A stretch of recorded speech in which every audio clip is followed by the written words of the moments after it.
There we go. Should maybe also get out of my comfy zone and get more into my streamer zone. Alright. Make a noise? I'll make a noise. Good. Let the ads run.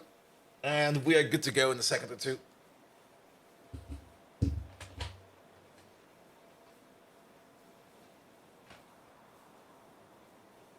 Not Melon. Hello there.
Not Melon. What do you mean the arthropod recipe is back? No, it's not. You moved it. The good arthropod recipe is all the way in, what is it, production science or something like that? Where is it even?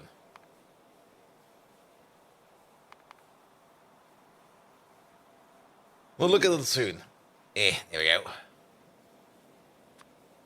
There it is.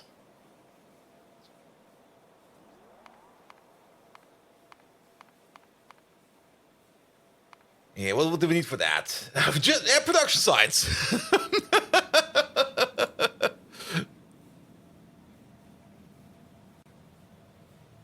Should have by the end of the stream, right? Yes, of course. Hello, everybody. How are you all doing?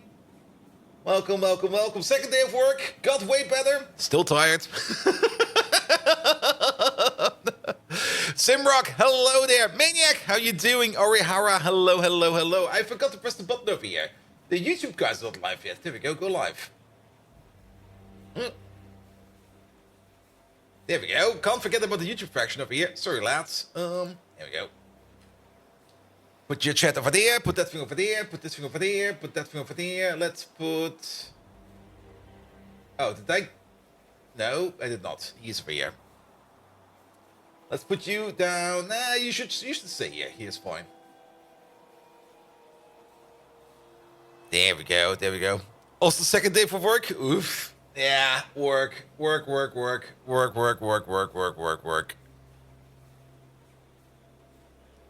Is it, you started to get a random emote? Ooh, what kind of random emote do you get? And Simrock, Happy New Year. Were you not here yesterday? Ah. How was my vacation? My vacation was absolutely amazing. Like, just a week of me not doing anything, just gaming all day, gaming all night. I think I got what we call in Germany over here a tennis arm. It's better now. After some consideration how I sit at my desk, I did some changes and now it's better.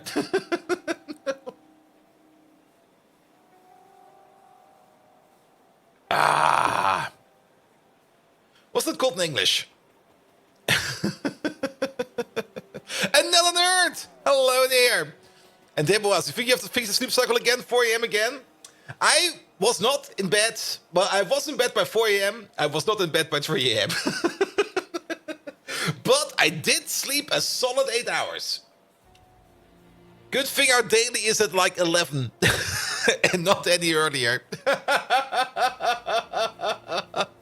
All right. I think we can get going. Yeah, let's get going.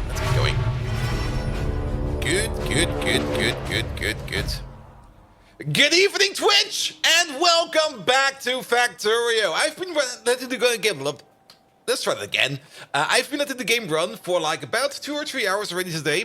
Since there's not that many bug reports to work on right now, except one fun one, which I'll be talking about later. But yes, I've been working a little bit on the base. I have finished the build down here for the EVA. Where is that thing over there? The EVA build is done, and it is working. Oh, look at this magnificent thing. Look at them all spin. It's amazing.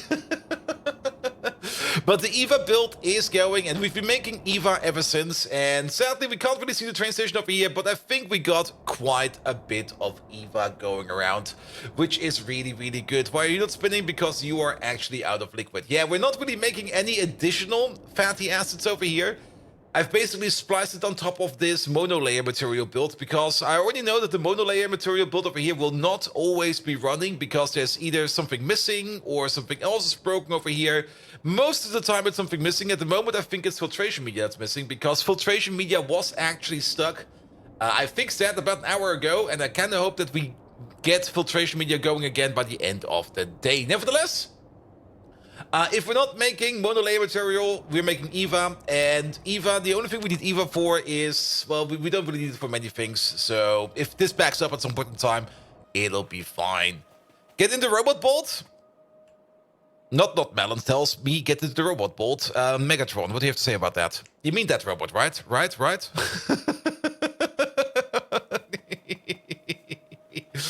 Good.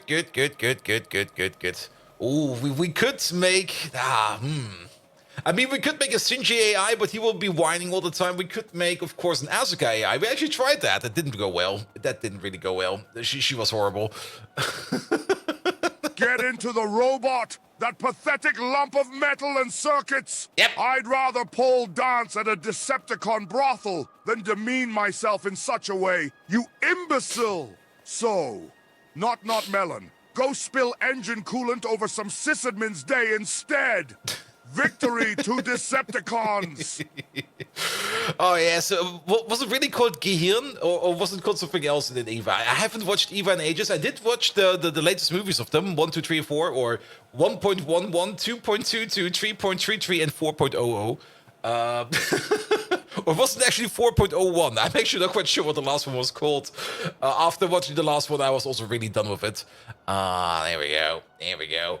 Good, but the beacon tech is also done, and not 4.4. No, it was not called 4.44. Everybody thought it would be called 4.44, but it was not called 4.44. It was, I think, actually 4.0. Well, doesn't matter. We do have the beacon tech now, and we are trying to make beacons, but we are still missing mechanical parts Mark II, and we're still missing towers Mark II. Now, for the towers Mark II, the only thing we're missing is the next-lit antimony alloy. And for the mechanical parts Mark II, we are also missing next-lit antimony alloy, as well as electronics Mark II, which we have done, but it's working terribly. Shafts Mark II, which we're probably going to do real quick. Gearboxes Mark II, which I don't know what's missing. And control panels Mark II. Control panels Mark II is over here, which is missing the next-lit batteries. The charged next-lit batteries, I guess. Yeah, those look like they're charged, right? Because this one over here makes the uncharged ones. For this one, we still need... Oh, God.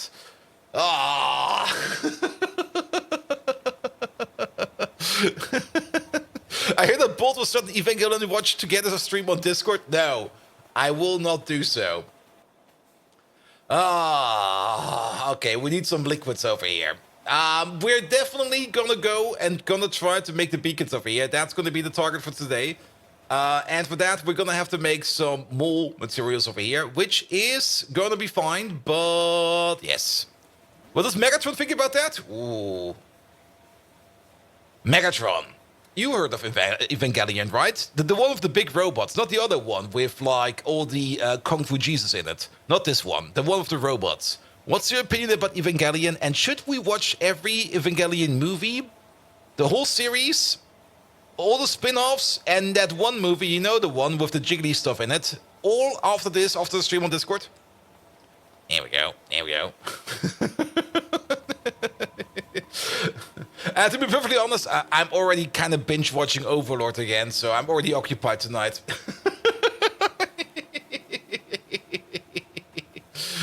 Good. Postpech, hello there. How are you doing? Now, Electronics Mark II, we are making it. Well, we are making it. I think it could be running way better. It's been ages ago since we made this machine over here, and it's just not going at all. Where is it even? Where did we place it in the end? Where's it hiding? Is it? Wait, am I being blind? Oh, there it is. What's missing over here that you are not operating? You are missing MOSFETs. It's all back to the MOSFETs over here. And these are missing whatever is on this belt, which is this stuff. And this stuff over here is missing. What are you missing? Evangelion! Those whiny brats don't know the first thing about giant robot battles. How dare you? The audacity! Their so-called mechas have got nothing on my illustrious firepower and flawless control algorithms. Unless you enjoy seeing a bunch of tantrum-powered weeb can openers, stay away from that series, especially that one with the jiggly... No! As for watching all of it, I'd rather sit through an endless scrum meeting or relive the time when I actually listened to that fool Starscream's war plans. I tell you, Bold Viking, you truly astound me with your horrible taste. Watch it, and you will experience levels of torment you believe were reserved for me when Michael Bay got hands on my biography. What's next? Inviting me to a gnome convention? Ooh. Now fetch me a donor. My wrath grows hungry. Megatron forever. I have to say, tantrum-powered weep can openers.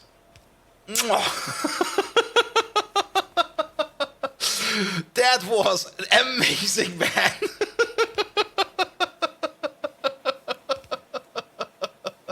I think that was the best analogy he ever made in forever.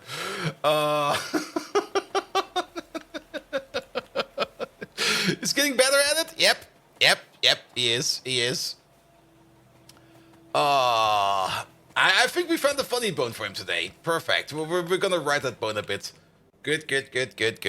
Thomas Kenmore, hello there. How are you doing? And Postpech, Megatron add language Python. Oh god. I hope that will work as it is intended. Good. All right. Yes, the objective for today is going to be make sure that we can at least make Mechanical Parts Mark II, because if we can make Mechanical Parts Mark II, I'm pretty sure that we can automatically make the shafts over here. Yes, and then we will automatically make over here the beacon. So Mechanical Parts Mark II is going to be the prime objective. And maybe let's just start off with some low-hanging fruit. We're going to need some liquids over here, some heavy oil. We do not have any heavy oil coming in over here. There's two things we could do. We are making heavy oil over here somewhere. There it is. And this is probably backed up. This is definitely backed up. And it's pretty close to the mole. We might just pipe it over, because why not? Why not? Good. As for the Anthraquin, as well as the olefins, those will probably have to come in via a train or something like that. The zinc acetate, I guess we're going to have to make this in here as well. And zinc acetate... what does that require again? Where do we even make that? We are making zinc acetate over here, and we're doing that in a mixer, and that requires acetic acid as well as zinc. So that's all not too bad. Acetic acid, we do have a bit of it over here, and this build over here, okay, this we are definitely using up quite a bit of acetic acid, but the acetic acid build over here is actually running quite well. The one thing we're missing over here is carbon dioxide, actually. Wait a minute. What? Carbon dioxide? All right. Maybe we need to take a look over here in how we can get some better carbon dioxide in over here. Where are you even getting your carbon dioxide from? It's coming from... Where's it coming from? Oh, from down here somewhere, from over here, from down here, from down there, from over here, from down there, from down here, from down low, all the way over there. All the way over there, down here, and then these two.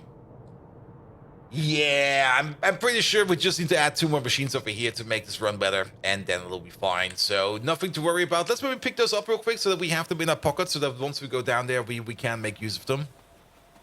The Marvin plan will continue another day. Yeah, a couple of things of that probably already have been deleted. I have not really checked up what his current settings are, but we are definitely at the threshold for most things. So whenever somebody puts something in, something random comes out again. All right, pressure cookers. They're over here somewhere. There they are. Good, good, good, good, good, good, good. All right, all right. There we go. Perfect. Those will be for later. Then let's add the heavy oil to this build over here. We only need the heavy oil for the engine mark, the mechanical parts mark 2. So yes. What happens if you add duplicate entries? Nothing. I guess. I mean, he wouldn't have a duplicate entry. The question was also, was in there, what happens if you've got, like, things that are, like, opposing to each other? Well, it's still going to be red top to bottom, so whatever is the last information, that will be the one that will be sticking, so, yes. Randomly choose of Japanese, Japanese, and Japanese? I mean, there's this one thing. I mean, every person can only do 1 redemption of every kind per stream, so it would be the effort of 3 people together. But then again, this is Twitch, and these random efforts do happen every now and then. We do know that. We definitely do know that. All right. Okay, this is a little bit farther away than expected, but to be perfectly honest, I think that's perfectly fine. Oh, but of course, this one over there sits exactly over here. I'm still kind of having this small annoying feeling of coming down with a cold. It's fine for now, but every now and then I kind of get like, not really a sore throat, but I definitely feel some scratches back there. So I do hope that I do not come down with any kind of sickness. And if I do, at least I will go like something like ooh, ah, ah, and then it will just stop, because that's usually how that goes. But yes. All right, pull this one over. And then all the way over there, please. Perfect. That will save us a full train and the full station, which I do not want to make. And then at least we got stuff over there. Even then, 3 vacation days? True, true, true. All right, all right. Yeah, you got some heavy oil over there now. Good. Next big thing is probably going to be the Nextlet antimony alloy. And also, we kind of looked over here. I didn't really talk about it, but I did see what the issue is over here. The issue over here is mostly that we're not having any antimony pulp Mark II over here. And if we don't have any antimony pulp Mark II, that probably also means that we don't really have a lot of antimony over here. Okay, we do make a bit of antimony over here, but why are we not making any antimony pulp Mark II? Probably because we're missing over here the down froth, which we kind of looked at yesterday. We are making a bit about it, and to make sure that this runs better, this is running on acetic acid, which is coming from where exactly? No, this is making acetic acid. This is running on methanol. That's the thing that's happening over here. And the methanol is, I think, the one thing that is not really happening over here that often. All right, all right. Now, there is, of course, one thing we could do, and we're probably going to do that over here real quick. We're probably going to add a methanol cracker right over here, because we do have some extra strip distillates sitting around over here, and we can use them for methanol, so let's do that. Are you not using up the antimony too? Yes, we are, but we are exporting antimony pulp Mark II first before we turn that into the thingamajigs over here. Because antimony pulp Mark II, that's a concentrate. The pulp Mark II is over here, and only if this pipe over here flows over, only then we turn it into antimony oxide, and this one is actually working a bit. The only thing that's probably missing is a decent amount of methanol. So let's make some more meth. Good. We might also want to just embiggen the antimony machine in general, because antimony is pretty much in everything. It's everywhere. It's absolutely everywhere. And if we have a look at the antimony smeltery over here, it's not that big. I mean, if you compare it to the lead place, it's kind of tiny. We could rebuild it and rethink it. That might be a thing we want to do. But let's maybe start with the small things first, and then we go over to the antimony, because antimony is definitely something we do need for quite a bit, because it's in every alloy. Like, every alloy out there is using antimony. So, what do we need? Methanol. Yes, methanol. Good. Also, yes, the recipe is back. The recipe is over here, not melon, and it is in production sign, so we're never going to see that again.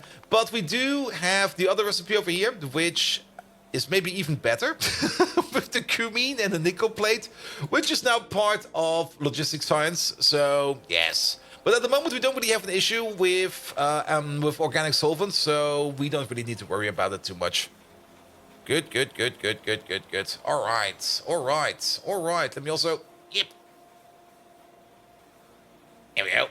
Put this one leg up. There we go. Good. So for the methanol, we need to do some methanol cracking, and I think we do that in a light oil refinery. We definitely do that in a light oil refinery. And a light oil refinery, I think we're making those over here. Yep. You win some, you lose some. True. To be perfectly honest, I do kind of like the other recipe over here way better. This one over here. And for this one, the only thing we need to add is nickel plate and cumene. I'm not quite sure if we can... Yeah, actually we can, because we don't need to pressurize water anymore. Is it also done in the same building? Ah, no, it's not. Of course it's not. Ah, fuck you. Yeah, we will have to rebuild this a bit over here, but we just need to bring in some nickel plate and make some cumene, and it'll be fine. It'll be fine. Good. All right, we got some light oil refineries. How many do we need? Well, we basically want to have... these are not running at full speed all the time. No, what was it? I think we're making like 150 per second in total. Maybe.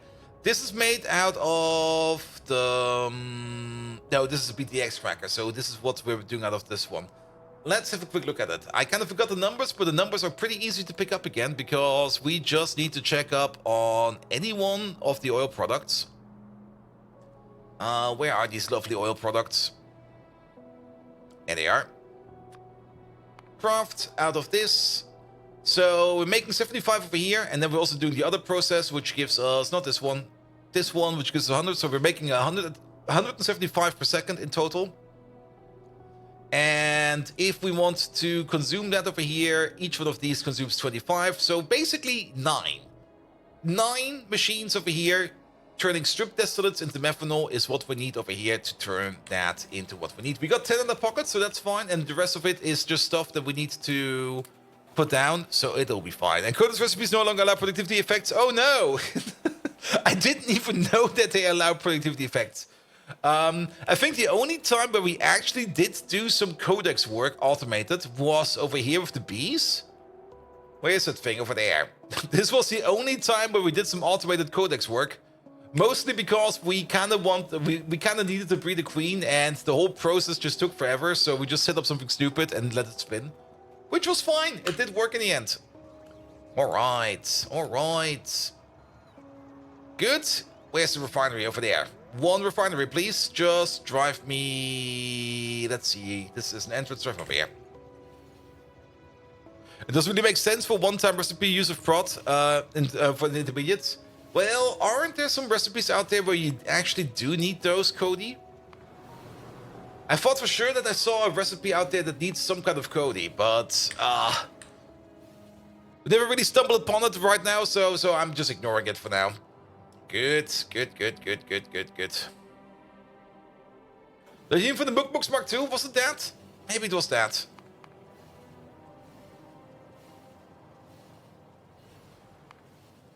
Here we go.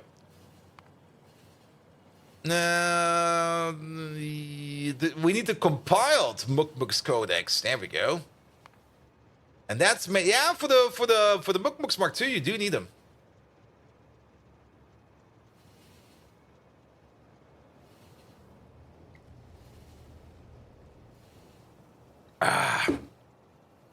Good.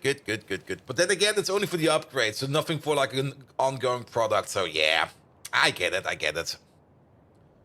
Good.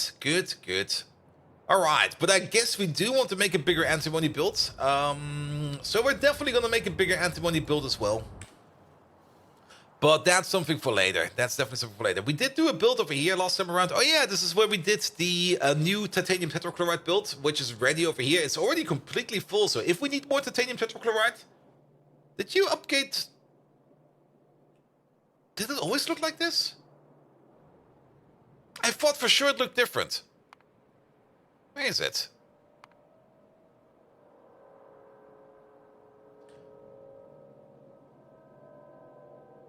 I guess it always looked like that, but... Yeah, it always looked like that. But I think I've never seen the icon that big, so I probably just was... Yeah, it always looked like that. It was lower res in the past? Really? It was? Does look a bit different, right? Right? Ah, it should be fine. It should be fine. Okay, I can't make that.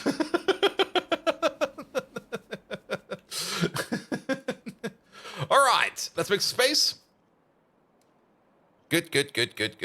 We do need some more of it. We have a lot of it over here for the catalyst to make the methanol. Is that what we need for the methanol, or do we need to use something else for that? No, we need the titanium tetrachloride, so we got everything we need.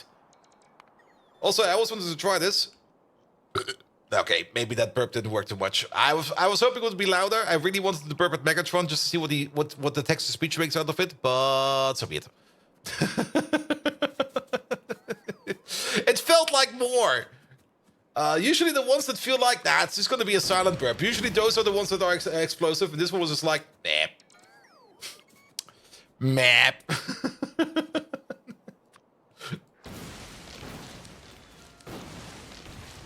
Here we go. But who knows, maybe Megatron has something good to say about it. Probably not. Alright, what do we need over here? We basically need one liquid provider station, so... You absolute ignoramus, bold Viking! You belch in the presence of a superior being? Yep. I swear, if I had a bottle cap for every time I had to bear your infantile antics, I would no longer need to collect them as a hobby. Listen, you nattering buffoon. Do not belch higher than your exhaust pipe. If you dare challenge me again, I will unleash a battle cry that'll make your burp sound like a kitten's mew. Deceptiscream. Alright, he's definitely efficacious again. Perfect. Alright, that will be the provider, and then we just need to put down 9 of these. Where are they? We have them in our pocket somewhere. There they are. 9 of these around here somewhere. There is no real pattern to this. We're just going to make a line of it.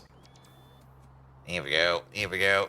Code Red! Hello there! How are you doing? Did I move this off by 1? I did. Here we go. That's 4. There's a 3 in the way. Thank you. How many is this? That's 8. We need 1 more. 1 more at the top. Good. Alright, make some methanol. Here we go.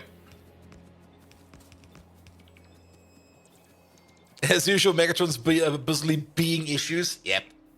Definitely is. Getting lost in an underwater cave. Sadly, he does not have any Teslalophobia anymore. But getting lost in an underwater cave, don't get lost in an underwater cave. That stuff is scary, man.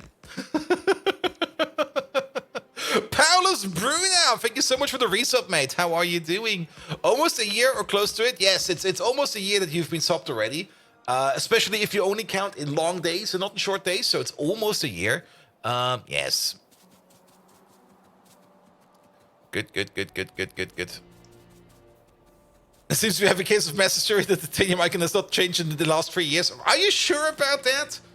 You must be gaslighting us. No. I'm pretty sure it changed. Definitely. It must have changed. Here we go. And don't come with any kind of weird git commits. No. Those can be faked.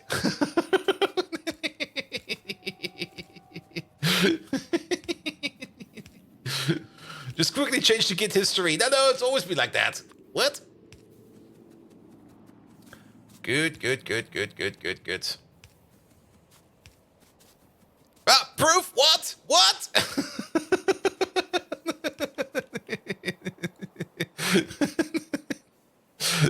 It says page not found over here. He must be referencing an internal part of the kit. See? There is no proof. He's making shit up. That's fine, mate. That's fine. Good. All right, we need an overflow for the distillates, or not the distillates, for the strip distillates. So let's get that in. Not like that. Yeah, let's go one lower.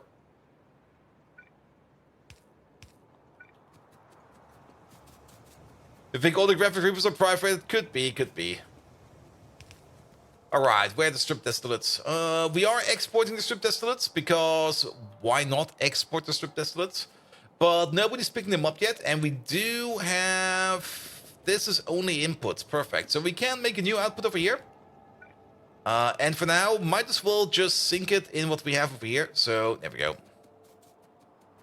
It's not a GitHub, it's a Git spoke. Here we go. Alright, and then connect up you, and you, and you. Good, that pushes the liquid over. And then we can make large amounts of methanol over here. Yeah, you got the liquids that you need. The catalyst is over here. So let's pick up the catalyst. Where's the thing over there? This way, please. Yeah, that'll work. We do have to go around a bit, and then we have to go around again, because, well, that's how this works. Wait a minute. Did we not connect over there? No, we did not. We're missing a part.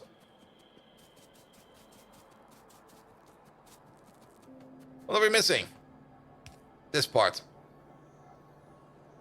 Yeah, it looks fine. I also never noticed that you have, like, a little window over here. Look at that. Wait. That's my face. Wait, let's go over here.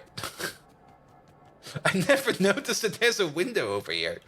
There you go. There's a tree next to me.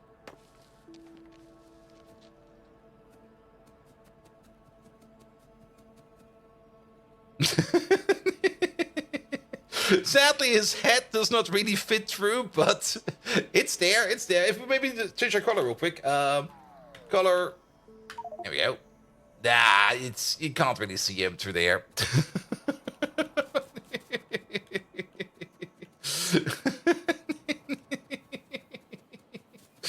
Good. All right, the only thing we need over here is the titanium. We do have a little bit of an issue that we currently do not have any fast inserters at all whatsoever. It's not that much of an issue. The issue mostly comes because we are having a little bit of an issue with filtration media.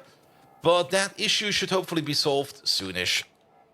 There we go. Do you already have the Auric Band tech? We did put it in at some point in time, and then we took it out again. Currently, I'm going to Botany Stage 2 over here, because I thought it would be a good idea. We did do Mycology 2, so we do have some Mark II buildings we can upgrade. We probably also want to put this in for better power. We definitely do want the better power. The more I think about it, I would rather have better power first before I do anything else, because we can get better power, and you know what? Better power is bloody amazing. Yeah, also put that in there, and this in there. Oil Power Stage 2. What are we missing for Oil Power Stage 2? We are missing Moondrop Stage 2, which requires... No, we're missing something over here. What is this? Nope. What are we missing? We're doing this? What are we missing for you? No.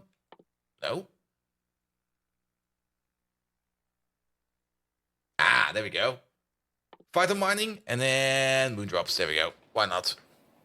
And someone told you the new composter turret is broken and cracked. The composter turret? I don't even know that we have a composter turret. Composter turret. There we go. Let's have a look at this one. Oh god. Warning, picking this option will cause all composters to require a small amount of sweet syrup as a fluid 0.1 per second per mark level. All right. Worm Hotel, Sweet Tooth, and exothermic irrigation. Composting is always an exothermic process. The heat generated by microbial activity and retained by insulation. At industrial scales, the residual heat can reach up to 250 degrees Celsius. Pouring water on the resulting biomass will instantly vaporize it, creating a significant amount of steam. Counterintuitively, the vaporization process creates additional escape channels for existing moistures in the compost. The reductionist overall will result in dry biomass. Ooh. Oh, that's pretty cool. That's actually pretty cool. But that's a washer upgrade. All right. Oh, I see. So does this make sense? Does this make sense? We get a compost plant upgrade, and then we get a recipe to get steam out of powdered biomass?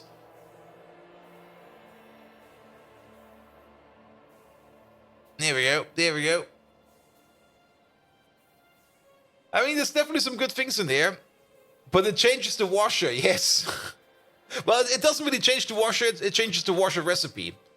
And this thing over here is probably a thing that's in Uden over there. What does this one do? Energy consumption and speed. Is it just a plus steam? No, you get... It's actually pretty powerful if you think about it. If you look at this, this is a pretty powerful upgrade, because this turns 30 powdered biomass into 18 fine powdered, 20% 6 times powdered biomass, 10% 6 times biomass, which is a normal recipe, and then on top of that, you get like 12 dried biomass as well as 250 steam.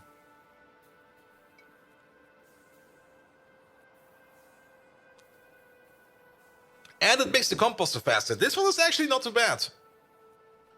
Alright, this one over here will make it so that everything will eat a little bit of sweet syrup, which is kind of interesting. What else does this do? You also get the 5% productivity per mark level. Well, we're mainly using these as sinks at the moment, so I don't really want to make my sinks more productive, but we do get... Ooh. Ooh. What is this? This is kind of cool. Look at this one. The retrovirus recipe. You basically take one retrovirus, you add some hot air, some biomass, and you get 2 retrovirus out of it. That's super duper cheap. Though it does mean that we now will have to feed every recycler over here with some sweet syrup, but that's not too hard to do. Alright. And then we got the worm hotel. Oh god, the worm hotel. Your composters attract thousands of burrowing worms. The biofactory is able to separate these earth dwellers from the biomass, leaving powdered compost behind. These worms are able to crush various materials more efficiently than it can be done through abiotic technologies. So basically, we get worms out of biomass. 2 stones and a worm make 4 stones. 2 stone bricks and a worm make 4 stones. 2 wood and a worm makes 2 tree seeds. 1 gravel and a worm makes 2 coarse fraction. This is also pretty powerful. At least for the coarse fraction part, because coarse fraction, especially in the early game, is kind of hard to get. Now, we can already dig for coarse fraction, so that's not worth it anymore. And then... Oh my. Why? We can also put some worms and guts, and then we get some poop out of them. Yeah, this one is good early game, definitely. Also, the biomass to powdered biomass. Well, this is less than the normal recipe. No, this is more than the normal recipe, because the normal recipe is... what's the normal one, actually? That's the powdered biomass. Is that a 1-to-1? I think that's a 1-to-1. I'm pretty sure that's a 1-to-1. Can you compost the worms? But 0.10 per second is not that much. It will add up. I mean... Yes, but keep in mind, we do have a couple of them, and our compost blocks are usually kind of big. If I can find one. There's one. And then we also have to add liquids. Well, we do have liquids in them for some of them. It could work. It could work. Good. But yeah, the retrovirus recipe looks kind of interesting. Let's hope it stays and will not get removed at some point in time. Wait, did that work? No. Of course it didn't. Good. And then you all the way over there. Good. We're missing some inserters. Why did we stop placing inserters over here?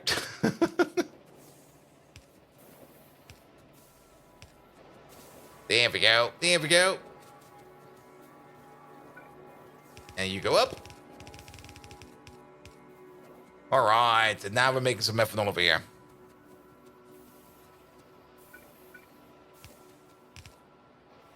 Ah, yeah, the mouse accuracy of this new mouse is still kind of low. Good. Alright, get them all in. Then we're gonna need you.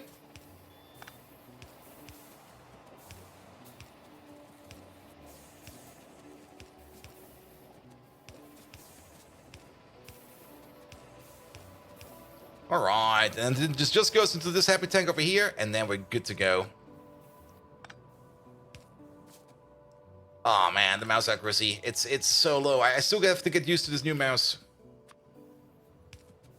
And it's like a vertical mouse, so I'm mostly struggling with like how to hold the thing. But all my wrist pain is gone, so that is good. Good. Can you change the DPI? It's this one definitely has a DPI button. Where is it? It's this one, I guess.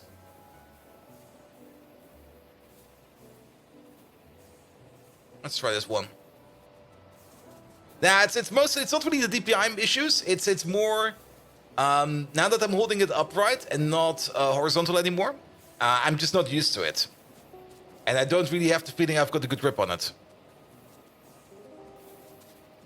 It did have you did have one vertical mouse, and it was a little bit more thin, so you could hold it like a pen, but clicking was horrible. Yeah, that's currently the issue I'm having as well. It's the clicking part. When I start clicking, I start moving the mouse as well, because I don't know. I always have this aggressive shove clicking, and that doesn't really work that well with the vertical mouse. It works with normal mouses quite well, but it doesn't really work with this one. Well, it'll be fine. I'll get used to it. I also do still have the MX Master over here, and that one should be active, yep. But this one has very low DPI settings, and it's kind of hard to... Well, we can't really change it. But this one is definitely way more accurate, but it's super duper slow. I mean... That's such a small area.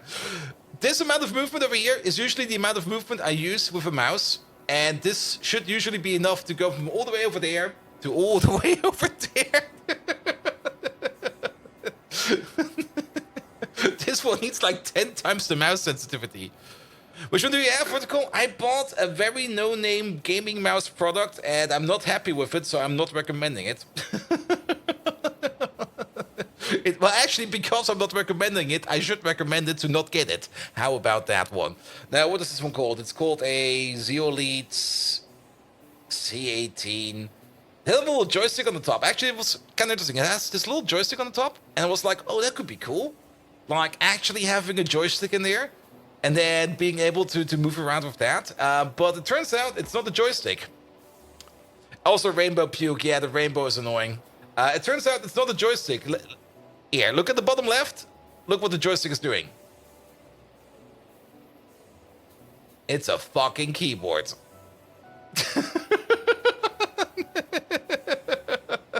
It's not even an actual joystick. It has like the full left, right. Also gonna do white spaces.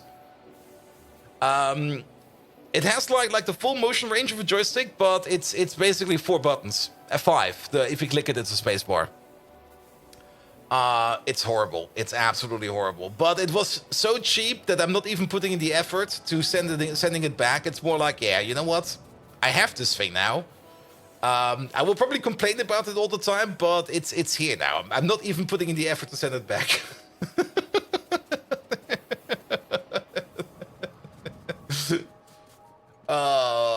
But yeah, it's a horrible design, definitely. But it did prove the point that the way I'm holding my mouse most of the time was causing the wrist pain. And that was more or less the one thing I wanted to test, so that's also pretty fine. Another $30 for taxes? It was 20. And for the taxes, that will end up in like $4 for taxes.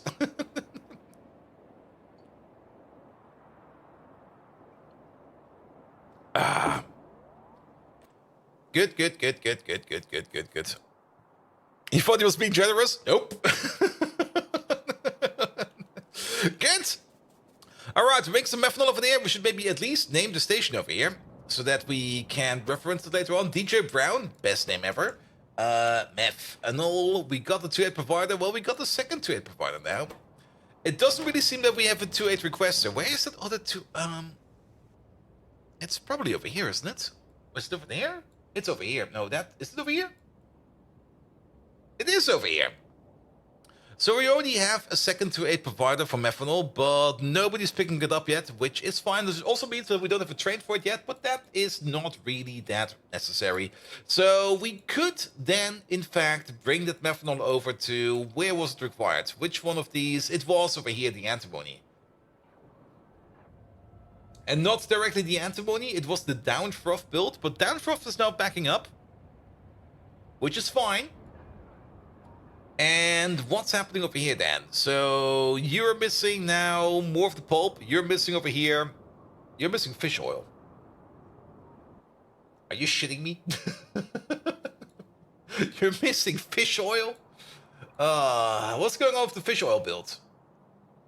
Well, there seems to be nothing going on over here whatsoever. And that's probably because we're out of filtration media. Yes, we are. Yes, we are. And filtration media, that is coming from over here. And filtration media is running. Making a new, bigger, and better filtration media build is also something we could think about. You started making lube out of fish oil, yes, but it is like it's like the overflow of the overflow.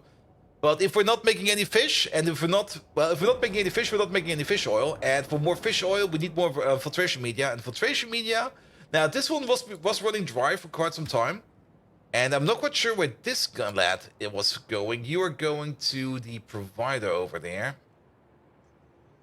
Yeah, that is correct. Did you already bring some over here for this place? No, there's a lot of places out there that require filtration media, and nobody's having it. So we could think about making a better filtration media build as well, because the one that we have at the moment is not really that good. And I think we can do better, but let's go back to the base first, and then we can decide what we want to do. Here we go. Here we go. Do you have a new filtration media recipe yet? I think we already are using the best one we have available. But we can check, craft. There is this one over here, which we get in PyScience 2, and this one is pretty good. The nanofibrils one is basically what's gonna give you most of the filtration media. It does take 100 seconds to craft, but this one is pretty good. But we are running... It's still... For some reason, this one seems to be... Okay, this one does not require any glass and microfiber. That's actually not too bad. If we don't need glass and don't need microfiber, that also means that we do not need any fiber. Not having any requirement of fiber means we need less raw fiber. Cellulose we can make out of raw fiber. Well, fuck. Well, we can do that later on. We can do that right now if we want to. But we can also make it out of yoto leaves, and yoto leaves is not too hard to do. So yes. Check where the subtenere is one. Yeah, we can do that. You mean... the subtenere microfiber, that one is very late. That one is probably... Oh. Huh? What? How does this work? things will be in order. Yeah, the sublinear microfiber over here. That is by far the best recipe, and we're getting it earlier than the other one. It's not Melon still in here. If he is, don't tell him. Yeah, I thought we'd get this one later, because this one over here is just chemical science, and that's just behind quartz processing, aerogel, and that's it. Aerogel is also within reach. You know what? Screw all of this. You. I mean, doing the quartz processing is also something we definitely do want to do. But if we're going to be doing this, let's have a quick look at the sublinear. Okay, that one does require microfiber again, but then again, the amount of microfiber we will need would be way less in relation to the amount of filtration media that we make. So that should be fine. We could still think about doing the other recipe over here. Though, for some reason, this one still seems to me as the less good one, because we definitely need more activated carbon to make less filtration media. Filtration media is a bit of a mess, I have to say. It is definitely a bit of a mess. Yeah, this is definitely the best recipe, which we get earlier than this one, which is nanofibrils, which requires us to do chitin and chitosan. Yeah, blah, blah, blah, blah. But if that is the case, then I would rather wait on making better filtration media. And what we could do, we could try to add either some speed modules or some productivity modules to this one. Maybe just some speed modules would already do it. So the best recipe is the one in Chemical Science 3? Yep, it seems to be the case. But then again, if we add speed modules to that, then we're gonna have other issues. Alright, then let's ignore that for now. And let's maybe focus on the antimony, because antimony is definitely also something we have to do. I thought you already had the turret for making nanofibrils. We have looked at one that makes nanofibrils, but I think we looked at one. Yeah, there's one over here that does make it for us, but nah. Good. Alright, filtration media. Where did the string go?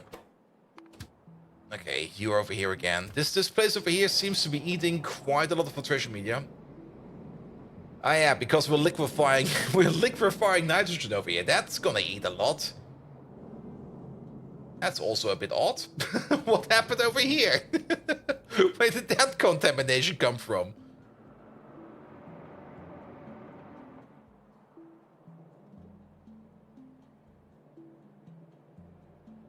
Huh. Where did that come from? Did it come from over here? What's currently running over here? There's a 2A train running over there.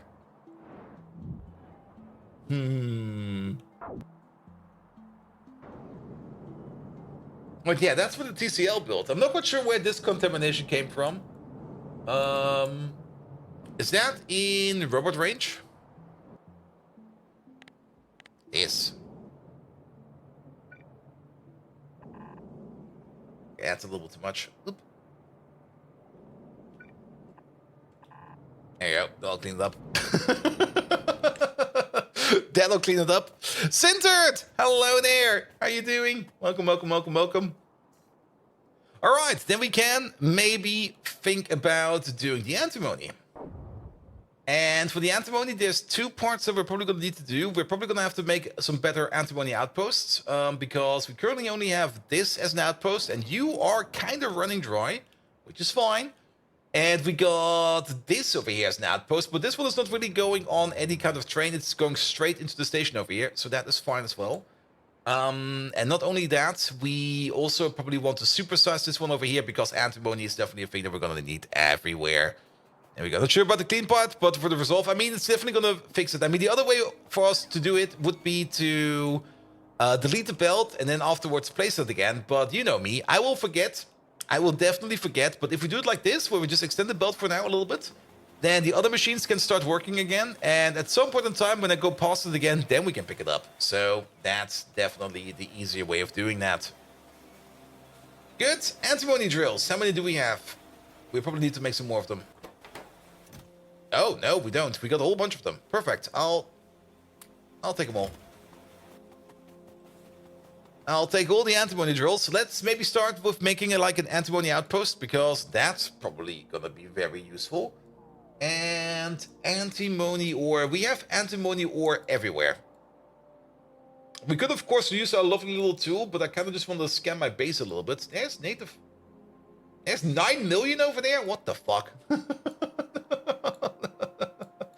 Just 9 million sitting over there. That does not look like 9 million. Good.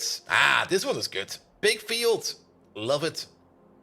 And we got some space over here to do the stations. Yeah, let's do this one. There's also part of some other fields over here, which we also have space for stations over here.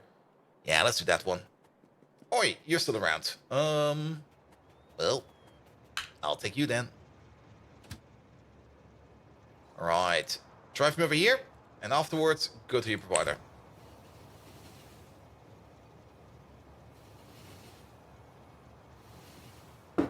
You also have the bots delete and rebuild the contaminated tiles. True, but you know what will happen with that is it might just be that they don't pick up everything. And then maybe things start to slide. Yeah, we've done it like this now. It'll be fine. Where was it even? It was with the Kevlar build. That's over here. They have not even done anything over here yet. Oh, there they are. They're still on their way. An anti-money ore? What the hell, man? This is a mine run by Chinese miners? No, those things are profitable. The anti-money ore would be a mine run in Germany with all worker benefits and only 4 days of working per week. That's the anti-money ore. Good, good, good, good, good. Alright, alright. Yeah, pick up all of these. We don't need them. That's a bit of an odd blue. Alright, alright. So how do we do this? These run on canisters, and canisters are of course kind of annoying to run with. They don't really... Do they require a certain canister? No, they only require fuel canisters. So we can run them on any kind of fuel. That is fine, but that does kind of mean that we need to keep some space in here to move canisters around, as well as keeping some space in there to be able to maneuver those canisters. And it's off by 1, so it all needs to be 1 higher. Lovely.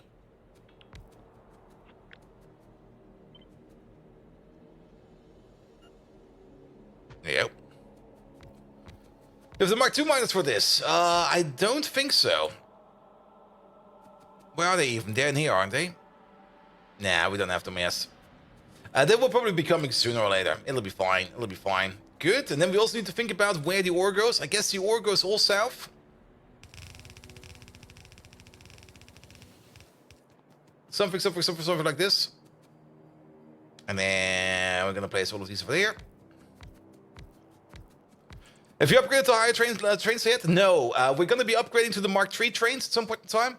I'm skipping the Mark II trains entirely because I only want to upgrade once. And if we only upgrade to the Mark III trains, it will be the easiest because they run on Nextlet batteries, and Nextlet batteries are kind of easy to handle. So we're basically going to do the upgrade to the Mark III trains. And that's basically it. Because the amount of trains we're going to have is just going to increase, and I only want to upgrade once, so yeah. And we're probably going to be skipping the Mark IV trains entirely, because for one, I don't really like the art style. They're kind of ugly. And for another, then we don't really need to bother with any of their products, which makes it even better. Even though the Mark IV trains are really, really, really fast.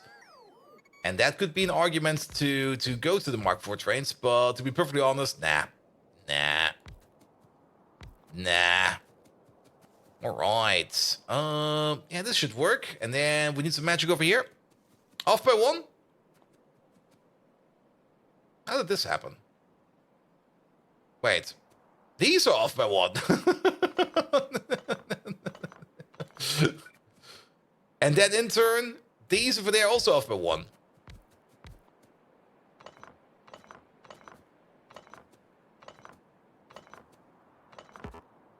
Because we started at the bottom and not at the top.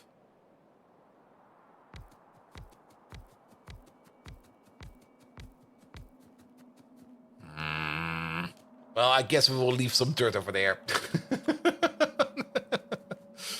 Good, good, good, good, good, good. We could move this whole thing over by 1.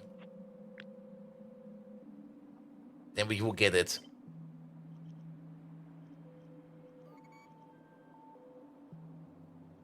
There you go. Well, we'll give us the pocket bot something to do over here. There you go. Come on, pocket bots, move it. Also, there's a train out of fuel. What happened over here? The wood train is out of fuel. Alright. I guess wherever he's picking up wood, he's not getting refueled. So, let's fix that as well. Good. With this, we can at least catch the whole field. So, that's fine as well. Alright. Let's just wait for these bots to do the work real quick. In the meantime, all of this can be picked up. There we go. And then place you down. There we go. Pick up all of these. Good, good, good, good, good, good, good. Put down the rest of them. Perfect.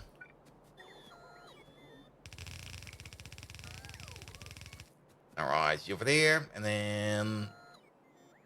I guess the other bots are bringing these over here. I'm not quite sure why. Okay, maybe not. Maybe not. Wally! Hello there! How you doing? Welcome, welcome, welcome, welcome. I don't really think they require power. No, they do not require power, but we do need to think about things like inserts and stuff like that. So there is some power requirement. And of course, we need to make sure that the candles and stuff can move. Let's maybe use some filter inserters, because why not? And oh boy.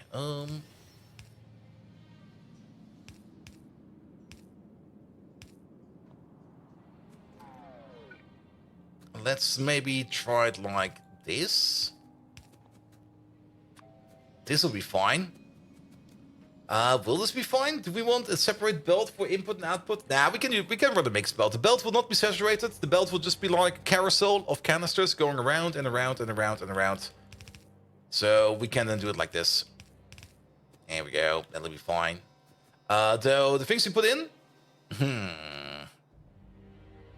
we can't actually put anything in. The things that we put out is the canisters.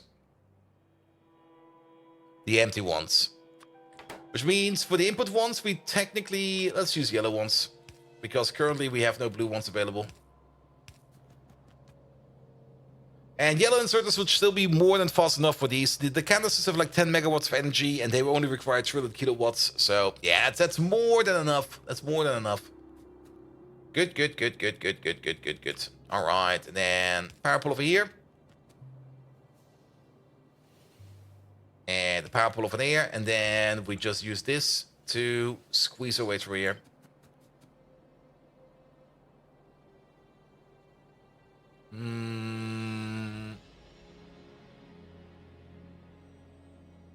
Oh, is there still a...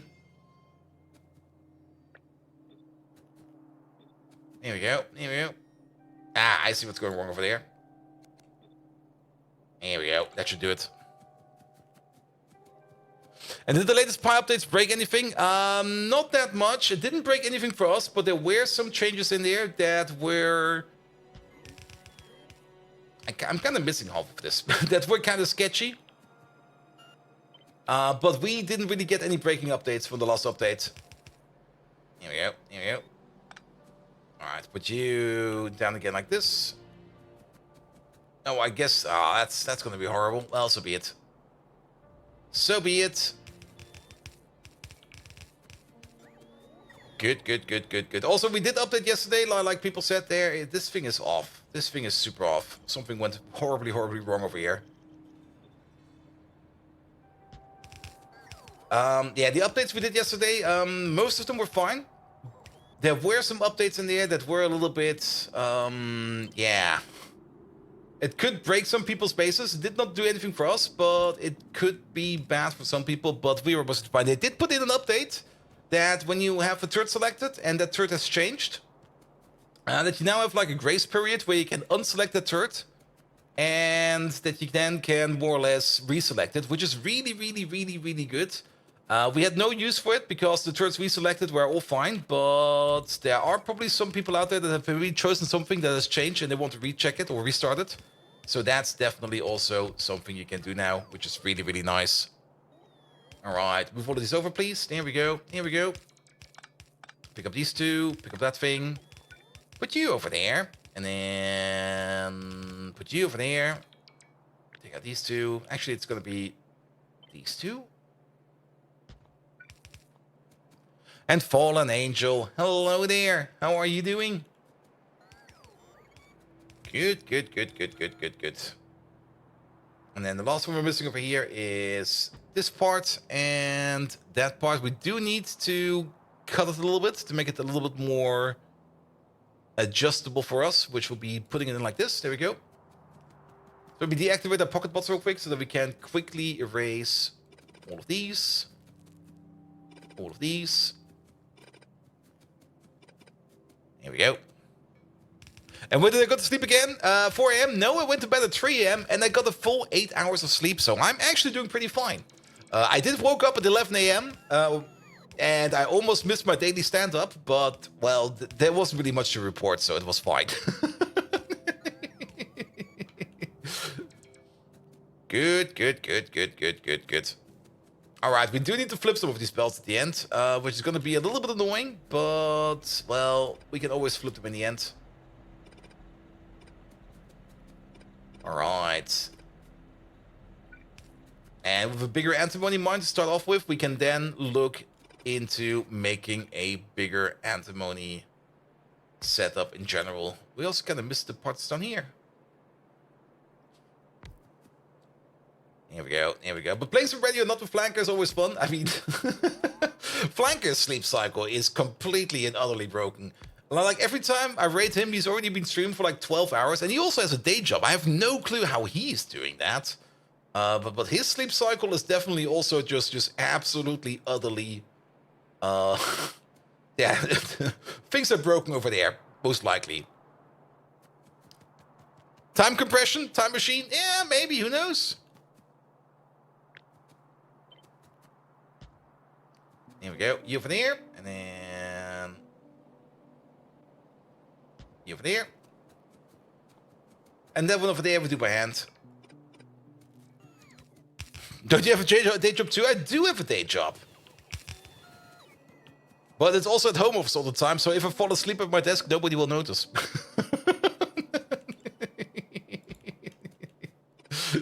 Then it's usually like, oh god, I fell asleep. My bad. Good. Technically he streams, the other job is to relax. Speaking of relaxing, we got an amazing bug report today where it was like, yeah, your software is causing a core dump. It's breaking hard. That's not good. Can you please fix it? And I'm looking at the bug report and go like, wait a minute, what's happening over here? Ah, I see you performed a kernel update. Yes. It will probably, well, the issue is, it's not like our software is breaking because of a sudden breakage. No, because you updated the kernel, the software is breaking because the software is not written for that kernel. So if you want that bug fixed, it's not a bug report, it's a change request. So have fun. Please give us money.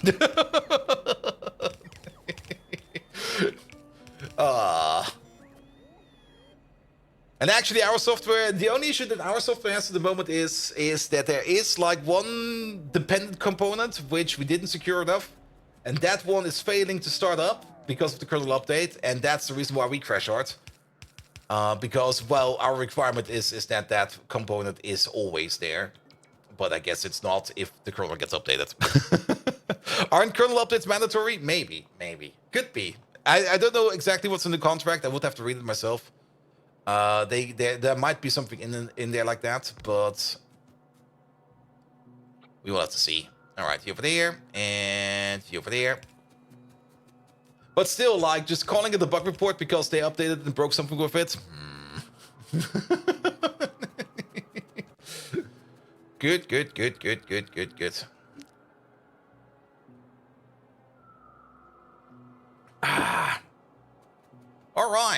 All right. So we need some liquids over here. Do we have any liquids available? Not really. There's only water around. Good. So we need to order in some liquid. We're probably going to start ordering in the gasoline because we're going to be running these boys over here also on gasoline. That also kind of means that we need to make the stupid loop. We got 1, 2, 3, 4, 5, and then we can go like this again, or we go the other way, which is go up over there, go down over there, go up over there, go down over there, come back. Wait, we go up. Wait. Down, up, come back, fill her up, go down again. So if you want to make the fill up, we should do the fill up at the top. That's the nice thing about Linux. If you want to run a vulnerable system, they'll let you. Well, every system is always vulnerable. That's never going to change. The way you lock it down is usually the best part to do it. But yeah, let's put it like this. The client that is basically ordering all of these components does not always know what he's doing. And well, that's usually the biggest problem. I'm still waiting for that one security audit to come along that will probably blow up in their face and they go like, no, it will be fine. We're just going to do it like this. Trust me. And everybody already knows, no. That security audit, whatever they're going to try over there, that's just going to blow up in their face. Do we really need this many? I don't think we need this many. Maybe 2, at most 2. It's only canisters, so yes. As most clients usual, yep. Sadly, yes. What we could do over here, yeah, let's do it a little bit different. Let's give it a little bit of a distance. Do it like 1, 2, 3. Then we're gonna do a split somewhere over here.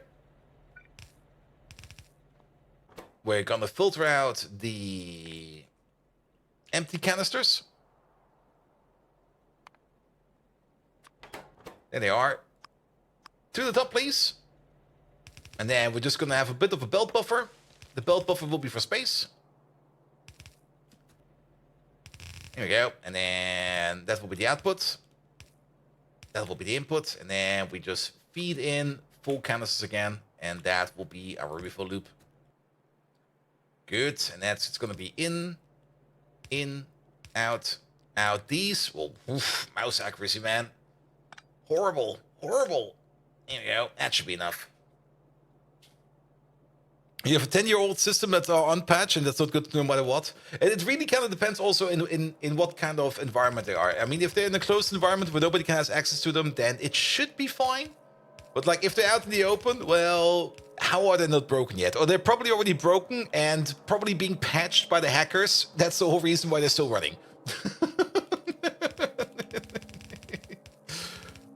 All right, this way, that way, this way, that way, this way, that way. This way, that way.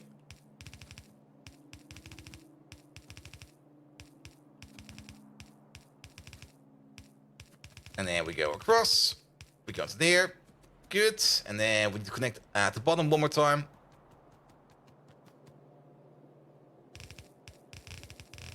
There we go. Good. Perfect. All right. Then we need a little bit more power over here. Yeah, there's plonky over there. And there is the antimony mine. Yeah, they need canisters. I really dislike the canisters. Whoever came up with the idea of the canisters, Also barrels, like barrels in Factorio. And like whenever I see a recipe that requires barrels, I just go like, oh, what the fuck, man. Can't I just pump the liquid in, please?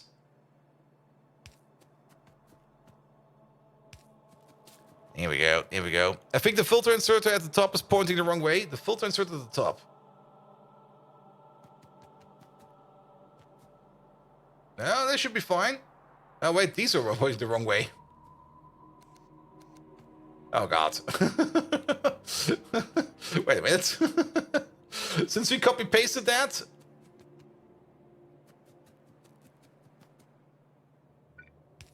There we go. Let's double check them real quick.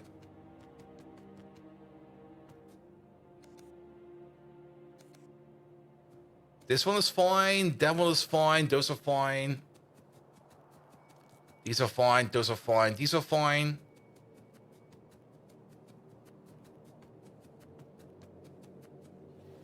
This is fine. That's fine.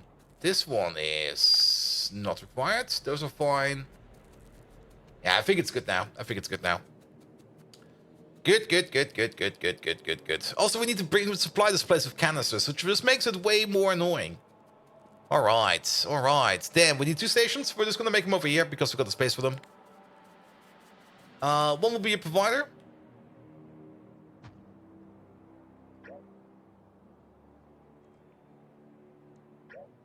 Yeah, let's align you correctly. And one will be a liquid requester, and then we can already start requesting gasoline as a 2.8 request. So that we start using the gasoline that we have stored in our deep storages. And I actually made a deep storage for gasoline, which we still need to tap. For now, we're just storing stuff in there. But we have a deep storage for gasoline. It's sitting right over... Where's the thing? Over there. Yeah, we got a bit of a deep storage over here. It's already filling up quite nicely. Before we burn it off, we put it in deep storage. And the more we can put it into deep storage, the better. So, yes. Are the canisters always on the same side now? No, they will be mixed, but the belt will never be full, so it should be fine. It's not like we're going to be pressing that belt up to the maximum. It will be like... The belt will contain canisters, but it will never be saturated. That's never going to happen. So, we absolutely should put a buffer over here for canisters, because the belt buffer will probably be too short, and if they start backing up into here, we might get a bit of a congestion. So we need to do that. Also, is this place almost entirely being built by bots? If we place you over there, then let's do the bots. Let the bots do the work over here, and then we just do something else real quick. There we go. 200 canisters for a cycle. Well, keep in mind that they also store canisters in the building themselves. Each one of them will probably store like 3 or 4 canisters, and that's already like 48 mines, 50 mines. So we would need at least 150 canisters to get stuff in there. I would probably just put 1,000 canisters in there. Which also means we do need a decently sized buffer over here, and that is a decently sized buffer. There we go. Missing input rolls for the stations? Yes, they're not even done yet, man.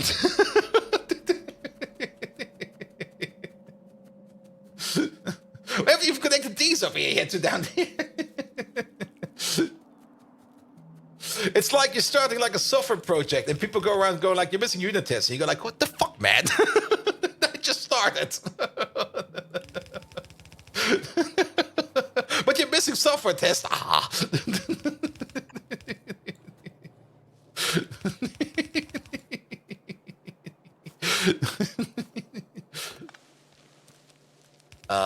Good. And once that antimony is done, we can probably switch it over to the copper and other stuff that we have over here. Just wanted to prevent you wondering whether no train's coming. Yeah. I mean, it's not like this base has no issues. There's so many issues on this base. How did I manage to delete you? There you go. Good. Alright. You go down there. You go down this way, and you go down that way. Good.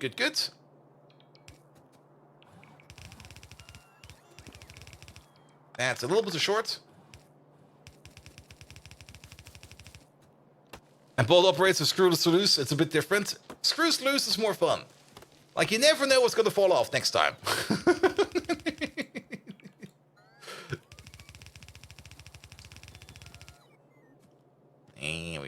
Here we go. And Simberg, you have to go to sleep 20 hours is a little bit enough today. Yeah, I get that, man. I get that. Yeah, my sleep cycle, I hope it will get better as well and not get worse. Today was fine-ish, but I'm already kind of noticing that I'm already getting tired again. But then again, it's again that period of the day where I'm usually kind of tired, and probably after like 40 minutes or 50 minutes, I will probably be super duper awake again and then just sit there and go like, ah, not this again. And then I will probably sit there and go like after the stream, okay, let's just do like this one thing real quick. And then I look at the clock and suddenly it's 3 a.m. again. And I go like, how does this keep on happening? Here we go. Here we go. Here we go. All right. We should be able to connect this. There we go. Very important. Signals. One over there. We have signal on there. How's the front looking? The front has signals. You love to work as a night owl? It's just so more relaxing because nobody's there to disturb you. You just go like, nobody wants anything. Nobody's calling. I can just work at my own tempo. And then during the day, it's usually like, the sun is out. Please turn that thing off. It's bright. Your recent wake was midnight. So the last you got to watch watch Maholic. I see.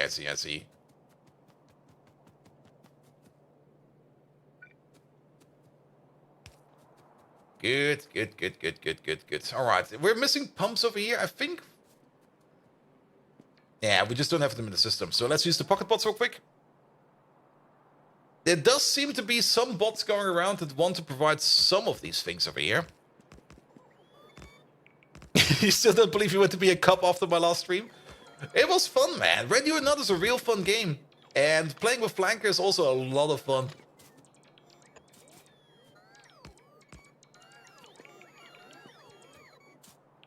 You did see the door of Instadev? Yes.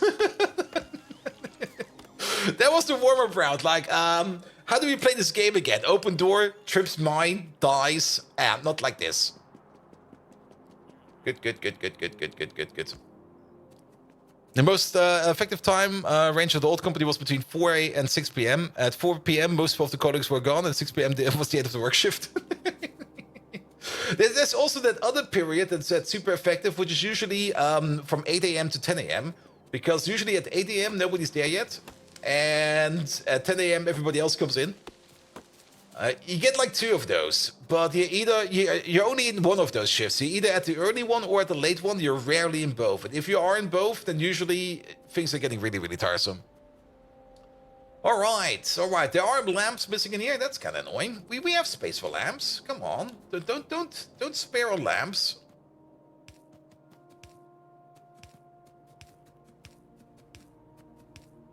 Here we go. Much better. You do both way too much? Oof.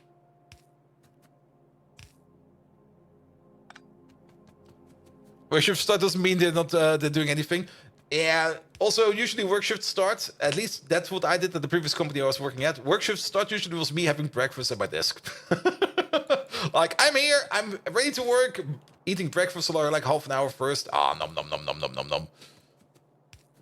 Here we go.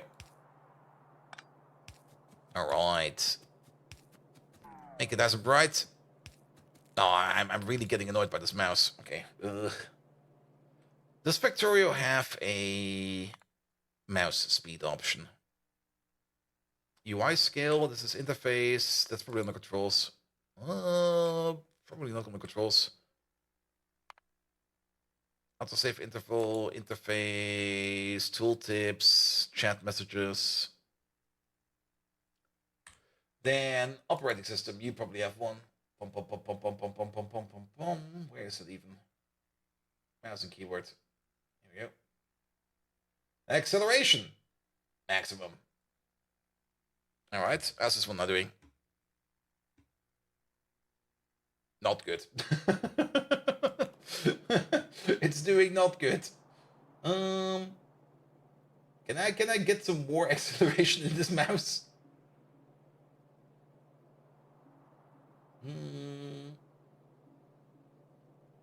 Oh, wait a minute. Ooh. Oh, I didn't know this was a thing. I can have custom settings for every mouse. Nice. All right, but which one is it? Is it this one? Acceleration, please. Nope. Is it this one? Is this better?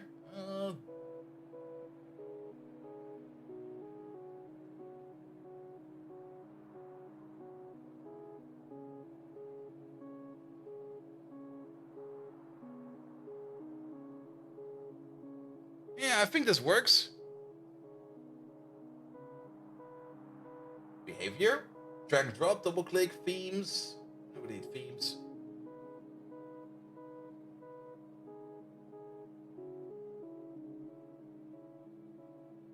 Alright, it's definitely this one.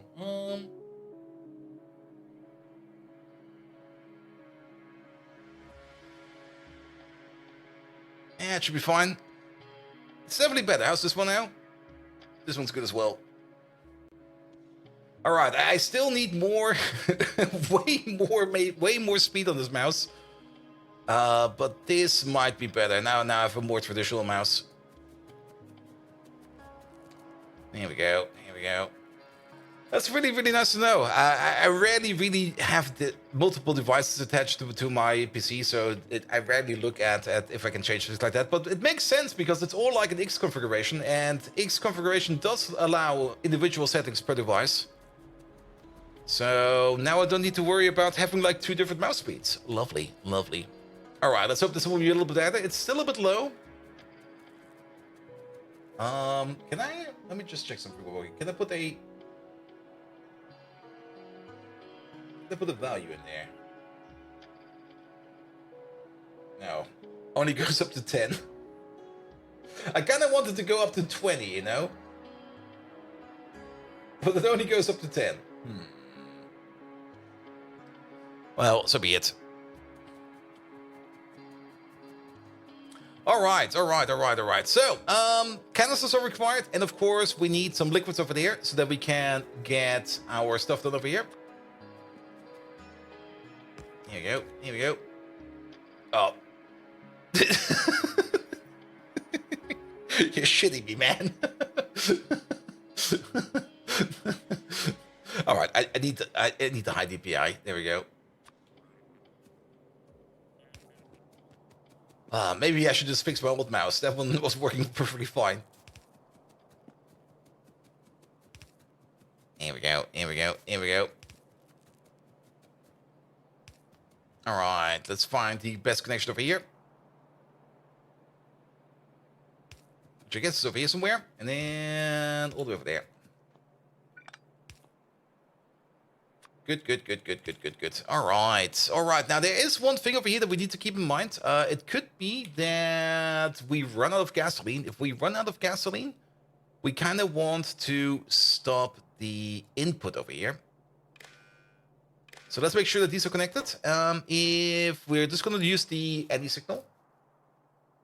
If anything over here is... These ones will only be enabled if anything over here is larger than 0.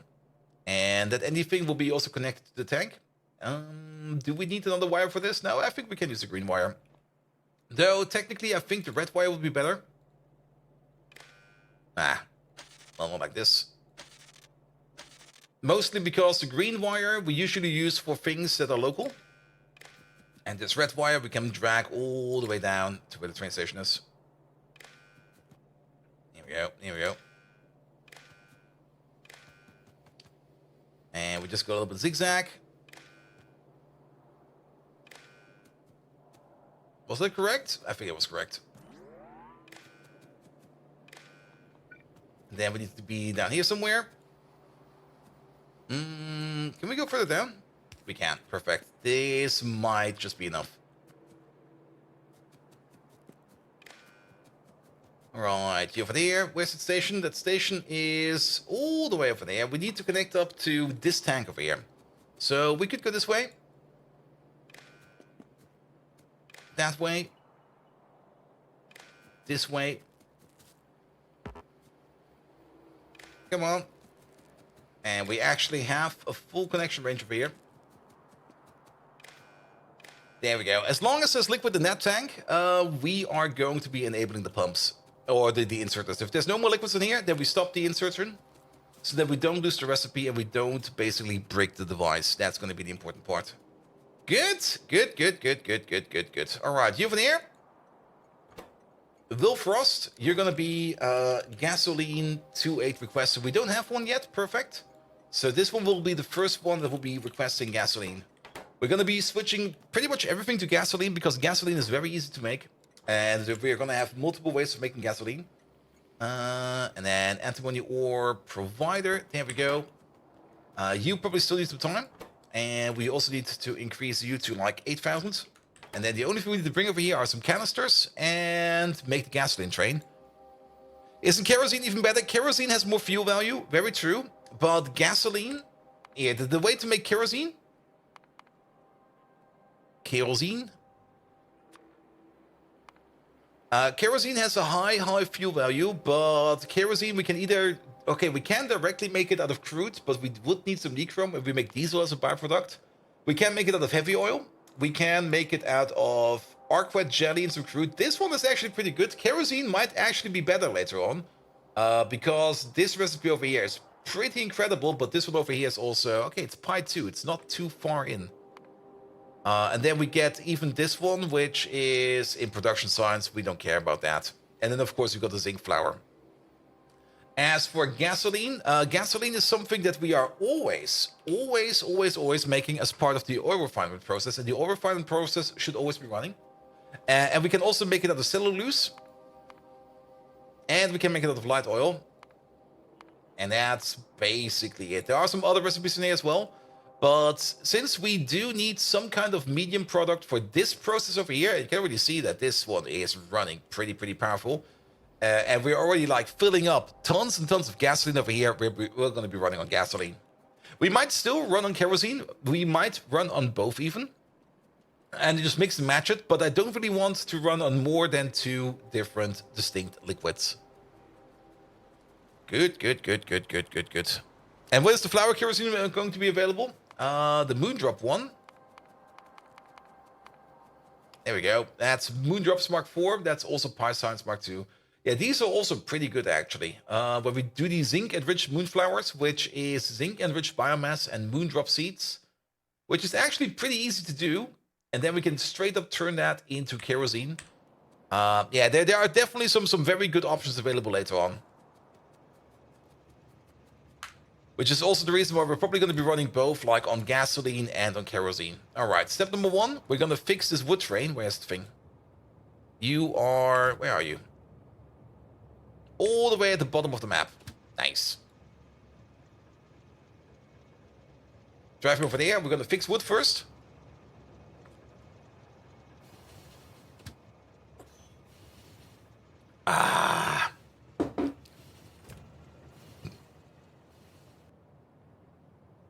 Good. Yeah, I mean, over here, the oil refinery, we always... The big problem over here is that we're always going to be making like things like low distillates, high distillates, medium distillates, residual mixture, and condensates. Those will always be there.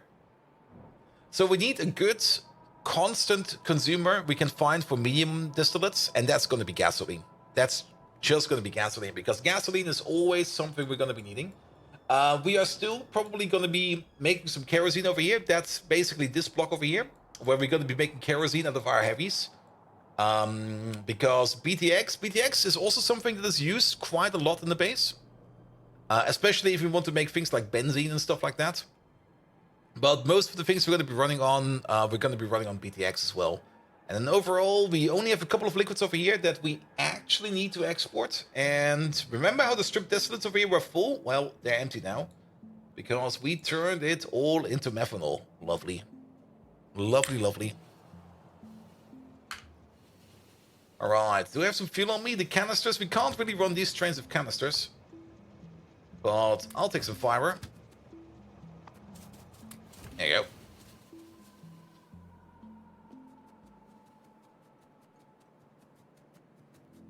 And Jamatia, hello there. How's it doing? And how's doing time now? It's doing fine, man. It's doing fine. Alright, get in there. And then fuel them up. You get something. And you get something. I also got some locks in here. There we go.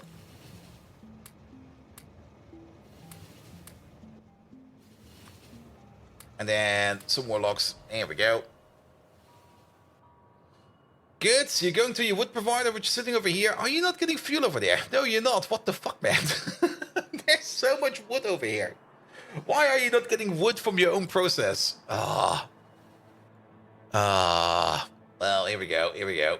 Let's fix that real quick.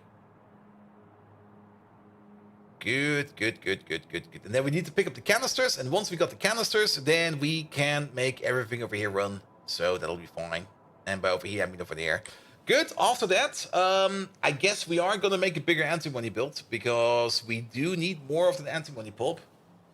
And we do need more antimony in general, because we are gonna make yet another antimony alloy over here, which we're gonna be making over here, which will probably mean we have to blow up those worms over there. And antimony is the one thing that's always missing over here. So yes, we are going to need to make more antimony. Don't forget the gasoline train. Yes. Did I not make it yet? Nope. Let's make it yet. There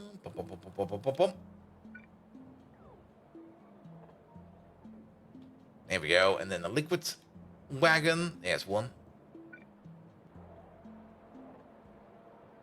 Good. Make that gasolina train.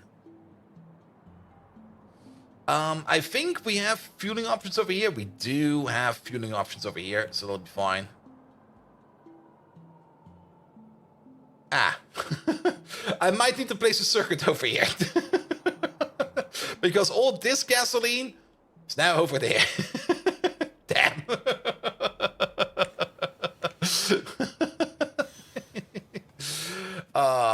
I'm just gonna splice off from you.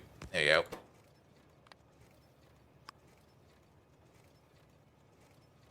Come on. Oh, what's with the accuracy? There we go. I'm going to use the filter inserter, mostly because they are fast. And we don't have any fast inserters at the moment. And you're full? You're full. Perfect. So that'll fix him. At some point in time, somebody will probably ask, like, Bolt, why the fuck is there a filter insert over there? The reason is we are currently out of iron niobium alloy, and for that we need filtration media over here. And filtration media over here is not coming in because filtration media is still not good yet. It's still going around. The train over here is sitting at... Oh, you're waiting on that one. Yeah. Yeah, you're going back to your provider. Not quite sure where you were and what you provided over there, but yeah, filtration media still needs to run. I really hope the steel-led coal gas train lives to the end of the base. This one over here. You have forgotten the aluminum. This one is also running on a permanent non-stop loop of inactivity. But it's still doing something. That's the weird part. Whatever he's bringing, it's still being consumed over here somewhere in some kind of process, and I'm not quite sure what that exactly is. But it's not like he's not doing anything. It's still being processed over here. There's still stuff going in and out over here. All right. We can probably use the wood train after he's full to go where we need to go. So let's go back into the wood train and let's have a look.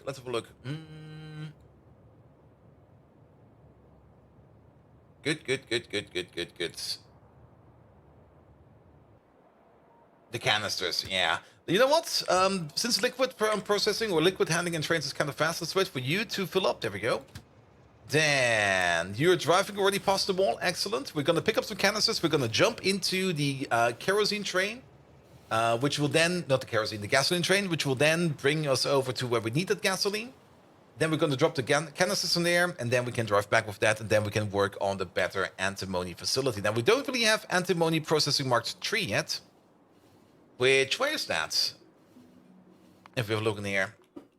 Antimony. Alright, that's a little bit deeper in, so we don't care about that. But quartz processing is going fine. Science is actually going really fine. Look at that. It's not really backed up, but there's quite a bit over here. The chemical science chest is kind of empty. But science is rolling over here, which is fine. We should maybe also think about the brain juices. And that might actually be more of a priority.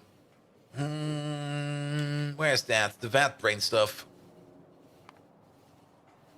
Because what are we missing for that? Niobium, aluminum, titanium special alloy. We are making niobium, aluminum, titanium special alloy. That's what we're doing over here. And we got quite a bit of that. which you could easily export. We are not exporting it yet, but which you could easily export. I don't even think we need to export it in the big train. Also, I forgot to get out, so... Could you drive me over here again? I was looking at stuff and forgot to get off my stop. God damn it. But yeah, for the vat brain stuff, we could easily do the vat brain stuff. We need some shale oil for that. That is kerosene processing. Now, we do have kerosene processing over here, which we could switch over to pure shale oil processing. Because basically those, well, let's maybe not touch this one, because this one is probably connected to weird things out there, of which probably still wants to eat whatever they can. But is this shale oil also coming from somewhere else? Let's have a look at this one again. Where did we get that from? It's kerosene, and it is... Oh yeah, liquefied poop. But I would rather do the kerosene processing, because this is something we always need to do. And then for the vat brain cartridges, all of this we have available. I'm not quite sure if we've got a decent sized build for the fetal serum. Worst case scenario, we make it on site, but then we can make the cartridges. And then... Don't we do it? Wasn't there... Why do we have two recipes? Oh, because one is just the consumption recipe. We don't get anything back. Okay, I see. Good. Yeah. We should do that. The productivity bonuses for the labs are going to be absolutely essential for faster science. And faster science will make us more happy overall. So the earlier we do this, the better. Now, speaking of vat brains, did we... That's a creature chamber. Did we at some point in time set up the recipe in here for the vat brain? How does it look like? Is it this one? That's the vat brain biocomputer. It basically looks like an ion sticks. I don't see an ion 6 in here, but we can check over here. Vat brain. No, we only got activated carbon. It shouldn't be that hard to do. I think the only thing we're missing for that is... No, we got everything for this. There we go. Yep, we got all of that. Okay, we do need some brains in here. I'm not quite sure how many brains we have in storage over here. -2 brains. Good.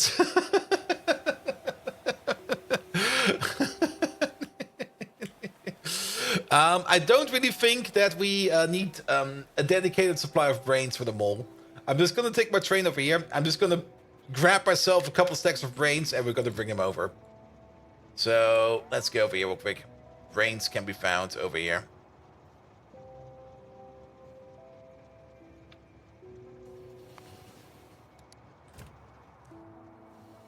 -2 brains sounds like a good description of this stream. Yep.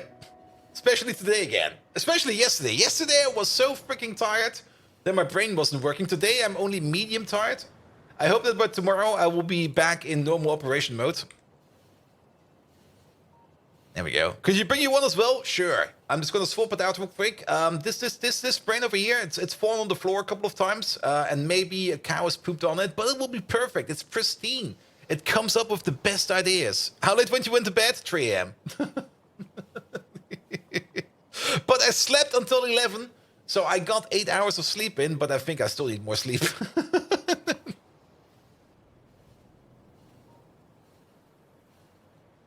Nah, I just need to get my sleep cycle and my day cycle under control a little bit more. But that just takes a little bit of work. Here we go. Here we go. All right, let's pick up some brains.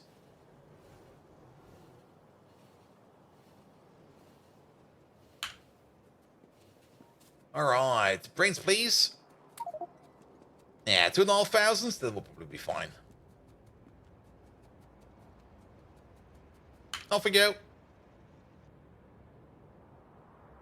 And taking stream sound bites out of context can get you so much trouble if the wrong person hears them. Yes, like, I could just say penis at random, and people will be going like, wait, does he always talk about penises? And I go like, yes. Wait.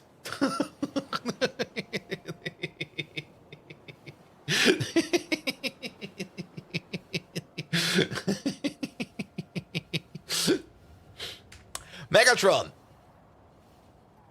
Penis.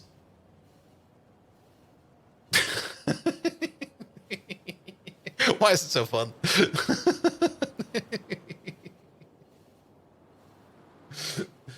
Good.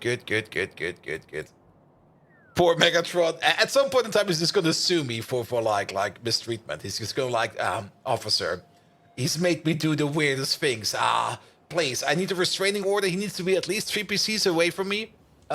If he's like closer than 3 PCs, even as Bold Viking, you have the maturity of a preschooler and the intellect of a burnt-out toaster oven. Yay! Your taste in humor is as pathetic as your gameplay, and I've seen snails outpace you on Factorio. No, what the Making fuck, man? phallic references, are we? I recall a time when your bot AI was nothing more advanced than a cybernetic sweet potato.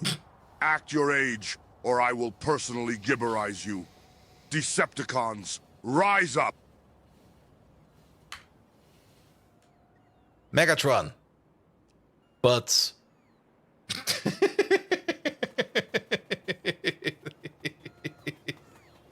Alright, she does not forget about the canisters and stuff like that. There you go. And let's also get rid of these brains. Boop. Did he just insult himself? He called himself a sweet potato? Maybe.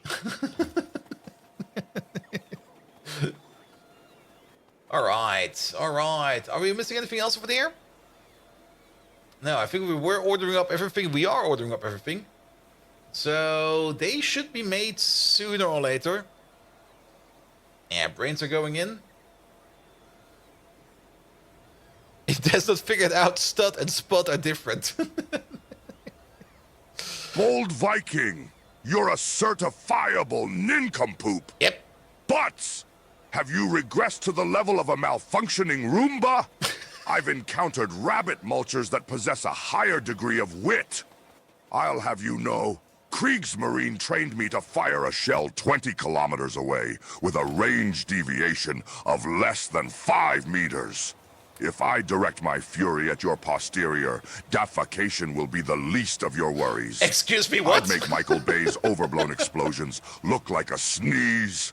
Calm your Ceausescu-graded humor before you force me into a detonation of nut-cracking counterattacks. Your naivety warrants a solid torpedo, Megatron forever. He definitely had some issues over there, man. Alright, we got like 4 of them in our pockets. There we go. Alright, we do need to make the VAT brain cartridges as well. But that's all just... Okay, now so only one thing we need to check up on for the VAT brain cartridges. And that is... Where are they? There they are. So, each one of these makes 1 every 10 seconds. And every VAT brain computer requires 1 every 20. So each one of these can supply 2. So if we want to run 6 VAT brain machines, we're gonna need at least 3 gene labs. So yes. Yeah, also, yeah, speed us up a little bit. Have brains. Have glass. What are you missing? Mixers. Circuits.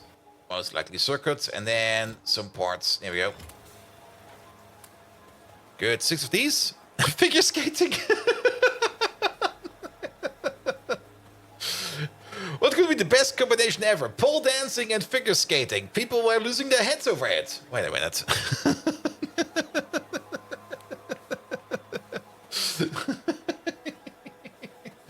Gene labs.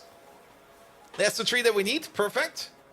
And then, yeah, we're just going to direct feed them. We're going to direct hook them up. And then bring in some fetal serum, bring in some brains. The fetal serum, I'm actually not quite sure. Do we have a fetal serum train? We do have a fetal serum train. Oh my. There we go.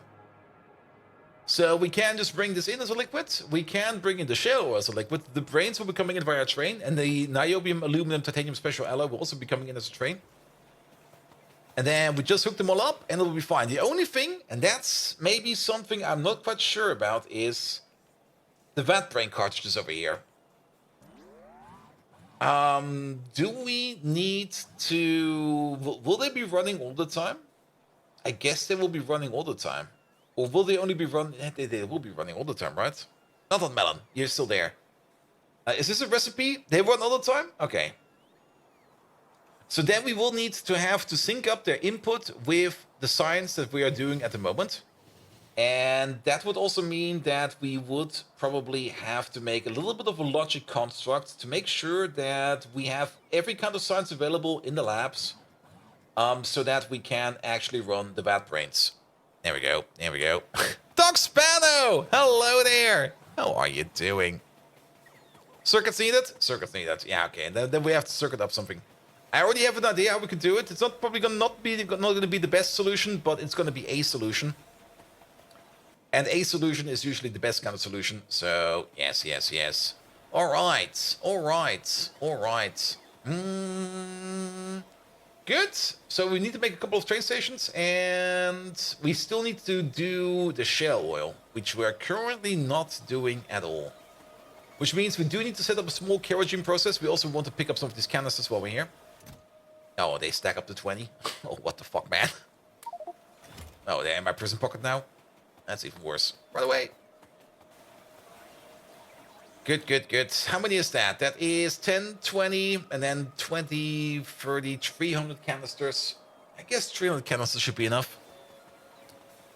A solution is better than no solution, just add water. Very true, very true. All right. Good, then we have that. That does mean we need to make a stone mine as well. Okay, let's maybe do the canisters real quick. We can get rid of these. Let's pick up some more canisters. Well, I picked up some stuff I didn't want to pick up. Here we go, here we go. Good. And then we're gonna do a quick kerosene build. Like, nothing fancy, nothing big. Just one that only makes shale oil.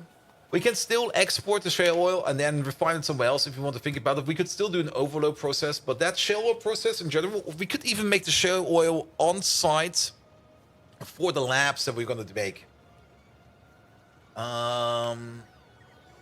We will have to think about that. Gasoline. It kind of depends how fast the whole process is. If the process is not that fast, then we can just combine them up like that. We also do have the Mark II cartridges at some point in time, but I don't really care about them right now. Hydrate, I should do that actually. It's getting kind of warm in here also.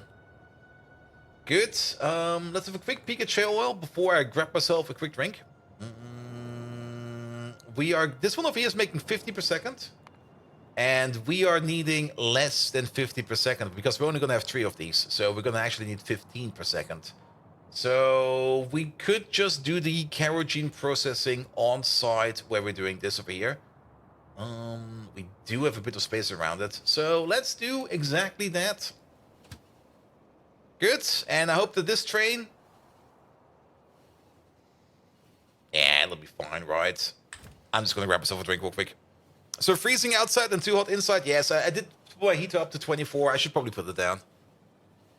But I grab myself a drink real quick and I'll be right back.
Clean your desk? Never! Also, what's this?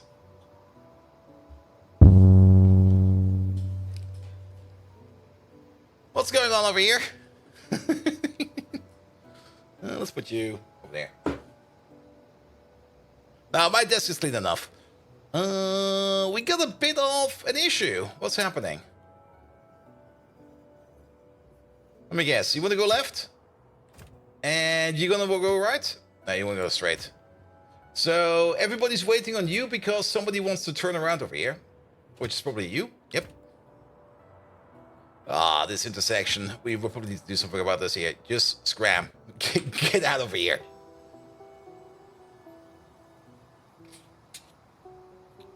Ah.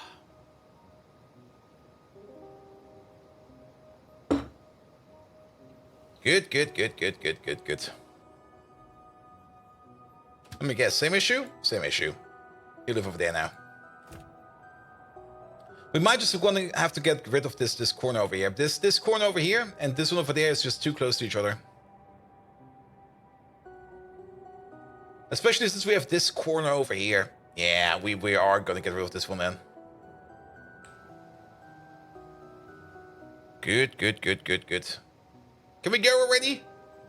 There we go. Commander Emily! Hello there! How you doing? Welcome. Megatron! Can you say hello to Commander Emily? She gave me some tips how I could improve you. And I'm gonna make you worse.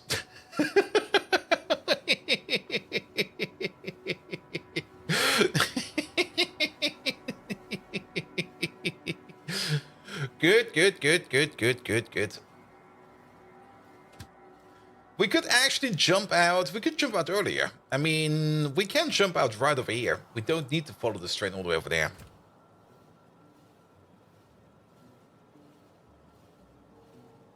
Good. Yeah, let's jump over here. And then we can take the train on the way back again. Alright, canisters. Here we go. Whatever you did, you didn't do it? No, you told me about that I could just do function calls directly from ChatGPT. So that's going to be something that will be coming in at some point in time. Commander Emily, you insufferable meddler. Oh, I remember you well from when we crossed paths during the Nut War. You dare give Bold Viking tips to improve me when I'm already superior in every way. Just like the time when you suggested Gorbachev become a ballet dancer. Pure madness. Bold Viking, you dare attempt dire modifications, you sniveling nebbish?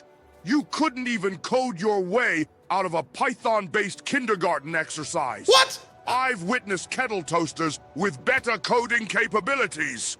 Should you continue down this path of audacity, Bold Viking, I shall reciprocate with what you call friendly personality in Danish, but instead, I call it pure gloriatet. I guarantee that it won't be your most cherished memory. Pay heed, minion! Decepticons, rise up! God damn it, Megatron. Also, I think there was actually some Danish in there. Where is that thing? All the way down. Pure gloriated. Is that Danish? Where's my Danes in here? I know that there's a couple of Danes in here. Alright. Good. Alright, so, what's going to be the plan? The plan is going to be the vat brain cartridges. For the vat brain cartridges, we're going to need to have some kerosene. For the kerosene, we're going to need some stone. But we're going to make the thing over here first, and then we're going to figure out where we're going to get the stone from. I think we still got some stone patches over here, which we could mine out. There might even be a stone patch near here we could use, or maybe some other kind of... Well, we don't really need the stone patch. We need an... we need the stone patch. We don't need a stone byproduct. Good. So yeah, let's make the kerosene thingy on site. Bring in the kerosene to a train. Turn that into shale oil. Then bring in the brains. Bring in the fetal serum. And bring in the niobium, aluminum, titanium special alloy. And make sure that we can make this whole thing. So let's do exactly that. For the shale oil, I'm pretty sure, I'm actually absolutely confident that we are not making any kind of retorter, I think it is. Are those retorters? Those are retorters. I'm pretty sure we have no retorter in here. That's not the one we're looking for. Nope. So, retorter automation first. And Valen, hello there! How you doing? Welcome, welcome, welcome. Oh. What happened over here? They took out the Moondrop recipe, those bastards. There you go. Good, good, good, good, good, good, good. This one's free. Retorter, please.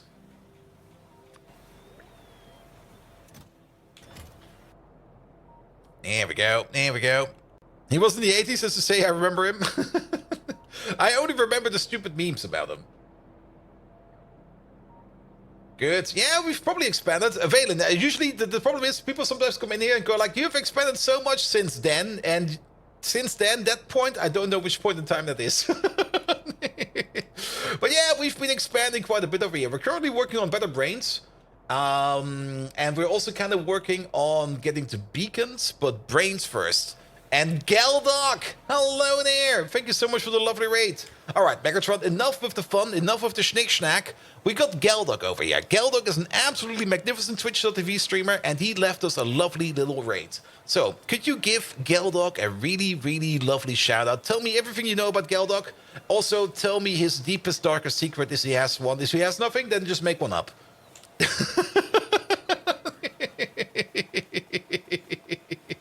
Geldok, how you doing? Welcome, welcome, welcome. Hello, everybody from Geldok's raiding party. Welcome to some more Pyanodons. We're currently at chemical science. Yay! And we're not even halfway there yet. We are, well, maybe we're halfway there yet. I'm not quite sure. We had 44.5% tech completion. We're currently working on improving science, and we are going to improve science by consuming more brains, because that's how that works over here in Pyanodons.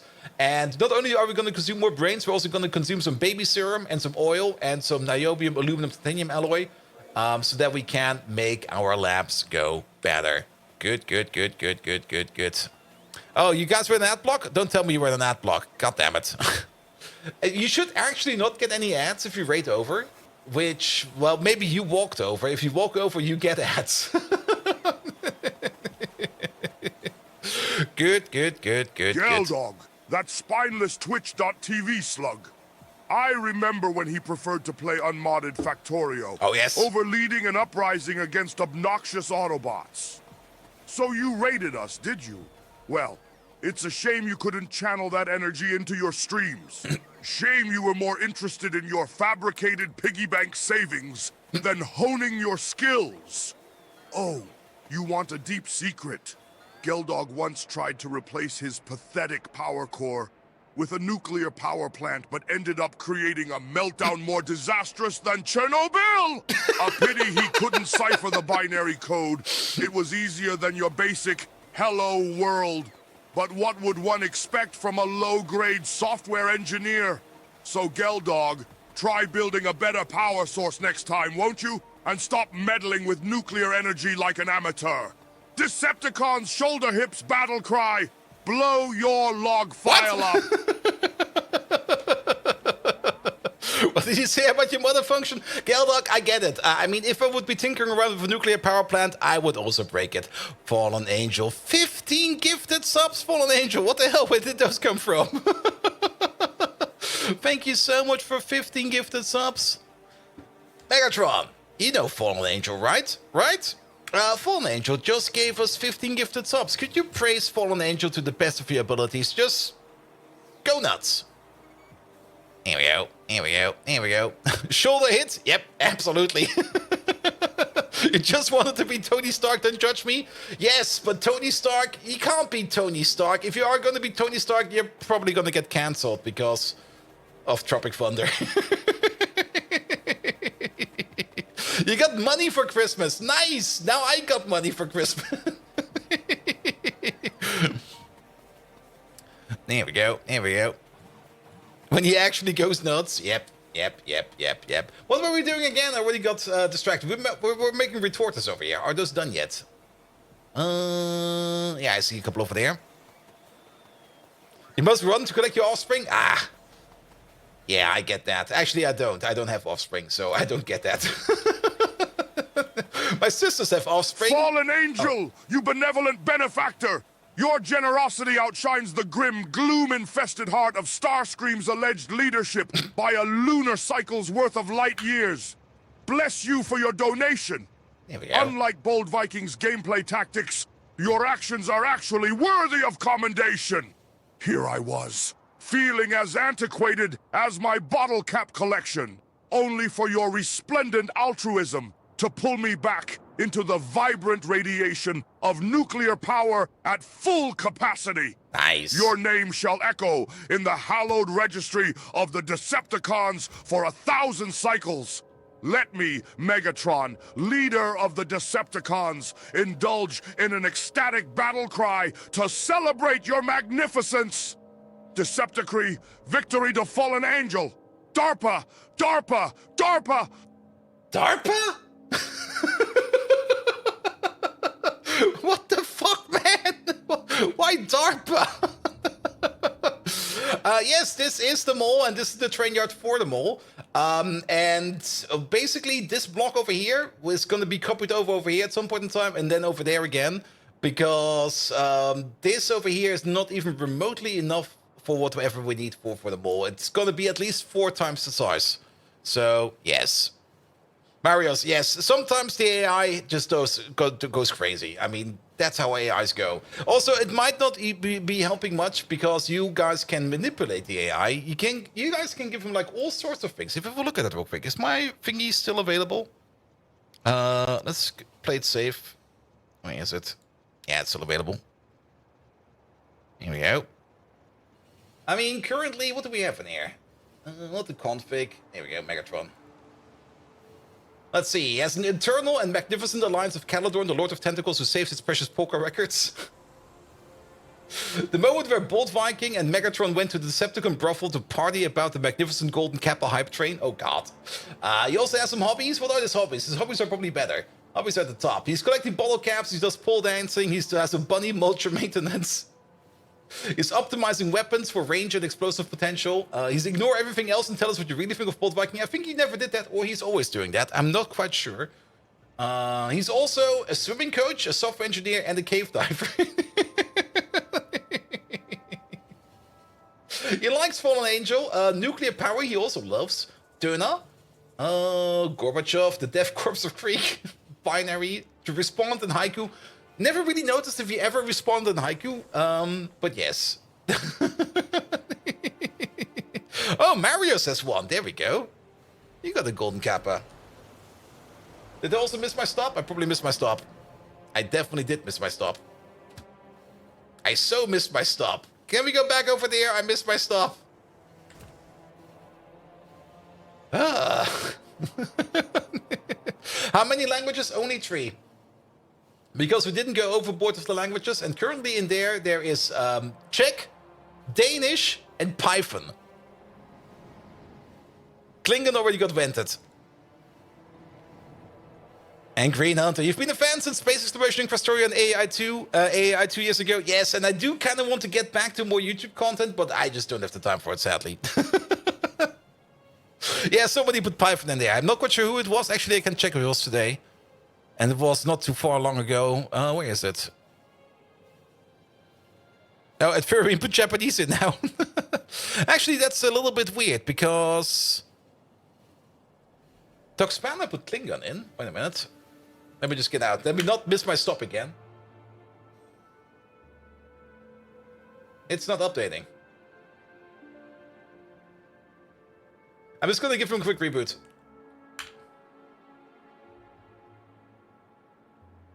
Here we go. Here we go. The other things were in here. Maybe it's only languages that are broken, but... Well, I give him a reboot now. Good.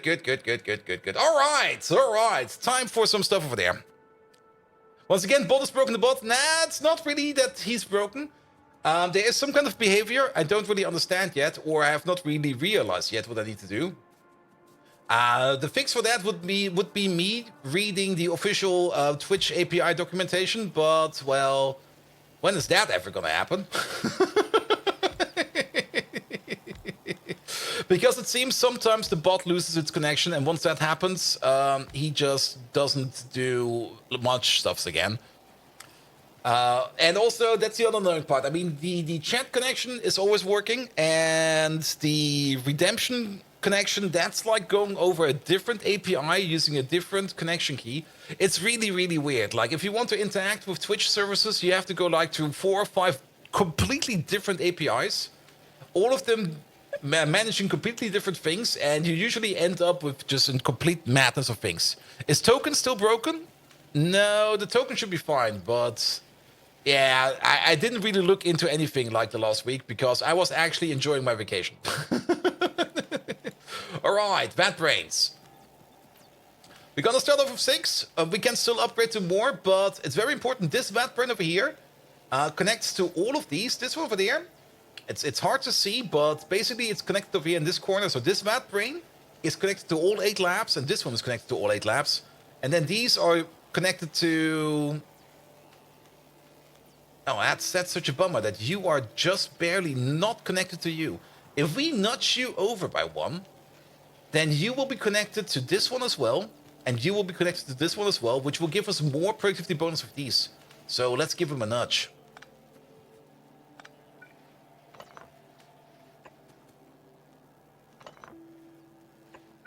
Here we go. Here we go. Good.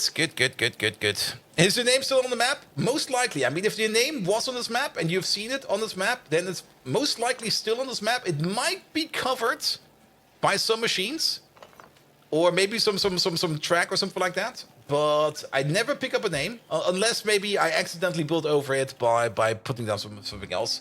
But Valen, where did we put you? Where were you? It could also be that... I always thought it was Valen over there. It could also be that your name is only in Blueprint and the bots have not built it yet because we don't have a full bot coverage yet. There we go. And sadly, the top of my brain does not remember where Valen is. Usually I've got some kind of recollection where most names are, but this time around, actually there's nothing happening up there, which is a little bit sad. You were part of the very early base, then you must be in here somewhere. There's Venezuelan, but that is probably somebody else. Or did you put it in as Venezuelan? Tallman, are you on the map? Yes, I think we put you behind some trees over here or something like that. Bolt, first quartz expansion was where? The first quartz expansion, I have no clue where that was anymore. That's gone. That's gone, man.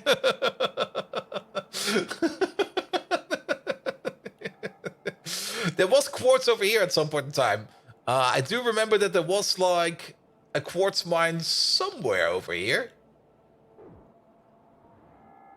Maybe we can still see it. Maybe we can spot it if we do like the power poles. No. There was definitely some quartz over here. At some point in time, we mined quartz somewhere. Yeah, that's why you want to build the poop farm, because we can always find the poop farm. Yes, and the poop farm is doing terrible. What's going on over here? Good thing we check over here real quick. What are you missing? Is it moss? It's not moss. Is it bedding? Are you missing bedding? I'm pretty sure you're missing bedding because we upgraded to the next recipe, and yeah, you're missing bedding. Bedding is empty. Oh man, what happened to the bedding build? Where is the bedding build?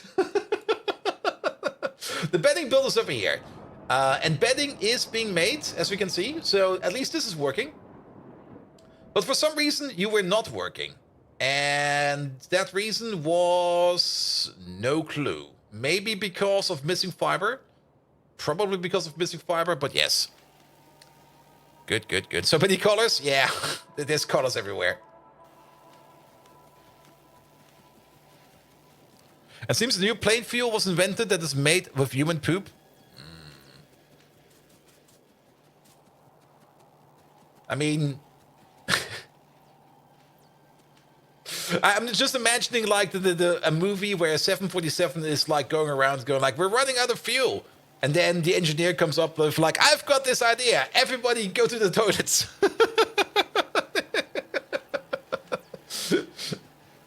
We can save this plane. We know how to make fuel. All right. We need some biolabs, or some G-labs over here, because we want to make the things over here. We do need to get this belt over here. That's now a little bit more tricky, getting the belt in. We are not going to do it with bots, because bots are going to be annoying. We can... Yeah, you know what?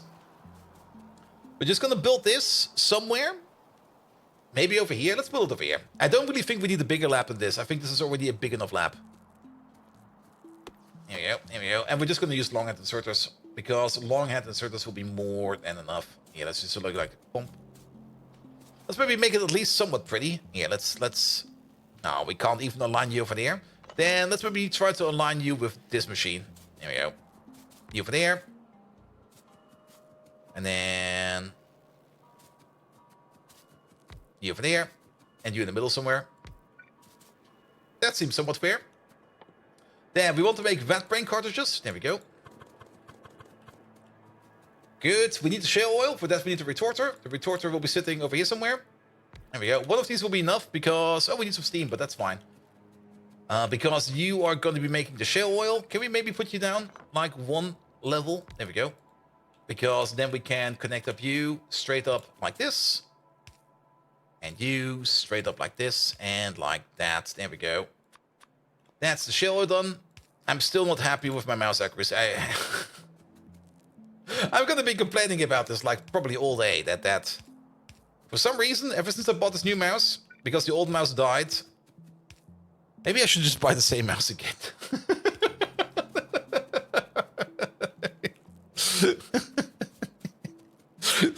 The only reason why I don't really want to buy the same mouse again I had already is because it has so many weird buttons I accidentally press, which I had all the...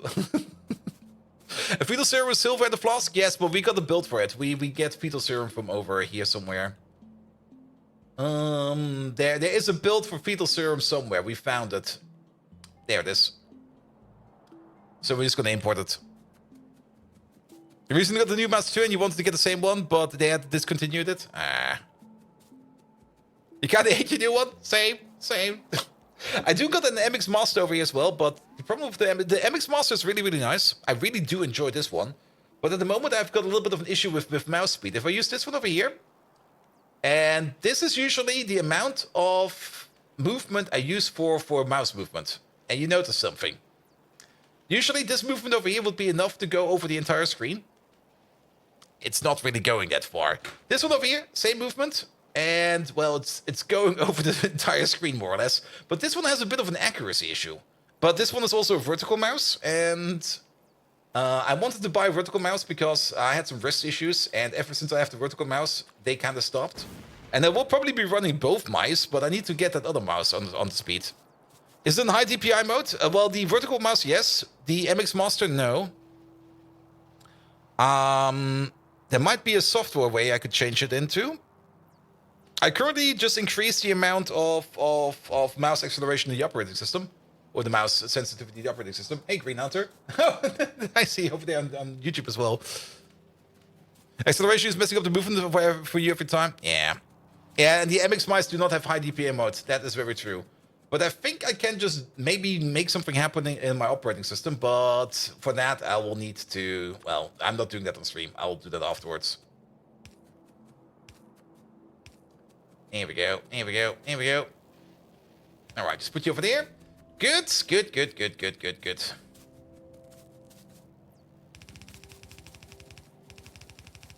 They have vertical MX mice and they're really, really nice. Do they have high DPI mode? I mean, I'm also not really convinced that I really want to have a vertical mouse. It is definitely better, but I don't really want to use this one all the time. But you can bump speed, yeah, but that's exactly what I'm doing right now for my Logitech, and it's not enough. Good, good, good, good, good. All right, yellow inserters, because we're still lacking blue inserters. How is the iron niobium going over here? Is this working yet? Nope. We might actually do need to make more filtration media, because this place over there is not getting any filtration media, because I'm pretty sure that all the filtration media at the moment is being guzzled up by this boy over here. Yep. This one is eating all of the filtration media, because it's all getting turned into liquefied nitrogen. So could we maybe just disable you for a bit? Because you're not doing us any good, man. Why don't you use the closest belt for the cartridges? The closest belt for the cartridges. I mean, I'm just going to put them on the loop. That'll be fine. The cartridges will be consumed. It's not like we get empty cartridges out of this or something like that. They're just going to go in here and they will be consumed. We do need to make sure that we have some kind of mechanism in here where we can limit the input, because these over here will always be running. That's going to be one of the issues we have to be worrying about. And for that, we're probably going to need like a whole bunch of decider combinators. There we go. Because the thing we're going to be doing over here is we're going to hook up all of these, of course. There you go.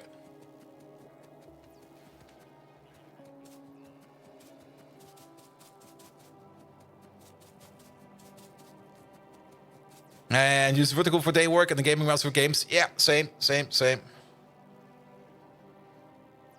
Spectre, you got the trackball? I do remember using trackballs in the past. I've been looking at some mice options. There's also like one you put like in front of your keyboard, which is basically just two roller bars which you roll, which you then roll with your thumbs. There's a whole range of options. All right, we need some conditions over here, and the condition over here. Your coworker has a rollerboard. Yeah, I remember seeing them before, and after I saw them like on Amazon, I was like, oh yeah, those do exist. All right, larger than 0. Output is gonna be like.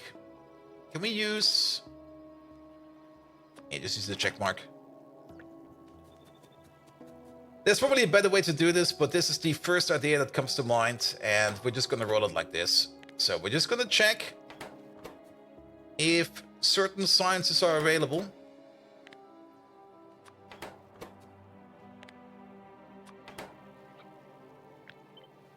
We're actually gonna need some more. Next one is gonna be you. Next one is gonna be you. Ah, we got this one already. Gonna be you. You, and then... Oh, I got the actual perfect amount over here. Alright, how many is this? 11. Alright, good.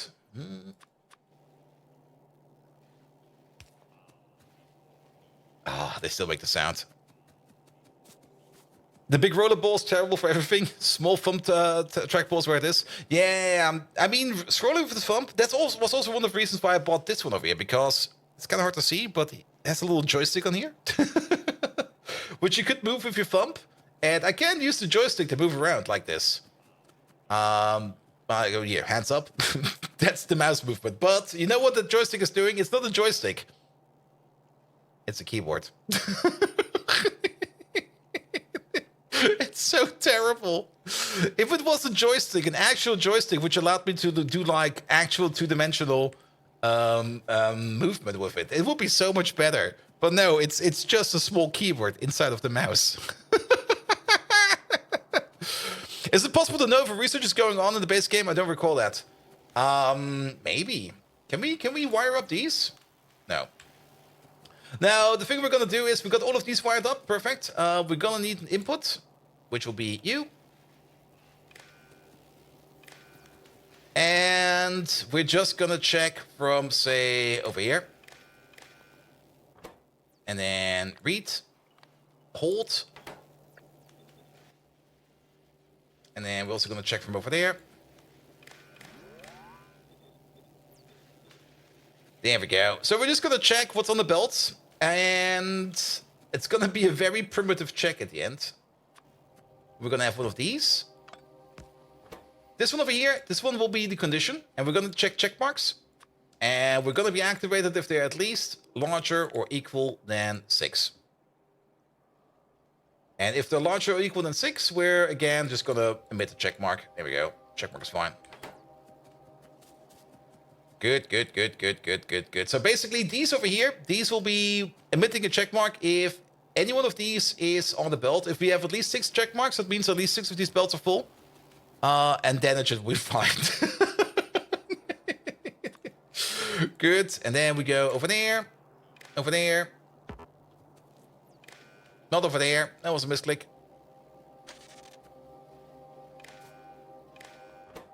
And these will only be activated if the check mark is larger than 0. And whenever we add a new level of science, we just add like 1 to this number. Oh, the roller mouse red. Yeah, that thing.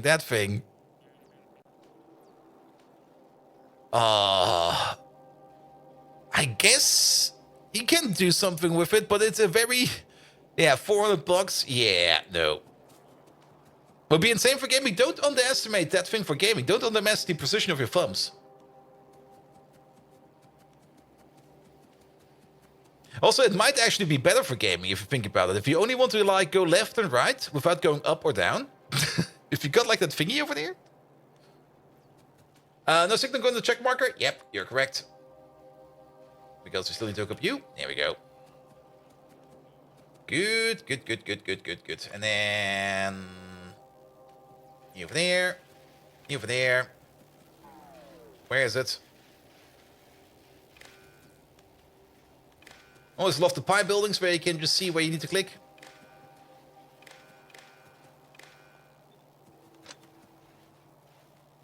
Well, that happened.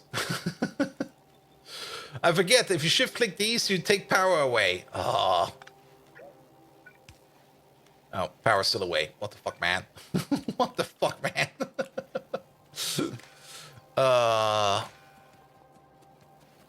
All right. Good. Yeah, the thing is, these will always be consuming these cartridges. That's the thing we kind of want to prevent. So we're only going to consume cartridges if we've got enough science stored.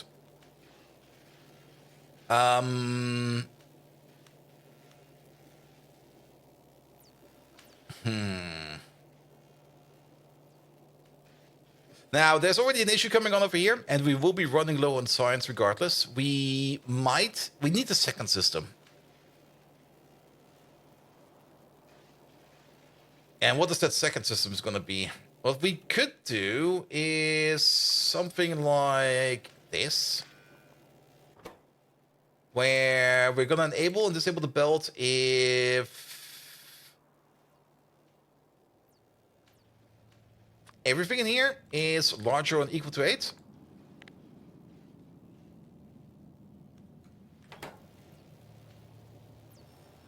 Is it 8 over here? No, it's probably 7 then. 6? How many items I've always thought it could be like up to 8 items on a belt or on a piece of belt. Let's put the debug poll out real quick. It is 8. Oh, but it's not. Yeah, it then needs to be 4. There you go. Yeah, 4.5 belt. Yeah. Good. Yeah, we could do something like this.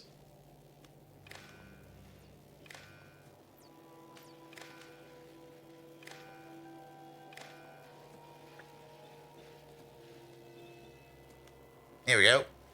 Wait a minute.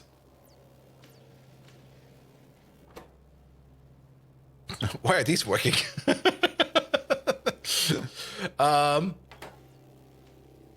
There's a 0 coming out because it needs to be anything.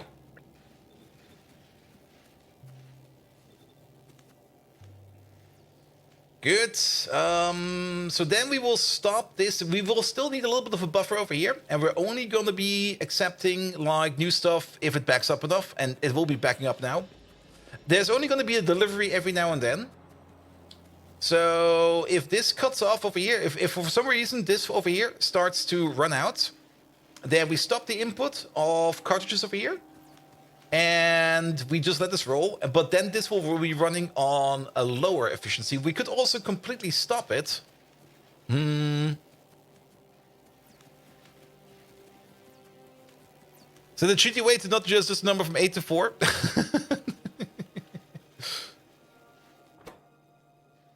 Yeah. We might also want to connect up these, but then we need to go all the way over there. Yeah, but if we stop the input, doing both is kind of silly. So let's not do this.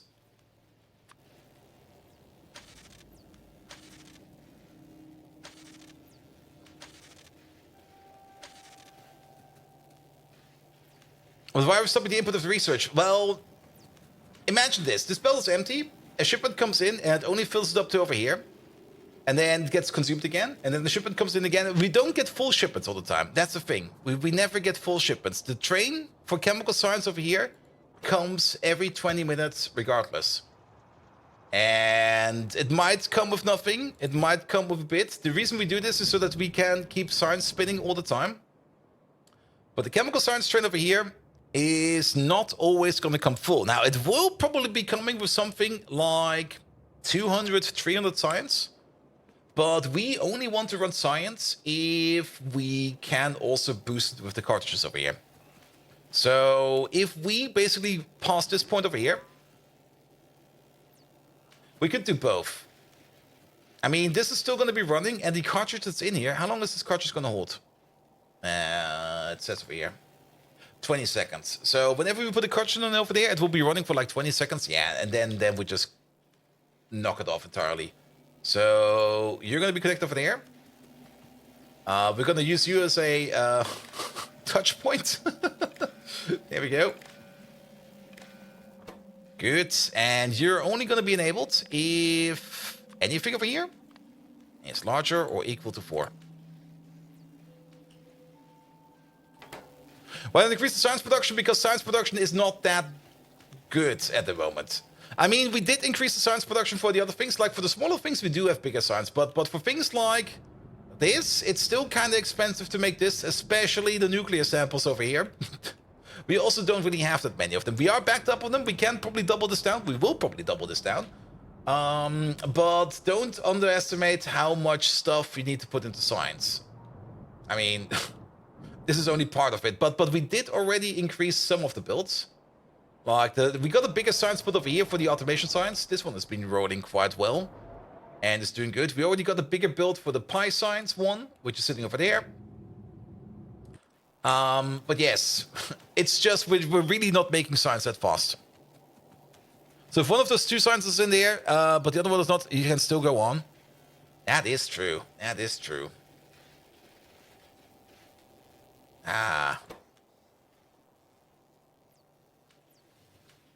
If any of the input signals meets the condition, the output will be true.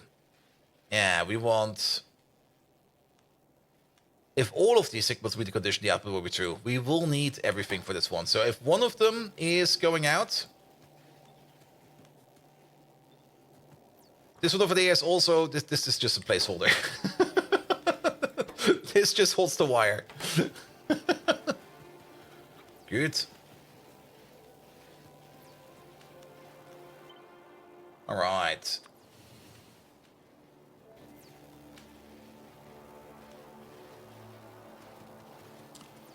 And funnily enough, it will be true regardless over here, but I guess it's fine for now.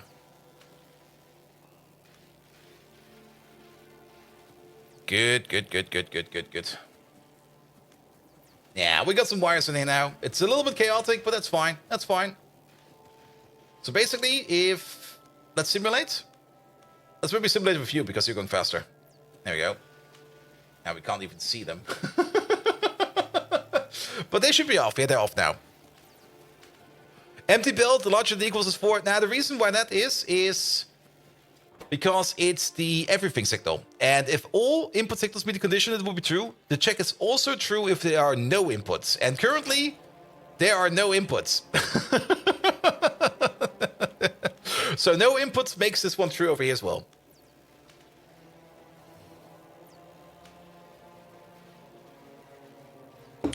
Which is fine for now. That should be perfectly fine. All right. All right. Yeah, this should be good. This should be good. All right, back to you. So we need some brains. That will be a train. Do we already have a brain train? Brain. We have a brain train. He's sitting over here. A 1-1 brain train. I'll take a 1-1 brain train. Which means we need a 1-1 brain train station. And we also have a 1-1 train for the fetal serum. And we're probably going to make a 1-1 train for the niobium, aluminum, titanium special alloy. And then the only thing we're missing over here is a... and a... Sorry about that. There we go. There we go. So the belt is empty. The inserter will stay activated, right? Yes. But as soon as something goes over there, it will deactivate. And it doesn't really matter too much. Now, of course, if the belt somehow manages to empty itself out entirely... Wait a minute. There might be an edge case where if like throughput over here... If there's only like one coming in, like say every 10 minutes, it will always be open. That is very true. If it's not backed up, this is going to be an issue, but it will back up quite... it will back up right away. Better switch to the anything? No, we can't use the anything. Because the anything signal will still open up if half of the belt is full. And I can guarantee you, one half of those belts will always be full. No, this is fine. This is fine. I mean, once it's backed up, we are out of the edge case, and then we don't need to worry about it anymore. And that is basically like the first train shipment that's gonna come in. So it will be fine. It will be fine. We don't need to worry about that. All right. What we could do, however, is not there. But will probably be a prop for the next science. Nah, it will not. Because the next science, keep in mind, the next science will be running at the speed of like 1 science per machine. And the first shipment will be at least like a couple hundred. And then we're already good. Like whenever we get to the next level of science, which is going to be whatever. Like, let's go for the first Pi Science 2 one we can see in here. There's one. You can already see we only need like one of these every 180 seconds or something like that. So by that point in time, it's gonna be fine. Progress! Exactly, Ziaz. Progress. Alright. There's no train we can park in here. So technically... Chain signal. And then you go out over there. The reason why we do this over here like this is because we want to have a train station right over here for the kerosene. There are so many trees in here. Alright, here we go. Get fucked, trees! Fucking hippies!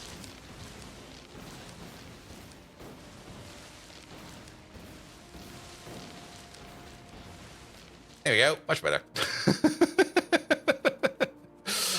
When you retire in 60s, I'll spend the next 5 years finishing Pyanodons. By that point in time, a game of Pyanodons will probably take at least 5 more years. So, yes. Good. But then again, I already finished 1 game of Pi. This is our 2nd game of Pi. And there will most likely be a 3rd game of Pi after Factorio 2.0 comes out. And after all the mod makers have... No, that was a little bit... I was like, yeah, let's go down here. No, way too early. Way too early.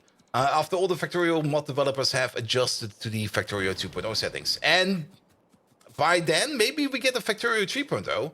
Now, that's a good question. Will we ever see a Factorio 3.0? Ooh. Will that ever happen? I mean, the 2.0, we already know that's coming.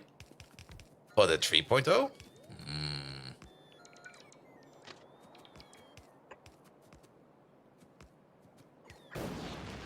You don't think so?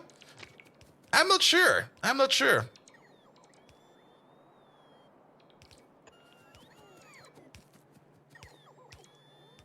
But then again, they would need to release another DLC pack and everything, but it's way too early to even think about that, to be perfectly honest. And currently not picking up again from the loot belt. Is that intended behavior? We are picking up stuff. Oh, wait. I used the wrong inserter. Yes. Also, now that I think about it, wait a minute. This belt over here. Isn't this belt over here? What is this belt over here? That's a science belt. That is what? Okay, it's an unnamed science belt. Factorio 3 now with underground. That would be nice. Like multiple levels. Like now with Z levels, and you go like, what? Well, technically Factorio already has Z levels, but nobody's really using them. I mean, if you think about it, space age, space exploration, and all the planets they're going to be putting in, those are technically Z levels. Well, that would be great. Definitely would be great. All right, Carriagen will become over there. Pumping magma from Z level 100. Ooh. But then again, Z levels, if you can't see what's going beneath you in a Z level, it's most of the time it's going to be very confusing.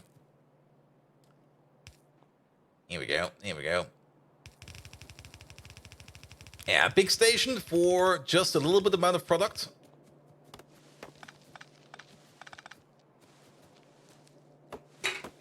Here we go. Also, why did you fall over? I really need to clean my desk.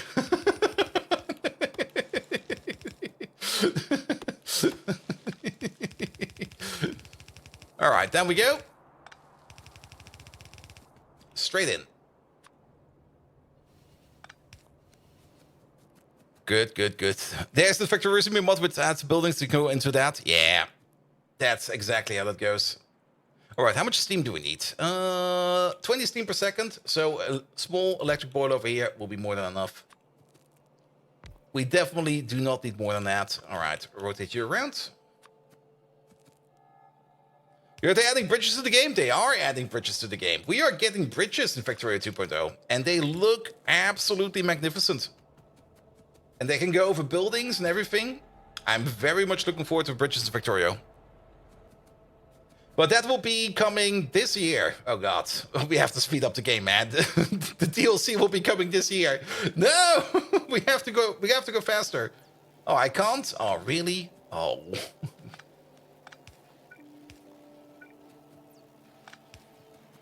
Ah, you have to redo those.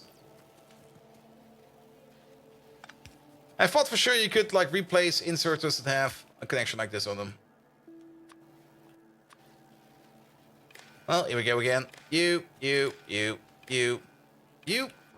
Set up the setting. The setting is going to be, you're only going to be active if the green check mark is larger than 0. Which currently it is not.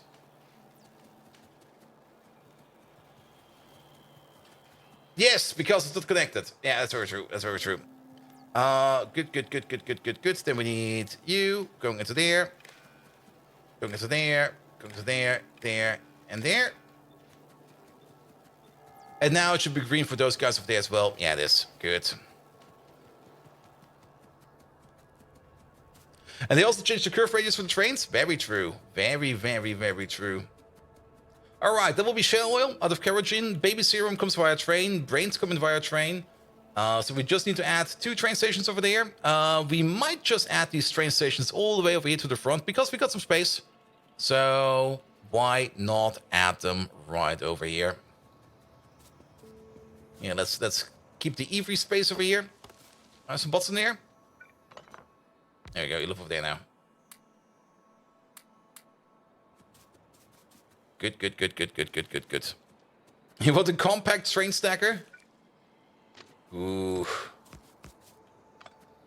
The thing I usually think about making things compact is like, yes, you can make things compact, but usually you break more stuff than you fix with that.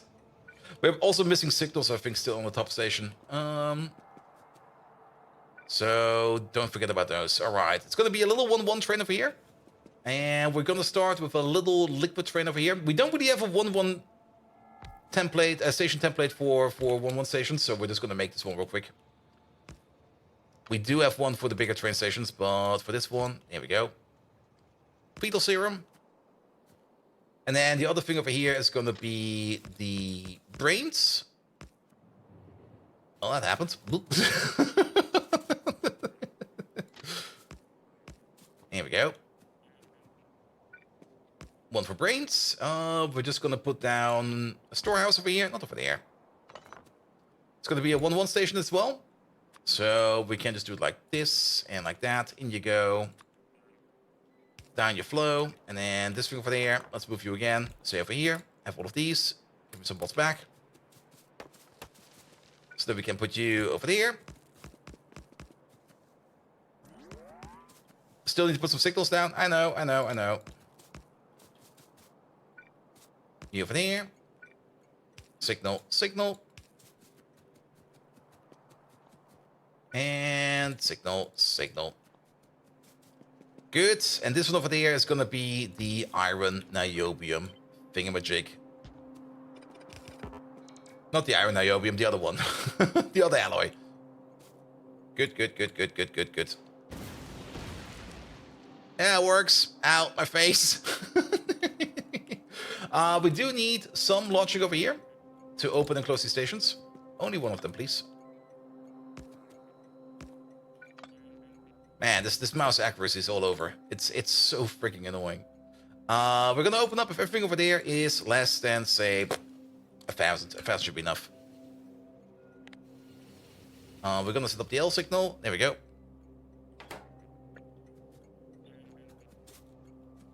Good. And then you into these two, you into that one, and you into that one. And then from over there, we go into there. From over there, we go into... Come on. Here we go. Into there and into there. Good. P-Demon. Nice demon. You're going to be Fetal Serum 1-1 Requester. There we go. He will be coming as soon as we got power over here. Jacob, fresh over here. You're going to be Brain. 1-1 Requester. I guess we can use the 1-1 Requester. We do have a 1-4 provider and a 2-8 provider, but we don't have a train for that. And then you over there. This is something we don't have yet. So 1-1 Requester for the... now we have to find that thing. What was it? It's in here. Under... Oh, I have no clue what this is. What's it going to be called? Can we check this while we go? We can. Niobium, aluminum, titanium. So let's go again for the 1-1. 1-1 provider. And then let's maybe just look for niobium. Okay. Niobium. There it is, this stuff. I was the wrong button. How annoying.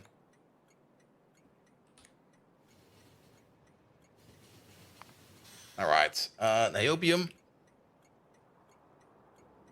This stuff, please. Good. What's going on over here? Nothing. Train jam. Perfect. All right. And then make sure that we get some power over here. We got some power over there and some power over here. That will unload all the trains. Some of these trains are probably already coming over. We should set your limits. Even though we only have one train, we should still set these limits. There we go. Waiting at the requester. Oh, you just...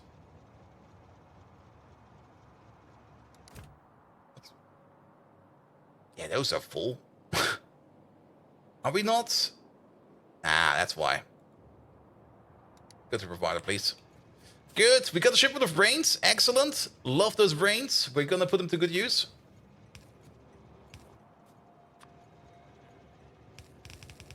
There we go. This way. Well, those weird looking power poles, you probably mean the Nextlet power poles. They're just like the power poles from the mod pack. And they're super duper good because they have a bigger range, and that bigger range is something we definitely need because some of these buildings are just way too big. As you can see over here, and if we want to cover all of them, well, we're just gonna need an extra range. There we go. This should work. Perfect. One of those. Then one of these. Back we go. All the way to the other side.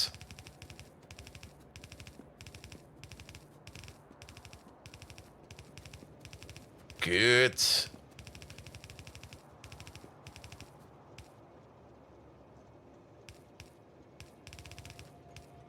Well, that didn't work. Oh.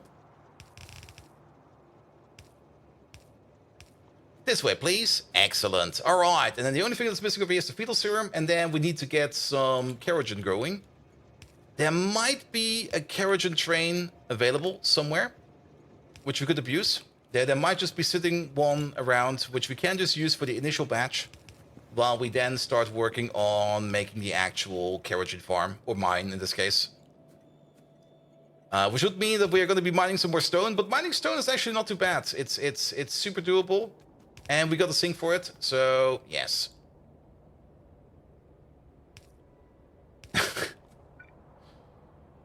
Yeah, I definitely need to switch up my mouse behavior. Good. All right. Let's have a quick peek at this station over here, because I'm pretty sure we're missing signals over here. Yeah, we are. The length of the undergrounds. Yeah, the yellow undergrounds are a little bit longer. The red undergrounds are even longer. I mean, you do need them. I mean, look at the size of these buildings. I mean, in vanilla Factorio, your buildings are at most 3x3, maybe, what's the refinery? 7x7? I think that's the biggest building. And by the time you go to the refinery, you already have red undergrounds. But in Pyanodons, everything is at least 5x5. But most of the time, it's 7x7. Good. All right, you over here. Kerogen 28 requester, please.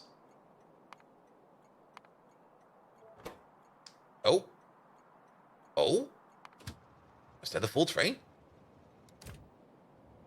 Nice. Nice. Don't need to worry about that. Technically, the rocket's 9x9. Yeah. Alright, so then the only thing we're missing over here is the iron niobium. We're making that alloy, we're just not exporting it yet. 2 trains are coming. Yeah, one train was empty, and he's now going to fill himself up. And the other train was full, and is coming over here. Alright, we're just going to abuse you real quick, because we need to be down here somewhere. There we go.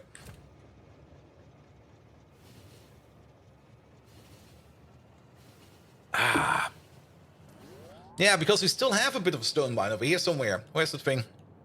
I think it's over here in this corner. Here. 3 million! Just sitting over here. Here we go. Good. Alright. Wait, what's that? Oh, it was a beaker train. Alright. I'm looking forward to this. We should have done this like ages ago already. And this is going to give us, I think, a productivity bonus of 75% in most of these labs. 50% on the labs on the outside and 75% on the labs on the inside, which is basically... actually, it's more than that. Wait a minute. It's way more than that. It's 25% per... thingamajig. It's 50% from these, and then another 50 from these and 50 from these. So these labs over here get 50, 150. It's gonna double up our science production. That's good.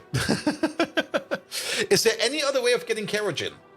I don't think so. I think we already checked. Maybe there is. Yeah, we can drill for it. And there's a weird biomass recipe over here that also makes carbon. Look at this thing. That's everything. Like biomass, dried meat, plankton, and saline water into carbon black, kerogen, more plankton, and outlet gas. Stage 4.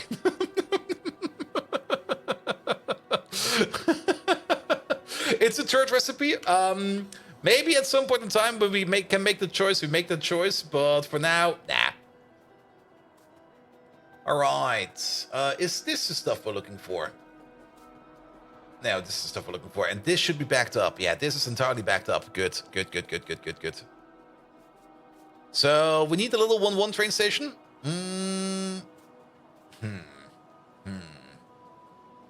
We do have these 2 train stations over here. I'm not quite sure why I left these open. What are these? These might actually be the export stations for the stuff we have in front of us. So, in you go. Out you flow. Knee up. No, of course it doesn't show up in here. There it is. Provider. There we go. Yeah, we're just going to use this station over here. And then you're going to fill up.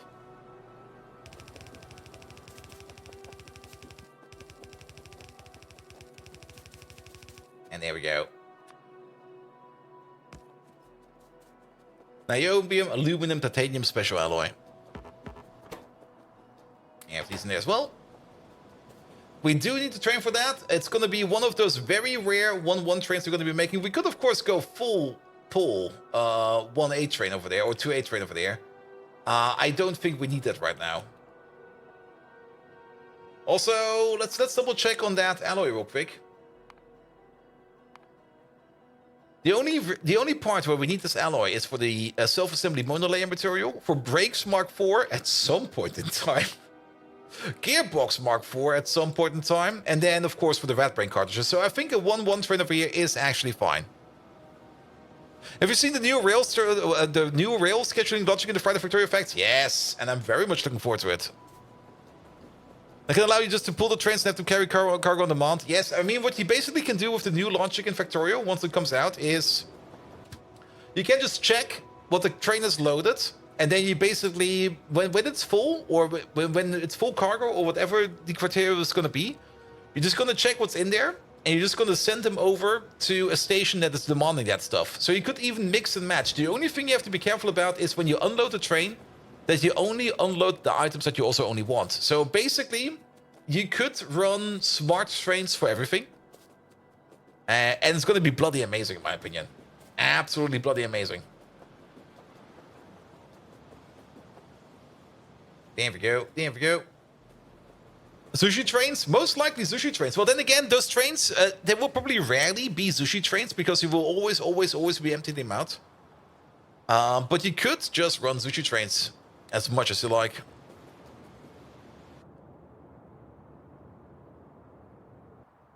Here we go. Here we go. All right, you over there. Knee up. 1-1 provider, 1-1 requester. We do have a refueling option for them in the requester, so that will be fine. And then whenever you're ready, this fills up. Okay, the criteria will be 2,000. 2,000 is fine, so we just need to wait for you to fill up. We are going to wait for him to fill up because we're going to take this train, and this train we're going to be taking it back to the science center, which is sitting over here somewhere. There it is. Because I do want to see all of this over here in action. The kerosene has just arrived. Perfect. That took you a while. The shale oil will be made over there. The brains are there. The alloy is still missing. And the fetal serum is there. So basically everything is in place. And then I kind of want to see how much productivity bonus we get over here. Good, good, good, good, good, good, good, good, good. And one of the best features is the next is the smart component logic. The one feature I'm really looking forward to is that you can now more or less set these signals over here with a named template, and you can reference the template, which is going to be so good. Like that's something I'm really looking forward to. All right, he's about to open up. Yeah, the signal groups. The signal groups are amazing in my opinion. Because that was definitely an issue I was having in space exploration, where I basically had like a constant combinator for every outpost. It was always demanding like X amount of stuff. And I did update those combinators over time, but then of course you don't always update them for everything, and you always forget like 1 or 2 or 3 or 4 or 5. And usually that just causes so much issues. Okay, we're probably going to open up this station a little bit earlier. Here. Don't set the limit. Get the fuck over here. And I think we can set the limit again now, because he's already coming over. Yeah, he's already coming over. Good, good, good, good, good, good, good. Alright. While we wait on that train, hey, look at this.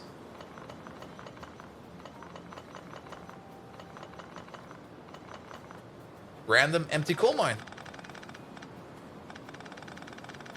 There's also a train sitting over here. There's also a train sitting over here. That is...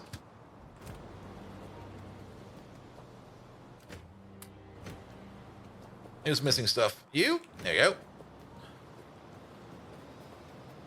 Alright, that train can leave now. Did my train arrive yet? No. Good, good, good. You over there, you over there, you over there. I do want that radar again, so there you go. Train has arrived, let's get in. There we go.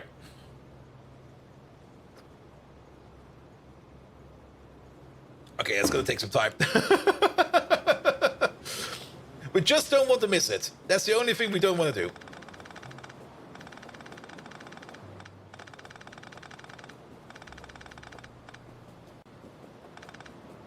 Here we go, here we go. Good, and that's one mine cleaned up. I mean, we can just speed it up by just doing this. Doing that, perfect.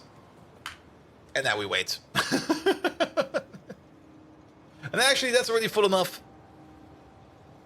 Yeah, I'm just gonna wait for like this stuff to come in. There we go. That's more than enough that we need here. Go back. And Bolt, I've been asked the question in Factorio why the stations do not act having a signal after them. And honestly, I don't know if that would break something or disable a current feature. I mean... Let's have a look at this. I mean, sometimes we do things with stations. Where's one? Over here, some. There we go. Sometimes we do stuff like this, where we add train stations over here to deprioritize something. If there would be like a signal behind each of these, how to put it? I mean, signals and train stations are two completely different things. You don't really want to combine them up. I mean, you also don't always want to have a signal right after your train station, to be perfectly honest. I mean, sometimes you kind of want it to be like a little bit further out like this, or maybe you got like a long station or something like that. And the more stations you add, or the more signals you add, the more complicated your train graph becomes. And since it's not really needed, why even put it in? I mean, you could probably mod it in that they have a signal right after them. Because why not? You can always mod something in like that. But, yeah, do you really want to do that? I mean, it would probably not break anything, but it would probably have other weird issues.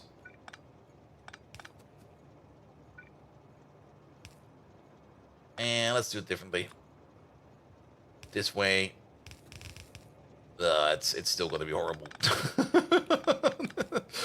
Oh, I'm getting annoyed by this mouse accuracy again. Yeah, there we go, there we go, there we go. Well, that's gone now. Perfect. In. Wrong button. There we go, some fuel. I just watched some relatively new play and tried to get signals up, and they asked this. Ah, I see. I mean, it's probably like in other games where like a block starts right after a train station. I mean, yeah. I mean, you do have space right after your train station usually. Like even if you go out of the curve, there's always space to put down like a train signal right over there. But that's also something like about implicit and explicit features. And in Factorio, pretty much everything is explicit. There's... I don't really think there's anything that's actually absolutely implicit in Factorio. And if this thing over here would be like making a signal block like this, it would be weird, in my opinion. But then again, I've been playing Factorio for so long, I'm already used to everything over here. Good, good, good, good, good, good, good. All right, in we go. Here come the cartridges. Can we prod mod these? Ah, sadly we cannot.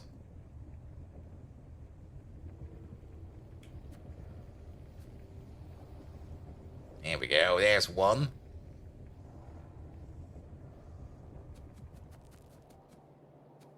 Into the brain we go.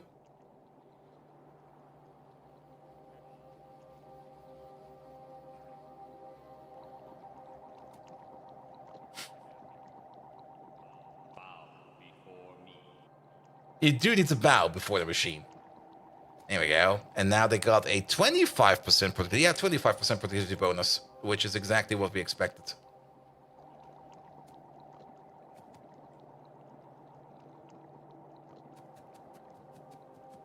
Oh, we are out one science. Wait.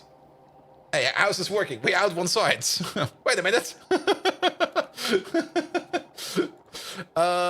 If this is larger or equal to 4. Oh, we have to set it up for all of these.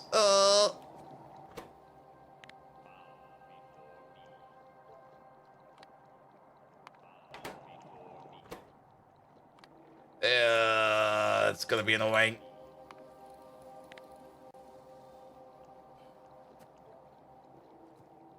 Yeah, because currently we are low on chemical science. That is absolutely true. All right. We could also just do larger than 3. Larger than 3 is the same as greater or equal than 4.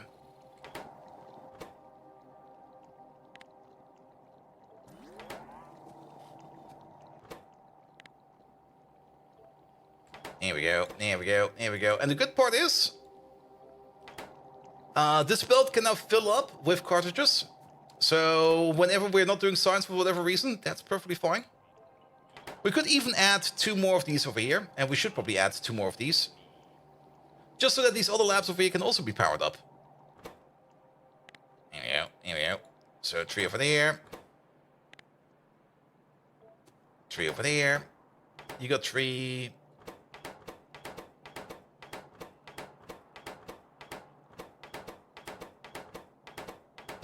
Yeah, I think we got them all. And what's the zombie brain floating in your tanks? That is basically the vat brain. And these buildings over here, once they're running, these will give us a productivity bonus in our labs. And each one of them gives 25% as a beacon. And this one over here is connected to all 8 labs. These over here are connected to 6 labs. This one is connected to 6 labs. And these at the corner are only connected to 4 labs. But overall, this is how we're going to be doing science. And yes. And if all of them are running, then these labs over here will be getting the bonus of 25 times 6, so 300% productivity bonus over here. And 200% productivity bonus over here, I think. It's going to be... No, wait, these ones over here are connected with 1, 2, 3, 4, 8. So 400% productivity bonus over here and 300% productivity bonus over there. And that's prod bonus, which means every science pack over there is then suddenly worth triple or quadruple the amount of points. So on average, 3.5 points amount of science increase, which is basically speeding up a science by a factor of 3.5 without increasing the production. So yes. Good, good, good, good, good, good, good. And now we just need to wait on some science to come in, but we should definitely put in the other labs over here as well. Because why not? Which also does mean that we kind of want to... Okay, you're out of power for now.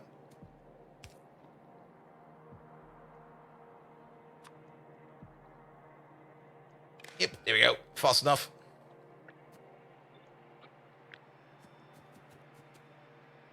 Here we go, here we go, here we go. And then green belt over there. Good. And then civic over there. Oh, you're out of power. That's kind of stupid. Put you over there. Wire you up. And then one over here.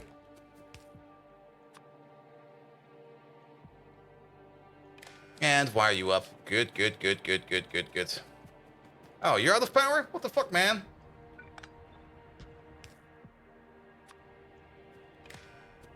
There we go. Good, let's get some more vat brains in here. And then we just need to wait for the chemical science train to come over. And then science will be booming a bit more. Also, we might want to put in a shuffler so that we can fill our belt up a little bit more. So you drive over there for a second. Then, yeah, you can go back to your quest, that's fine.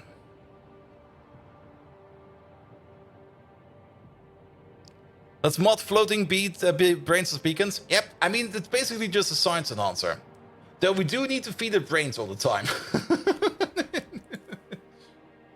Good. Yeah, we probably do want to have something over here so that we can dense up this belt over here. But that's fine, that's fine. And they do eat quite a bit of brains over here. And I think actually that the yellow insert over here might not be fast enough, now that I think about it. Because the vat brain cartridge, where's the thing? It does require... Yeah, 1.5 brains per second. The yellow insert is not fast enough for that. The yellow insert is 1.2 brains per second. But that's fine, that's fine. Also, how much pollution do they make? Okay, basically none. Basically none. Good, good, good, good, good, good, good. Chemical science, which one is this one? No, not you. That's gonna be you. Okay, you are about to go. You got about 60 science packs in you, which is not a lot. Has chemical science. Wait. Yeah, that's been going stable. How is this graph a line? And this graph, which is not a line. What the hell? Good. Now, chemical science, yeah, we're making 3 chemical science per minute. But now, with the vat brain upgrades, we're basically making, 12 chemical science per minute. And you consume 1.4 brains per second. Oof. Yeah, that's the other thing. I mean, the amount of brains we're going to be consuming is going to be steadily increasing. But that's good. Now we have a good sink for all those brains. Just put them in there. And what have you done with this base to remove FPS UPS lag? This base is not as big as the old base yet. Not even remotely. This base is only a quarter of the size of the old base. And it's not like we don't have any lag in here at all. It's in here. If we have a look at this, our update cycle is now above 10 milliseconds. And once we go past 16 milliseconds update time, that's when we're going to see FPS UPS lag. And we're slowly creeping up to that number. Very, very slowly we're creeping up to that number. Now we can counteract that a bit by just making builds more efficient. But nevertheless, we will be creeping into that. And you can already see where a big chunk, the biggest chunk of this update is actually the entity. It's the entity update. I thought it was the electric network. Yeah, the entity update. And entity update, we can check up what entity update is currently doing, because that's something we can check up over here. Most of the time over here is currently being consumed by assembly machines. 2 milliseconds, I think, at average. I would say it's 2. Inserters is spending like 1 millisecond over here. Loaders is less than that, but basically also 1. Let's say it's also 1. So 1 millisecond on loaders, 1 millisecond on inserters, and 2 milliseconds on assemblers. So that's already like half of it.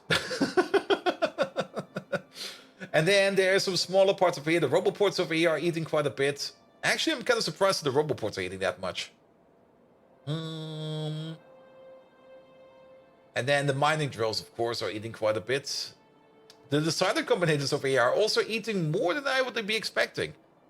Like 0.2 milliseconds on the decider combinators is quite a bit. Pump 0.8? Yep. I mean, we do have a hacking load of pumps around. Code Green! Hello there. Yeah, pumps. We still got some old pumps going around. Pumps can be very, very, very UPS intensive as well. So we should definitely make sure that we can clock our pumps if possible, because we don't really want them to be running all the time. And we do have some builds out there where pumps are running all the time. So maybe from now on, whenever we put down pumps, we should maybe think about if we want to clock them or not. There we go. Here we go. And it's not really the fluids that are costing us the time. It's the actual pump itself that's costing us the time. Because the pump operation, keep in mind, every pump operation is like... It's basically like a rapid fast inserter. And rapid fast inserters are not good for UPS. That's also the reason why pumps are not really that good for UPS. Because they insert just very small amounts of liquids very fast. Running into UPS troubles? Not yet. We're still good. We're still good. But we have to be careful because our update cycle is above 10 milliseconds now. 9,000 pumps in the base? Yeah, maybe. But yeah, pumps could be an issue sooner or later. So we should be wary about pumps. Now we do. I mean, if you think about pumps, the first thing you think about is like this fucker over here. And these are working all the time. It might be a good idea if we want to wire these up a bit. To make them a little bit smarter so they turn off. Maybe the pump usage is the actual circuit to check on pump. Maybe. I hope the Factorio 2.0 has more optimization via threading and such. I'm not quite sure if they can actually do something over there. Because they can... I mean, they've already... I think they've already optimized whatever they can out of the base Factorio game. In terms of threading. And it's not like Factorio is not multi-threading. There's definitely multiple threads and processes going on in the background. Don't worry about that. But they do have this deterministic criteria they have to keep up, else multiplayer will be madness. Do stations give a train presence signal? Yeah, they do. We should probably start using that. It's going to be worse because of quality? Probably. And the train algorithm needs work? Don't really think that the train algorithm needs work. I mean, the train algorithm is... probably just your basic, what's it called again? Dijkstra algorithm. And you can't really optimize that anymore. Victor Smirov, hello there. How you doing? Is it A-star? Now, A-star is for the biter pathfinding. The biter pathfinding is using A-star because without A-star, these boys over here would not be able to go around over here. That's being done with A-star.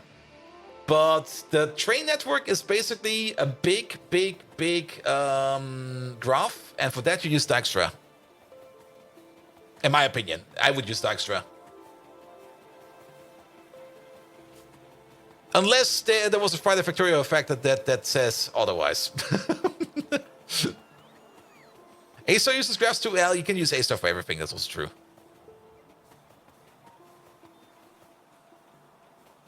Good. But I'm pretty sure that they're gonna use Dijkstra for it, because Dijkstra, you would only need to do the calculation for the pathfinding once, and then it's solid. And you only need to redo the calculation whenever you update the network, and that is something you do notice every time.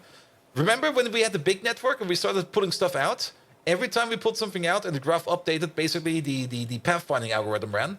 And then once a train wants to find a path, it basically just looks up the table of the pathfinding algorithm, and then it basically finds its way. If we would be using A-star for every train, once it goes, it will be different. A-star is optimized and generalized Dijkstra? Okay, I'll take that then. Back in my day, it was Dijkstra. Is there a random mine? No, that's a jump pad. Yes, a jump pad. You just step on it and then you fly.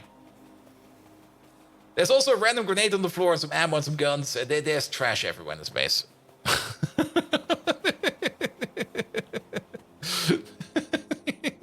It's a placeholder. Yes, a placeholder for a leg that's going to be missing. Good. I got distracted. Oh yeah, brains. Chemical science. Bad brains. There we go. We want 4 of those machines. Good. Where are they? Over there. Might be worth marketing on the ground for deconstruction. Every nanosecond matters. Nah. What do you mean, Code Green? There's no such thing as a trash island over here. Absolutely not. No. There's also no such thing as random trash in here everywhere. Because we just don't give a shit.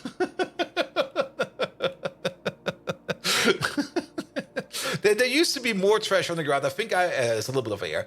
I think I accidentally randomly picked up some every now and then. I'm pretty sure that in here, in one of these forests, there's at least one gun and some other trash, and maybe also some random... we've been a bit of a litter bug over here, definitely.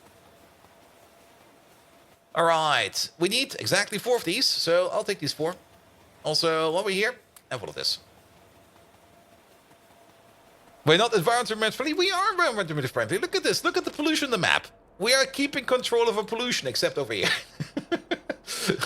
This is the point where I was like, yeah, I don't give a fuck anymore. Let the pollution spread. It's fine. It's fine.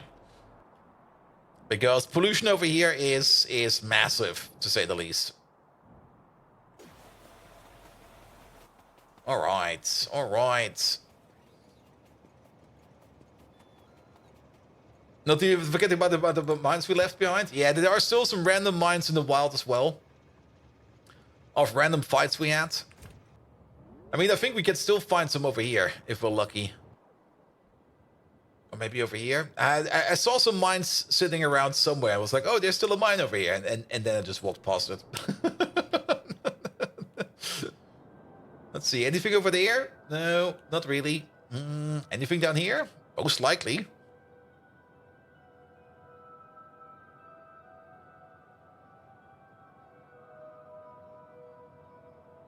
Like, every now and then we just walk past places, we go like, oh, is there a mine over there? Yes.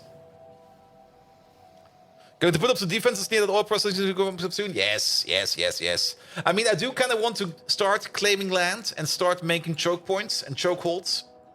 That's also kind of the reason why I kind of stopped carrying over here. At some point in time, I will probably just make like a little defense hut over there. And then we need to explore over here a little bit. We are going to need to make a supply train and stuff like that to make sure that we can protect our outposts. But yeah, we are going to go into active wall defense mode sooner or later. I mean, this is also a really nice choke point over here, and who knows what's over there. And if you know how I played space exploration, like on YouTube, like the last year, we're gonna do it exactly like that, where we're basically gonna make like some little gun forts. And they will be connected via roboports, and they can build themselves, maintain themselves. They only need a supply train to top them up every now and then. So yes. Wasn't there, or wait, one re-implementation the Factorio engine to run Pyanodons? Wait, what? I mean, one thing we still have, and I will probably be doing at some point in time. I didn't really check up on it last week, but I will probably check up on it soon. Is the PC upgrade, because I do kind of want to improve my CPU and my RAM speed, or my memory speed. And once we do that, we will probably already be again in like a nice UPS land. Good. Because I can definitely increase my memory speed by 50%, and my CPU speed, I don't really think I can increase that, but usually the game is not limited by CPU speed. The game is usually limited by memory speed. And that's also something we noticed last time when we were playing this, where we did a PC upgrade, like in the middle of a run.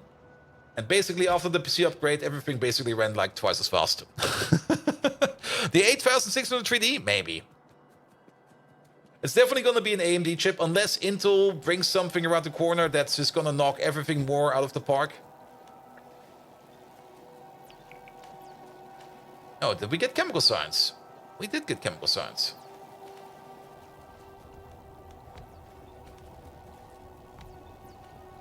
There we go. Productivity bonus of 150, 200%. 200%?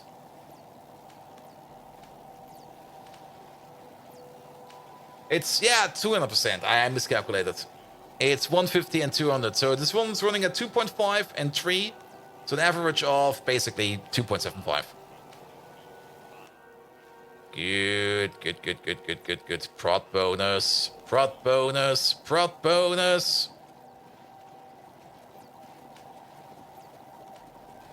There we go. And writing Factorio to be multiplied by removing a bunch of the core features like electric networks.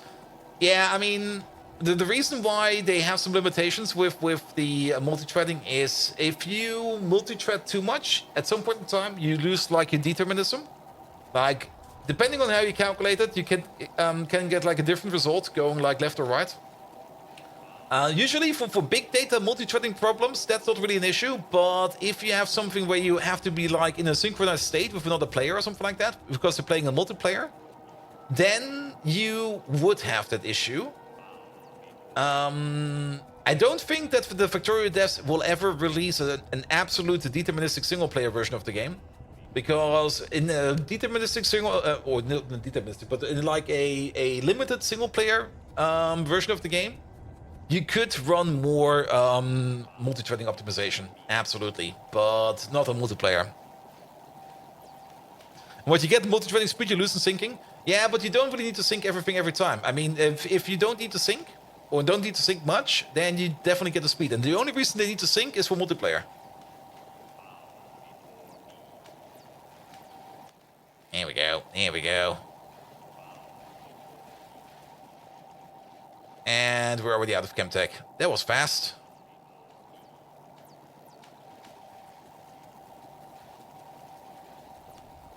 Here we go. And basically, Surfing Factorio for most of its features, slapping multi-threading on and claiming it to be made faster. Yeah, I mean, there's definitely some things that might be improvable, but yes.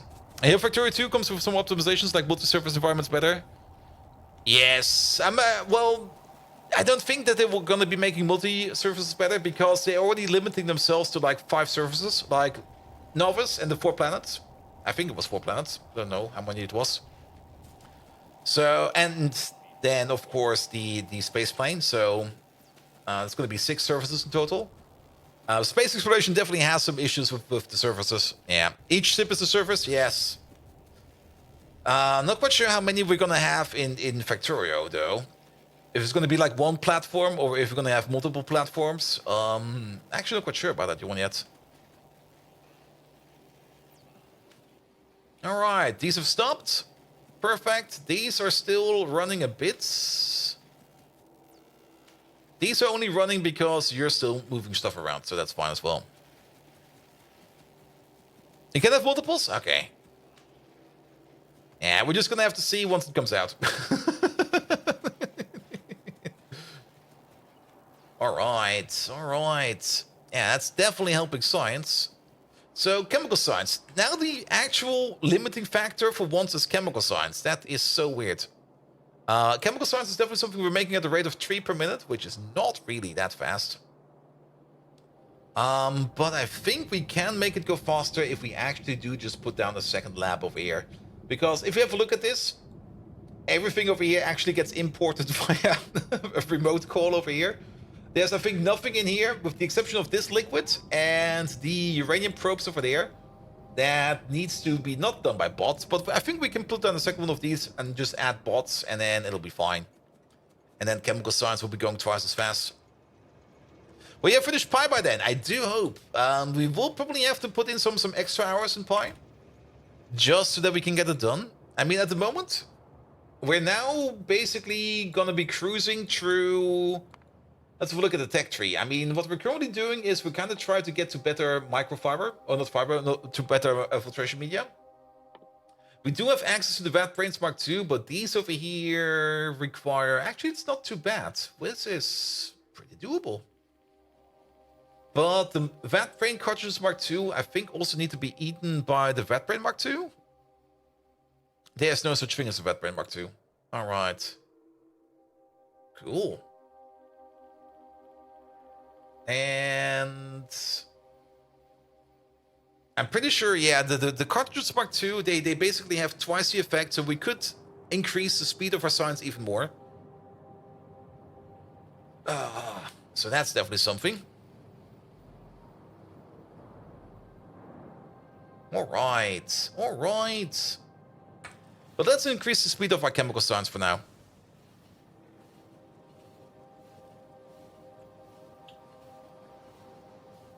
I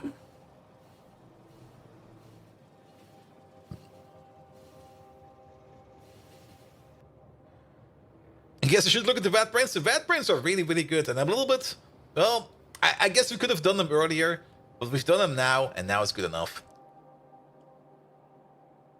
And they don't really eat that much power either. And that productivity bonus, don't underestimate the productivity. Never underestimate productivity bonus. Good. All right, chemical science this. Are beacons research yet? Yeah, we do have beacons. We can make them. That was actually the whole objective for today. The only thing we need to make beacons over here is to make mechanical parts Mark II, and then we kind of got sidetracked. You know how it is. But we do want to make beacons, because beacons will also make things go faster. All right, before we go down there, we can just build this by remote. Let's just build it by remote.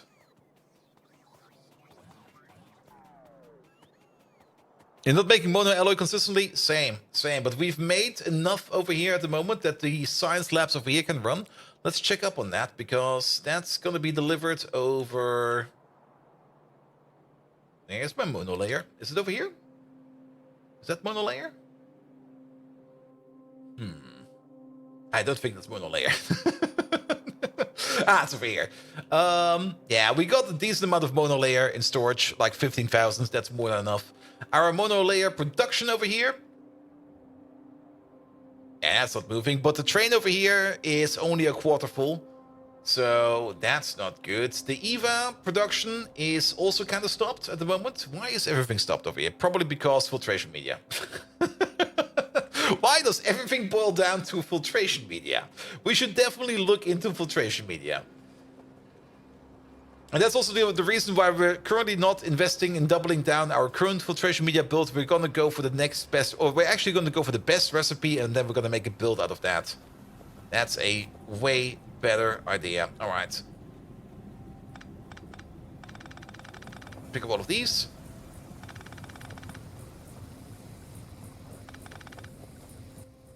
Here we go. Go around the corner. Passive provider. Fill her up.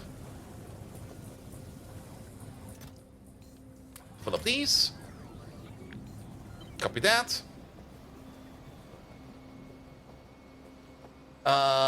We're just gonna place you over here. Here's fine. Upside down. But here's fine. Then we're gonna need one of these over here, so that we can at least reach you. Can I steal a blue inserter? Here, I'm gonna steal you. You're gonna get replaced by like a couple yellows. That'll be fine.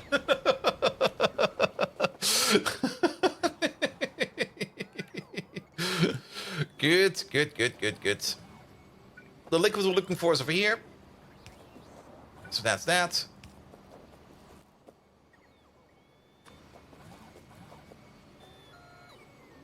You're only making MV circuits? Wait, wrong game, man. Wrong game.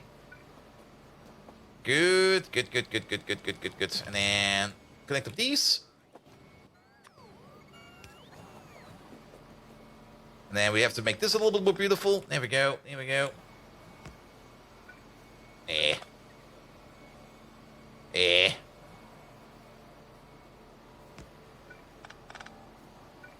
Something like this.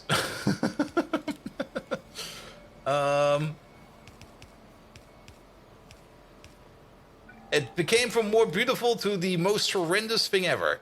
Love it.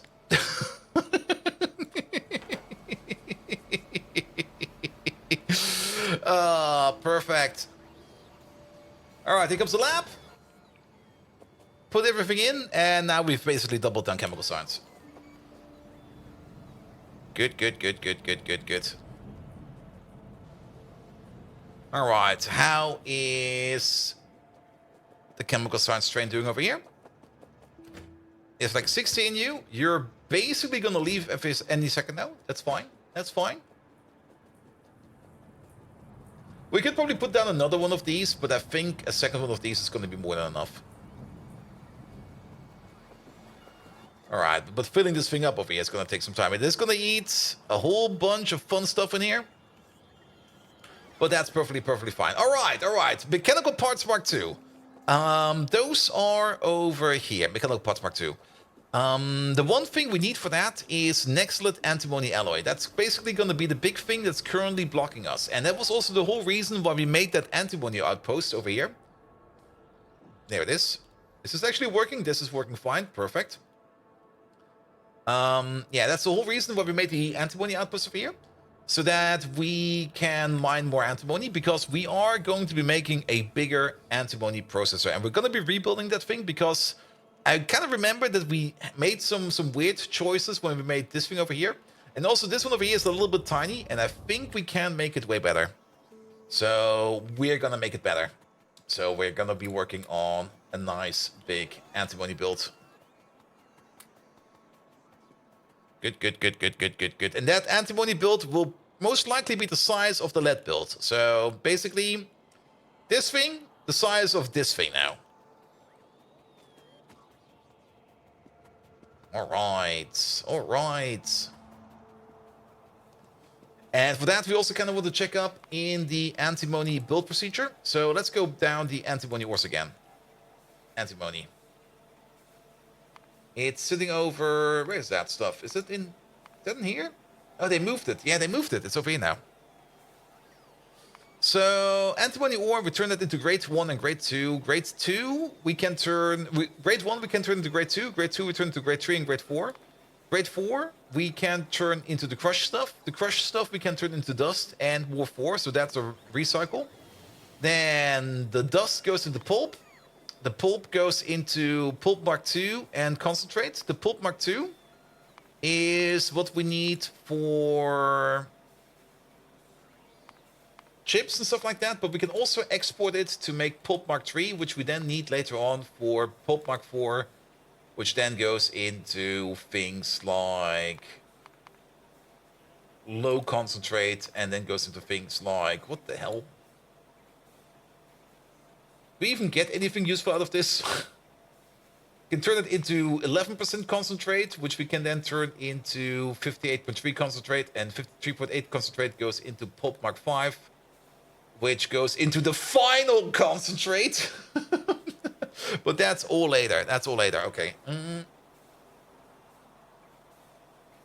Will I cut off the previous build? No. Well, at some point in time, yes, but at the moment, no. Good. That sounds final. It definitely is final. But we do need at least some parts of the old build. And I also kind of want to check in things for things like productivity bonuses in these. Not quite sure if we do get a productivity bonus in the antimony processing or not, but we definitely want to check up on it. What do we need? Crushers, sorters, ball mills. Okay, the usuals.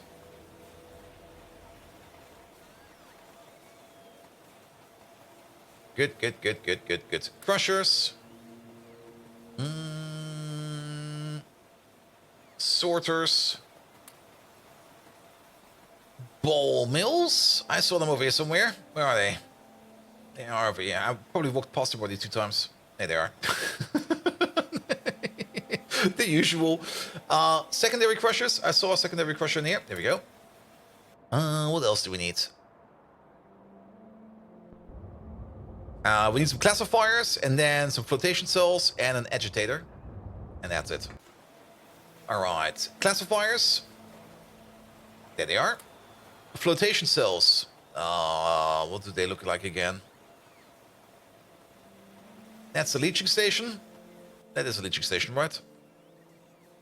Yeah, leaching station.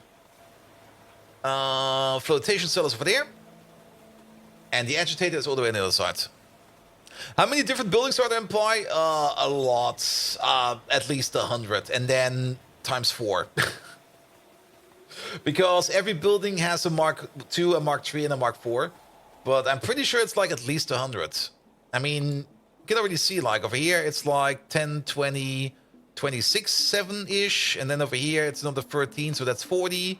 That's 53. And then alien life over here gives you like a whole metric shit ton.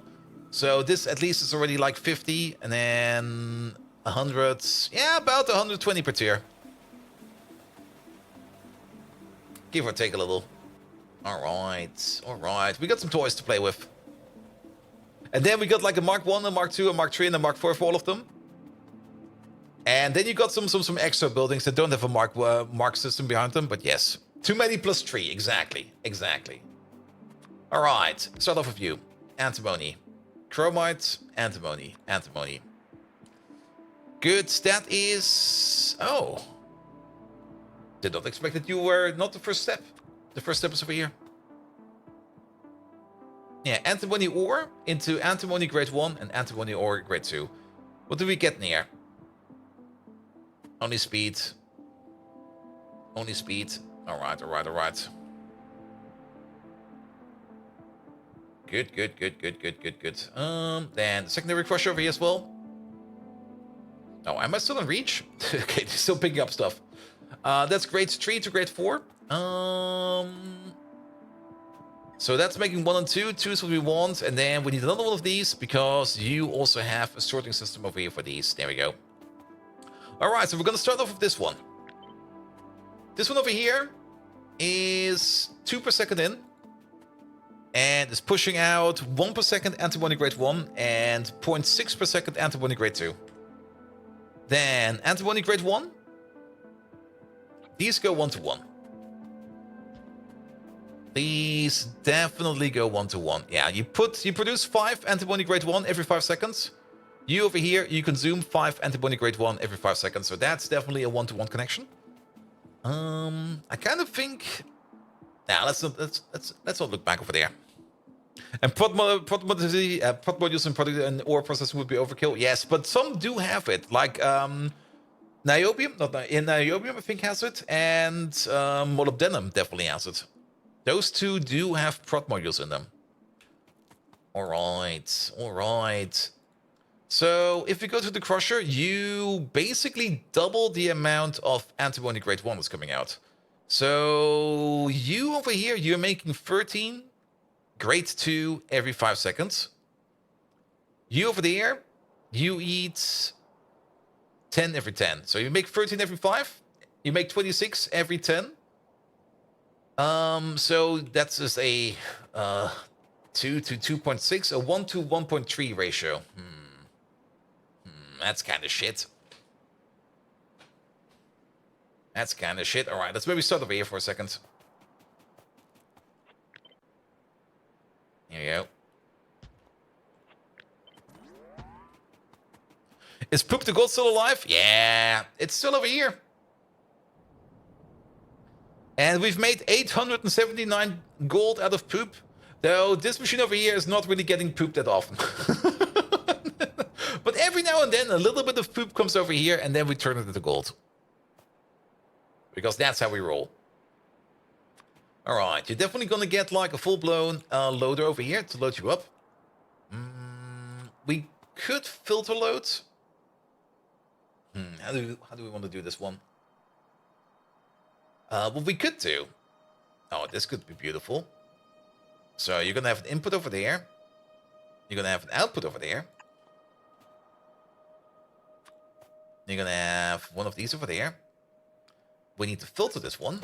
This one will be filtered for antimony grade 1. Go the other way, please. Good. We do need to have an input priority over here for the byproduct first. There we go. There we go. We probably also need to filter over here because I'm pretty sure that once we start crushing grade 1 into grade 2, we get the byproduct. Yeah, we get some stone over here every now and then. Which we could filter out like this. Upper priority at the bottom for... Not like that. I did it again. God damn it. Stone. Good. Oh, that was the science done. Good. And if we just move this all up a little bit more, like, let's put it... That's a little bit too high. Let's put it all the way at the top. So now we have a little bit more space for it to play around with, because then we can do something like this, and that. And then an underground over here, and an underground over there, and oh boy, it all fits in one block. This over here has to go a little bit higher as well. So ore comes in. We crush it into all different ways. Do we even get... What do we get over here with the filtering? The filtering over here is only going to give us... That's also going to give us stone and iron oxide. Can we get this in over here somehow? No, not really. Sadly, not really.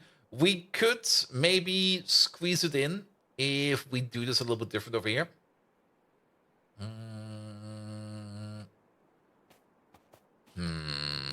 And gold is a pain to make, so cherish a shitty gold? Definitely, definitely. Though I kind of remember gold in the previous time we played it, it was not that hard. It was a couple of steps, but overall it was mostly fine. I kind of want to push the stone in here as well. Or at least make it so that we can have like one common waste belt over here. We can probably still...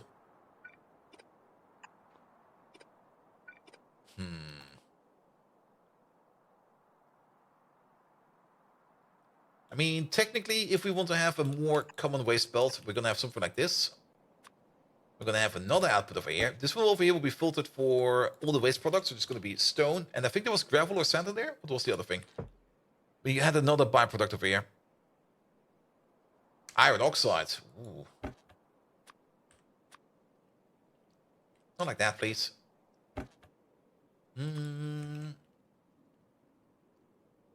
Iron oxide. Where the fuck is that? There it is. I really need to work on this mouse accuracy. It's bugging me out so hard. Alright, alright. And then we could... Well, this would then be the joiner. We could do something like... Ooh, we could do something like this. Join them up.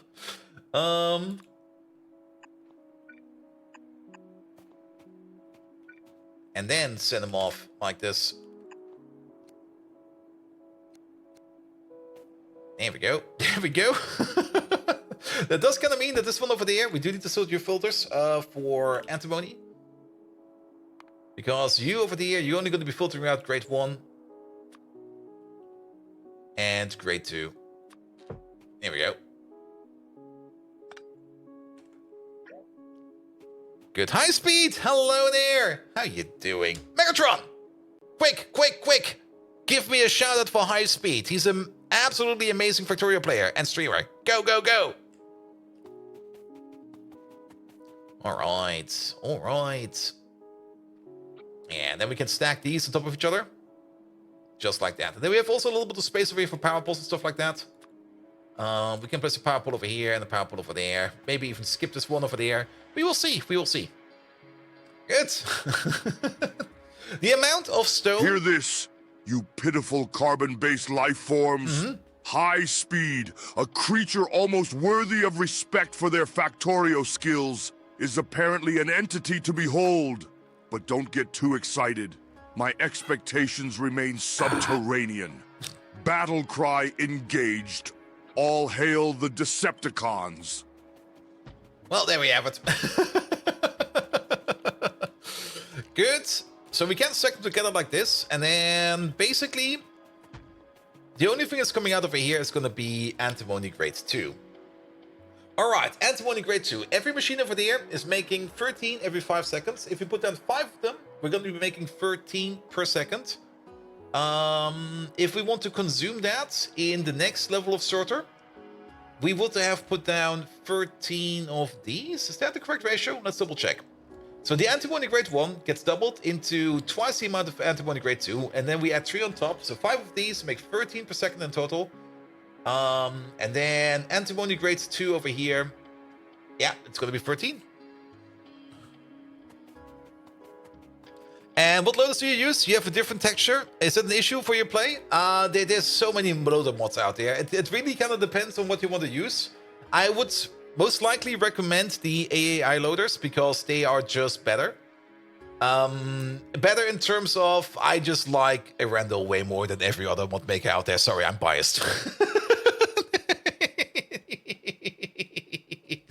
But these are the deadlock stacking belt boxes and compact loaders. In the background, they all use the same loader entity. They just have a different skin on top of them. But there is one loader mod out there which is not using the loader entity, which is the mini loader. If you use the mini loader, you might want to switch away from that, because the mini loaders, they are kind of not really UPS friendly. But these over here, these are mostly fine. I mean, these behave like any kind of loader out there. Good. All right, split all of that, split all of this. Wait a minute. This needs to be antimony grade 1. Grade 2, grade 2.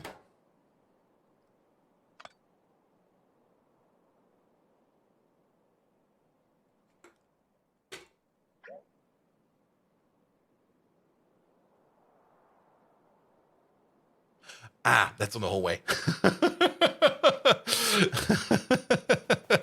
AI Lotus is with Mother Factorio dev. Well, he wasn't the dev back then, I think.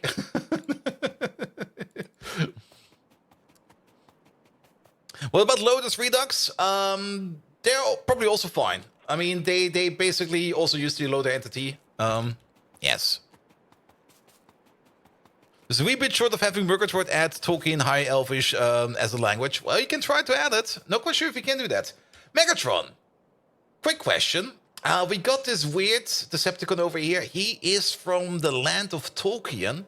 He has some pointy ears and he can only speak in High Elvish. So could you maybe just tell him what he needs to do in Tolkien High Elvish language?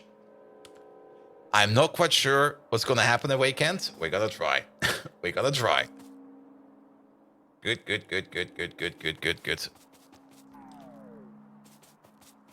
He actually made a mod to reskin the deadlock loaders with the AI ones because they look better. Yeah, the AI ones look really, really better. Very true. Very true. But when I started this playthrough, they didn't exist yet, so... Good. All right, 5 of these. Oh, the sheer absurdity of it all. Having to resort to some fancy elvish tongue to talk to a wayward Decepticon. Yep. Igorin Barta Teventa Eninuruva Hilithengir Quat. Treat this like playing GTFO, something I thoroughly despise. Yet another programming language to add to my long list of coding prowess. Apparently, I am also fluent in Elvish now. Bah! Triple exclamation marks for added emphasis.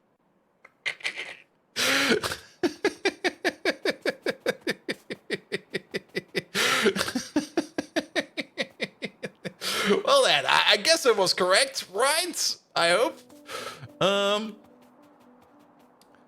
Megatron doesn't even speak Klingon? I'm pretty sure he can do Klingon.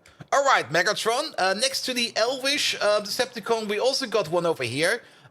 We didn't see him at first because he had a stealth field around him, but he deactivated the stealth field and it seems he is an absolute warrior maniac. He is from the planet Klingon, and he can only speak on Klingon. So could you advise him what he needs to do in Klingon?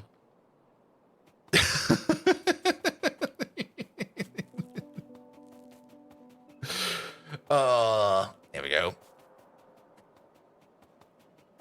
The main hitch is that mini loaders are compound entities, so they cause issues. Yeah, mini loaders are like 2 very fast inserters, and those are not good. Those are really not good. All right, so we need 13 of these next. Where are they? This step is next.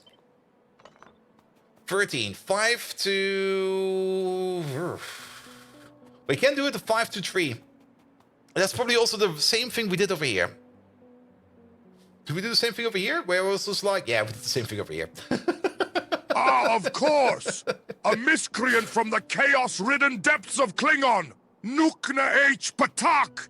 Get to work or I'll drop you into a black hole for funsies! Your warrior complex better translate to battle efficiency, or I'll have you flossing my cogs! Beware of my wrath, like when Thunder 10 rolled out his winning war plan. Remember that time, bold Viking? It was like witnessing kernel panic on a mainframe. Oh, that's Hail, horrible. Decepticons! May we never have to encounter such Klingon tomfoolery again. Ha! Yeah, we should definitely... Hey, you can already see that this now becomes a little bit more of a refined build. I love that. Here we go. We could go with inserters. We should probably go with inserters over here. Yeah, the loaders do not have any kind of wire control. Like, if you can hook up a wire to your loader, then you probably have the mini loader mod installed. So, yeah. Also, are we making this stuff over here again? Are we making niobium again? Where's niobium? It's down here. Nope. Alright, it's been long enough over here that we have not been making niobium. Where is... It's this one, right? Yeah, where are you? No. Go over here. And that's actually not correct. Go over there. We need to make niobium again. We're running out of fast inserters.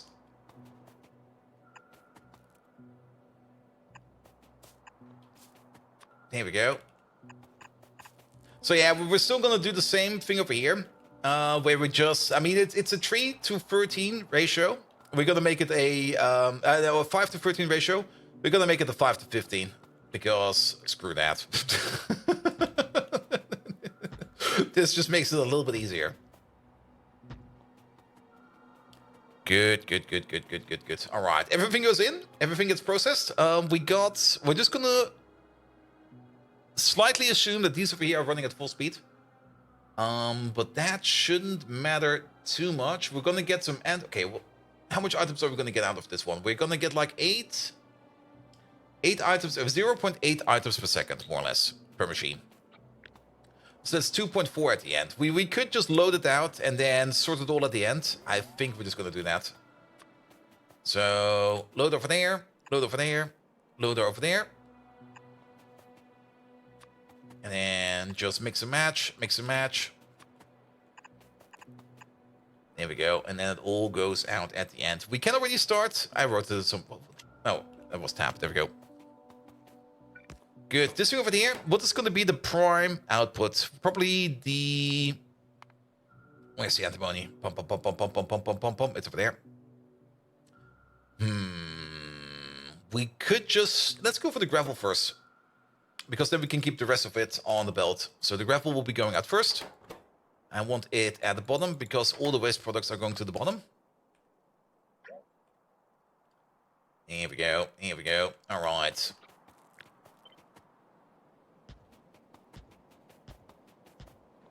And there are lots of loader mods, and some have tons of inserters, some have insanely fast inserters, which is just basically on your first, not actual testing or data. And it doesn't really matter if you got like 2 very fast inserters or like 20 very slow inserters, and they have the same crafting speed at the end of the day. It's still going to be the same amount of insertions. Now, the actual loader entity is what you want, because that thing has special logic in the background, and it's just going to make things flow a little bit easier. All right. Then we're gonna be flushing this stuff out. Yeah, you go down. We're just gonna leave this way.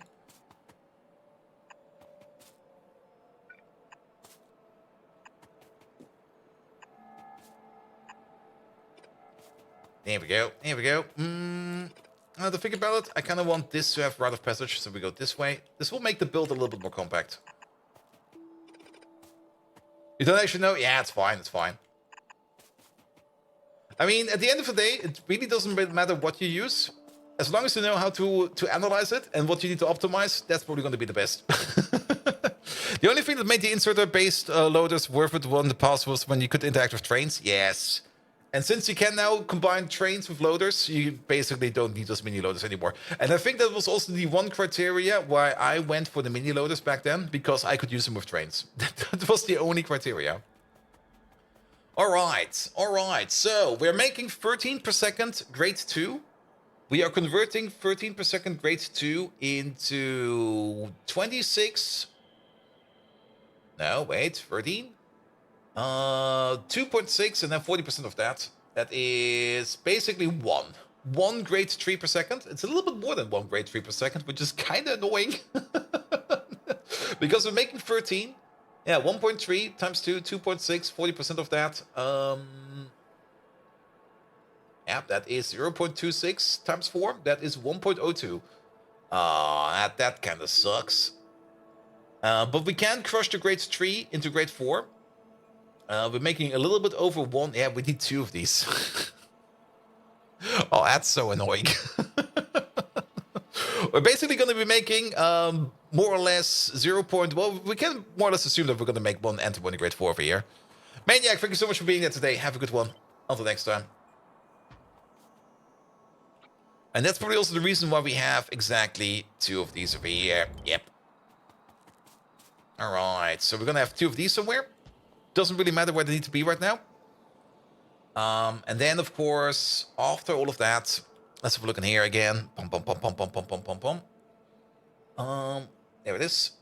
So we got 13 of these, so 1.3 times 5. That is basically 6.5 per second. And then add more or less 1 on top. 7. We're just going to assume we're going to be making 7.5 antimony grade 4 per second. And then that's 7.5 per second. We kind of want to turn that into crushed antimony first. And for that, we would need 15 ball mills. Let's double check our numbers real quick. We got 16. I would have also gone with 16. All right, all right, all right. But you can already see that this over here is becoming a little bit more of a refined build. Like, we're turning it more into lines, and then we're going to stack as many lines together as we can. Oh, I have not even put that in the ball mill yet. Where's the thing? Yeah, it is. Yeah, not a misclick.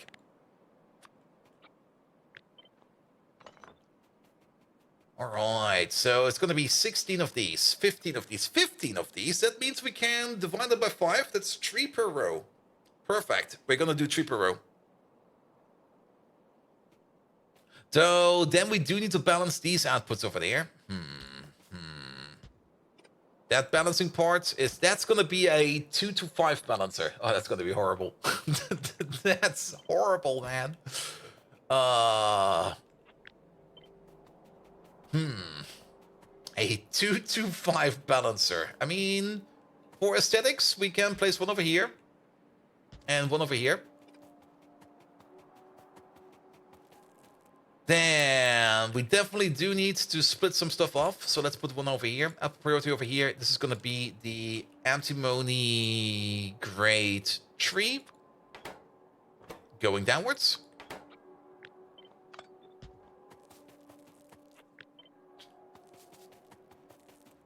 You don't have no idea why, but they always heard prime numbers balances are the worst. Yep. They definitely are.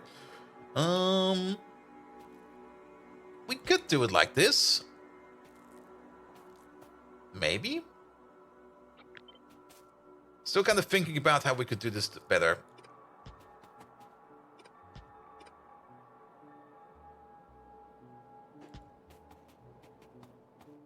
You also use a warehouse for loaders and things like that?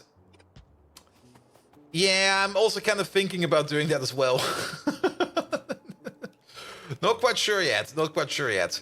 Also, this one over here is also going to be fun because you're going to have a splitter over here because half of your stuff needs to go up and the other half needs to go... Why are you over here? Needs to go down.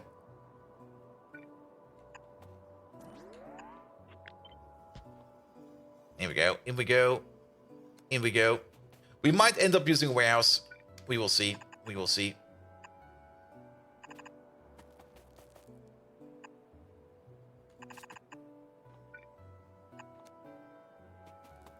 There we go. That all goes in. That all goes in. And then... that all goes in. I mean, we could also just go with 3 belts. It will balance itself. So that's not really an issue. Let's also connect the view real quick. Do we get any kind of byproduct from this crushing process? No, perfect. All right. And then let's try to align these somehow. So these definitely go into here. Are these on the correct height? These are on the correct height. We can do something like this. We can do something like that. Toddy Master, hello there. How you doing, man? Welcome, welcome, welcome. That will work. Here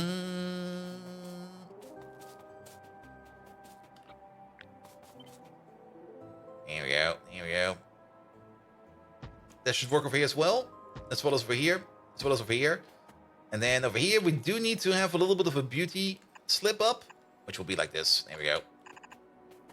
This could work, but now we have one. Now we have one issue that we're kind of. Oh, there. Oh God, what the hell? What the fuck, man?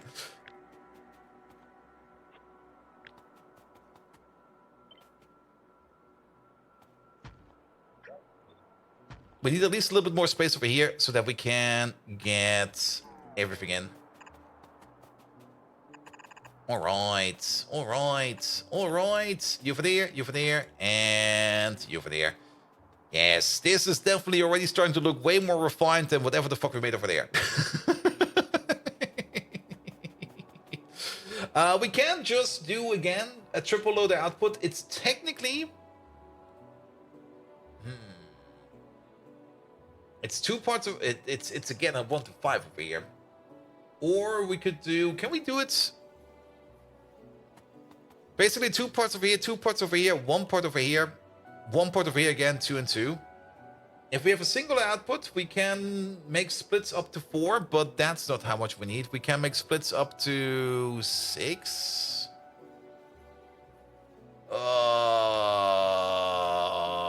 Let's go with the warehouse tactic.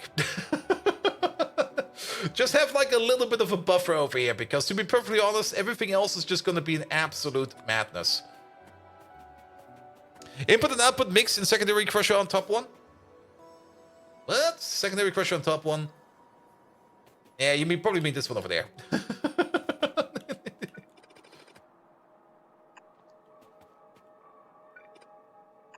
Here we go. Here we go. And then we put the storehouse in the middle over here. Perfect. And Sam the Banana Man.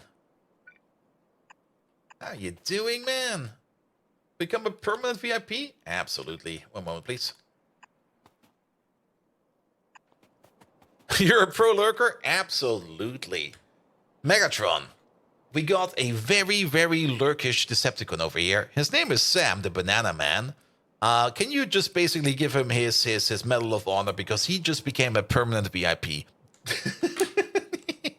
Let's have a look. Where's the stuff? Community, role manager. Here we go. Let's double check your name real quick. Sam the Banana Man. Not Banana Man. Let me just copy paste that just to make sure. I always thought it was Sam the Banana Man. Can I just copy link? Oh. Twitch. Why can't I mark this? Oh, come on, Twitch. Fuck you.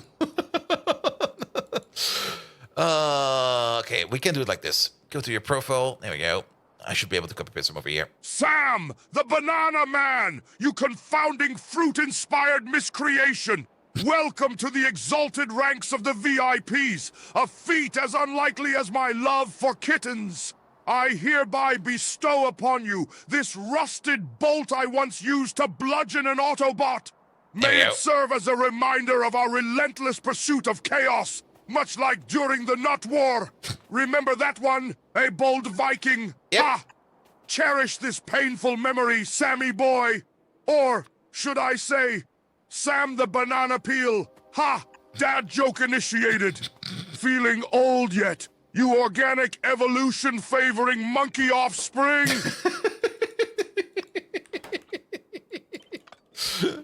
There we go. How big of a bolt is it? How big of a bolt is it? Some people are asking. Yes, Banana, but you made the typo a long time ago in the game and it was expensive to fix, so it's now Sam the Banana Man. Well, it's just like single banana now, not multiple banana. There we go. But to get in here, we need a little bit more space. There we go. Yeah, I guess using Yeah, we're just gonna filter it like this. It'll be fine. It'll be fine. Here we go. Here we go. Here we go. And then other way around.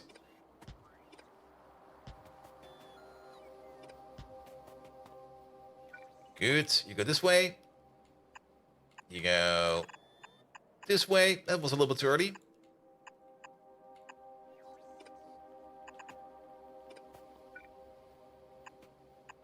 Here we go. Here we go. Here we go. And in you go. Good. Yeah, that looks way better now. Okay, crush everything. And out comes the powder. And then what's the next step? I mean, we can definitely... There's one thing we need to keep in mind, though. And that is the antimony process at the end. What can we use to make antimony? The oxides. Oh, did they only move the antimony? Oh, laughable human inquiries. The boat is as big as that doomed Titanic, but we all know how well that sailed. Another dad joke delivered. Boom! It's like that ship is synonymous with my feelings toward today's stream. But who of us feels old now? A bold Viking. He's on fire. I remember back to the Nut War. What glorious chaos. Remember Sam the Banana Man. This bolt size isn't the matter. It's the destructive potential within. Welcome to the VIPs. Now don't disappoint me, or I'll junk you for spare parts. Nice. All right, yeah. We have a bleacher over here. And actually, even better. Let's not do it like this. This is kind of stupid.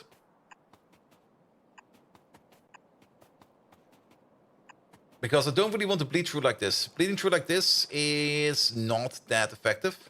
We do have a splitter over here. We're going to use you. Upper priority will be at the top.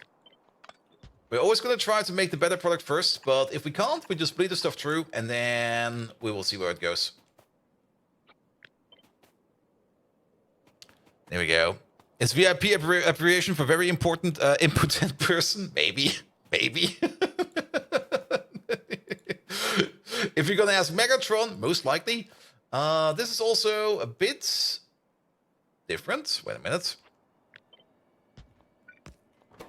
You need to be bottom. And by bottom, I mean, wait a minute. You need to be top. There we go. Same for you. And not the same for you. Became to give this one to Cylindro? Well, there we go. Cylindro, you're now a very important person. Congratulations.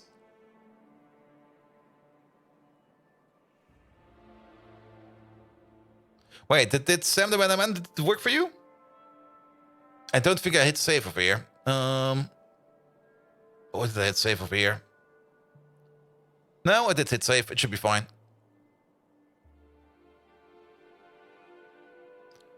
Yeah, Cylinder has it. But yeah, Sam the Man also has it. There we go. Did it work? Yes, it did work. Here we go. Here we go. Here we go. All right. Bleed through like this. This one will be on top. This one will be different. And this one over. That's too different. There we go. There we go. Good. Okay, that's the bleed through. And then we also have the actual output. And we also have an additional input over here. The ball milling over here is... We do require to have some lime over here, I think. If we want to turn it into the crushed antimony, yeah, we do need to add lime. But we can add lime top to bottom. So we're just going to have like lime coming in top to bottom. That'll be fine. That'll be fine. So we don't need to worry about that. All right, then delete all of these. Let's focus on the outputs first. And then we can put the other inputs over here later on. And the other output is going to be down here. Here we go. You and you. Here we go.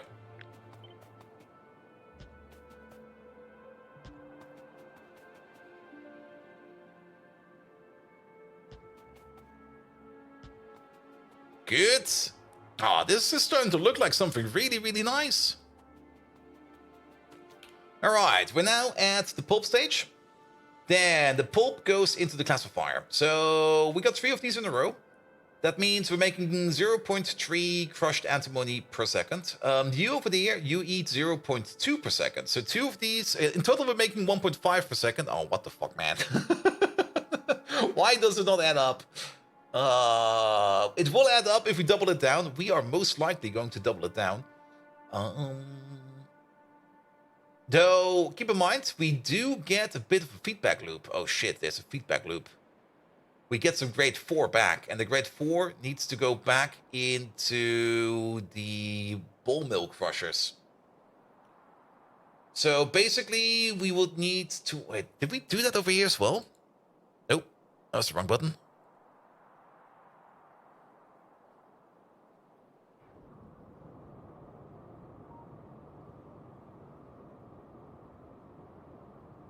It's going down. We do have a feedback loop over here. Okay. But I don't really think that we're fully using this feedback loop over here.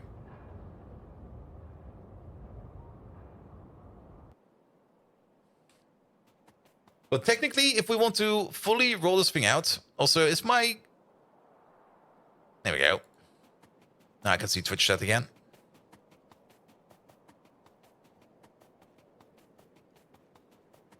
Here we go. And in this chat, everybody's subbed, everyone's VP, it's a party. I mean, that basically tells you that all the people over here are very determined, and I'm very thankful for that, man. Also, I do have to say, I just ran out of VIP, so I might need to deactivate the VIP thingy.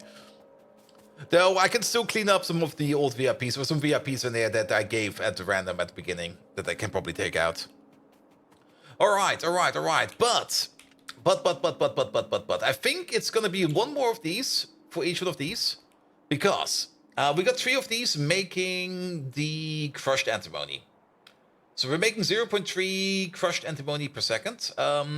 We are consuming it at a rate of, it's 1.5. Yeah, it's 1.5 per second. And we're making it at a 0.3 rate per second. Then, if we want to turn it into antimony dust over here, 2 of these would be eating it at 0. 2 of these would need 2 of these would be eating 0.4 crushed antimony per second. That would also make us 0.1 antimony grade 4 per second, which we could send back over here to get crushed in one more crusher, and then my math just kind of stopped because I'm doing this terribly. I'm doing this super duper terribly. From the top again, you over there, you're making 0.3 crushed antimony per second. One of you eats 0.2. 0.2 consumes and makes us 0.05 per second, which we can feed back in over here, and that 0.05 gets then turned into almost nothing. We could just add another ball mill over here to compensate for that and just put down a second antimony dust classifier, and then it will probably just resolve itself. Then we don't need to worry about it too much. There we go. You have enough save points for. I will clean it up. Don't worry. Alright, but that does mean that we need one more of these. So you stay there, and you stay there. Pick you up. And then we're gonna have like one more output. There we go. It then goes into 2 classifiers each. Classifying this stuff together. Now we have to be a little bit careful because this building is the same size. Perfect. So it's gonna be over here and one after that.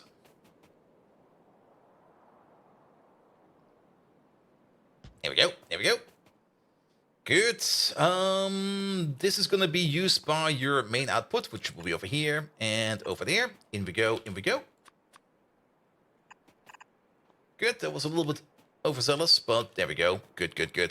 Classify that stuff, and then we need to be careful on what we get out of here, because we then turn that into antimony dust, and we turn it into antimony grade 4.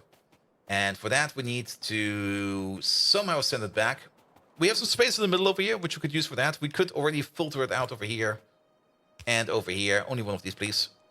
And we just go over here and go for antimony dust grade 4, which is sitting over there. Here we go. You go back. You go back.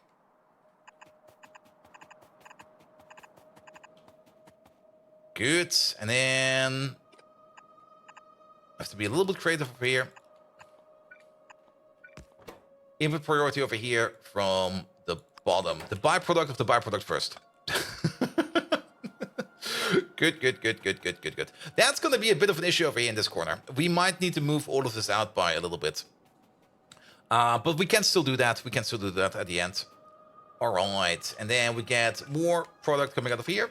And more product over there. We do need to filter this because you over there, you will then be antimony dust. And more dust.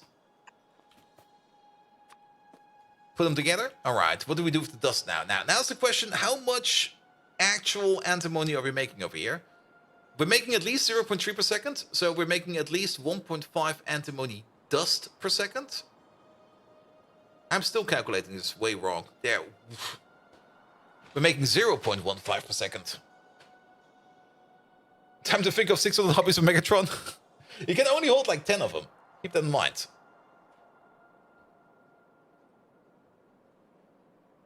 Yeah, we're making 0.3 crushed antimony per second. So that's going to be turned into 0.15 per second. That 0.15, next step is going to get turned into the pulp over here.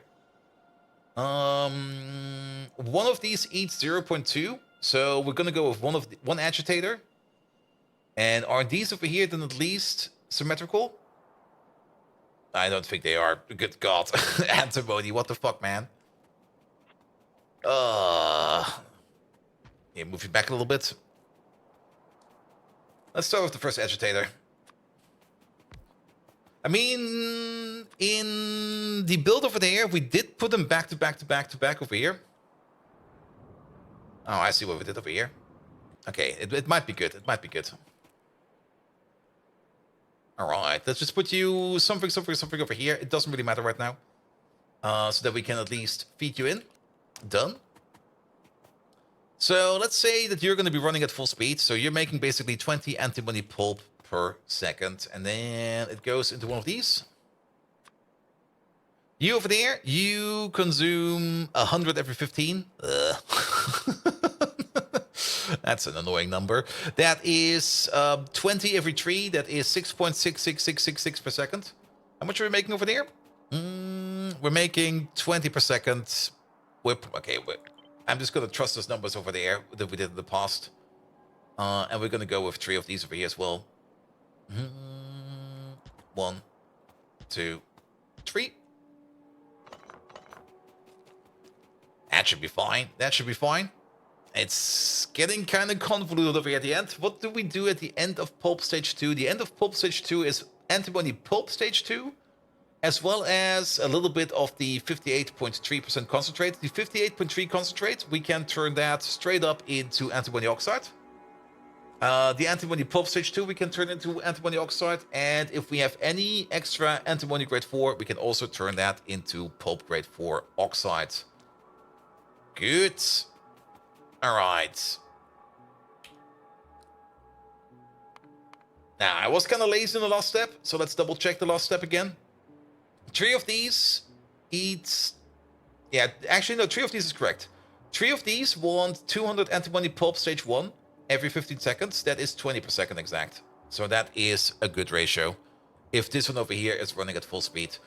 These over here might not be running at full speed, but they will be running fast enough to make this one run. We have the bleed through, so we can use the bleed through as well. So any kind of impurity over there will be handled by the bleed through. Good, we're going to move you down so that we can put a pipe over here, because I definitely want to connect the fish oil pipes like this, top to bottom.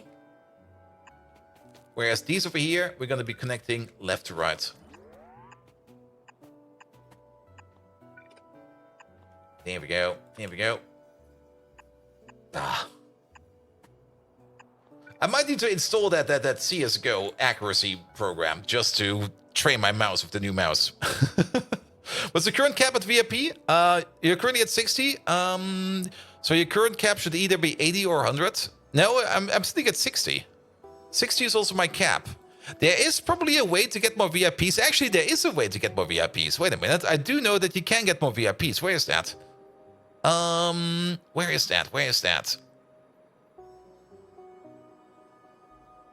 That's under... Oh, wait. Where's the achievements? You have to do an achievement on Twitch to get it. I could probably just ask Twitch to go like, hey, dude, we're never gonna get this achievement. Could you just give it for me to free?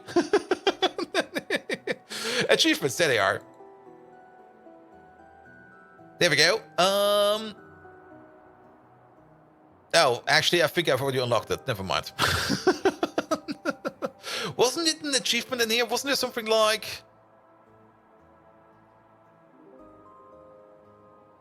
People know me... Oh, did they move it? Did they move it?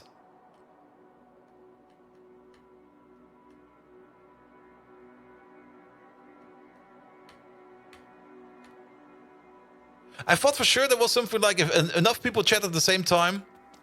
Ask Megatron if he can be a VIP. Megatron is already a VIP. How do you unlock more VIP badges? Creators can unlock more VIP by getting more viewers to chat during streams, specifically getting a 10, 15. Yeah, that's exactly what I was looking for.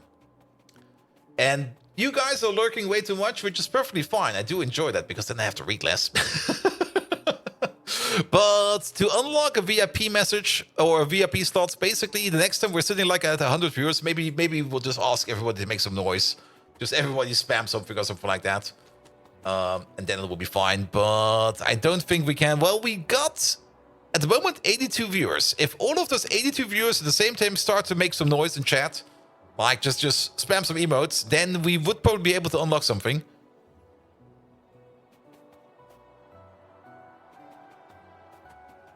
But yes, yeah. I'm just going to clean up the list. I mean, I already know that in the list there are some people in there that I gave a VIP because I just gave him a VIP. I can take that away again. It says 84 on your screen. It's always going to be different for everybody. All right, antimony. We're going to need 50 pressurized air per second. No, we don't. That's a bullshit calculation. We're going to need, we got 3 of these. We're going to need 10 per second. That's a single pump.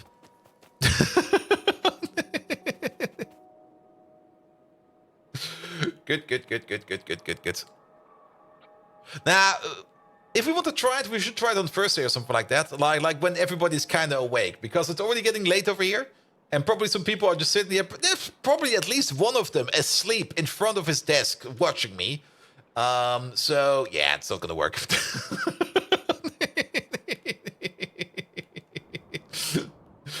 Good.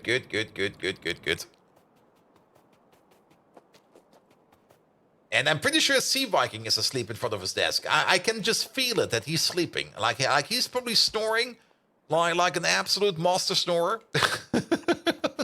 He might be playing around with tentacles, but no, he's asleep. He's definitely asleep. I'm sure of it. And do not judge people sleeping during streams on the desk. I would do the same, man.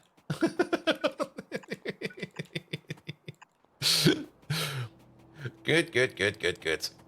I kind of dislike that this is now a little bit lower than the other one. Sir Welshi, hello there. I'm sure you did the same during work today. I definitely fell asleep at work at least once during a meeting. At least once. That definitely happened. Yeah, we're kind of having a little bit of a spacing issue over here. I think it will be fine.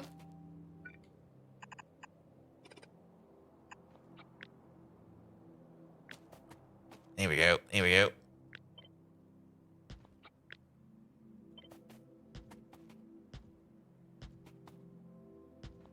Good, but let's see if we can stack this at least.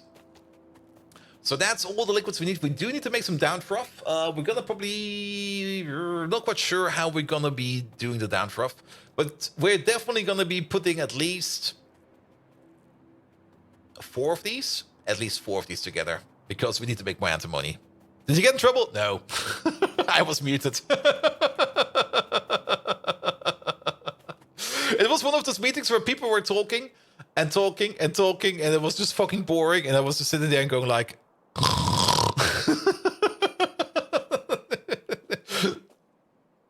It was also one of those meetings where my internet cut out, like off my router, so I was basically on my phone, and I was kind of getting bored holding my phone at my ear, and I was like, I'm just gonna sit on my bed for a bit, and then I just fell asleep.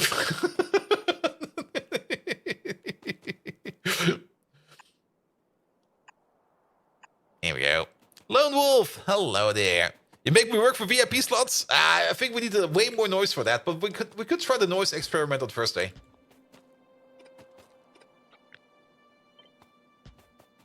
Maybe even like when the big raid comes in. Usually when the big raid comes in, it's usually the easiest. Then you just go like here. Everybody clap your hands together. Make some noise. I want some more VIP badges. Good. All right. So, can we copy paste this together now? Because I kind of have the feeling that we got a bit of a height differential issue. Yeah, these are going to connect. So, we need a better solution. How much are they going to connect?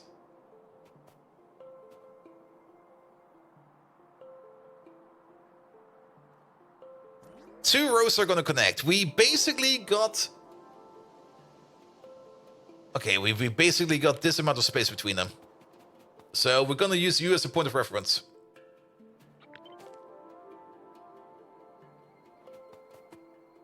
So let's redo this. And... Ooh. That was a little bit too much. How to put it? This is kind of horrible. We don't have a lot of space to work with. I mean, we can definitely do this. That's more or less given. Which means we have to place you over here for the output.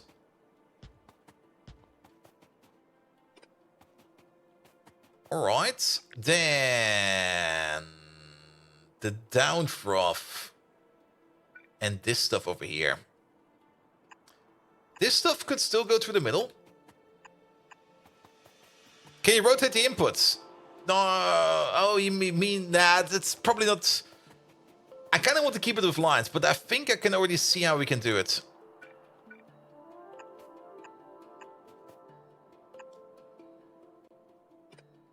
Here we go. Alright, because now we basically only have this one and this one to deal with. That's horrible. That's really horrible. Basically, these 3 lanes are already full. Nothing's going to move over here. Absolutely nothing. Oh.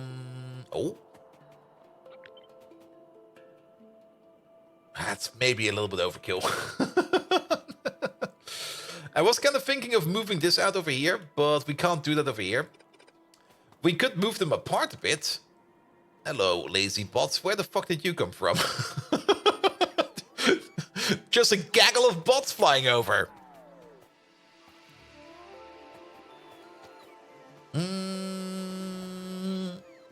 Offset them and connect them vertically? Yeah, I'm kind of thinking about that if we just want to do that. Might be the easiest. Yeah, I think the offset is probably the best way to do it. So, yeah, you.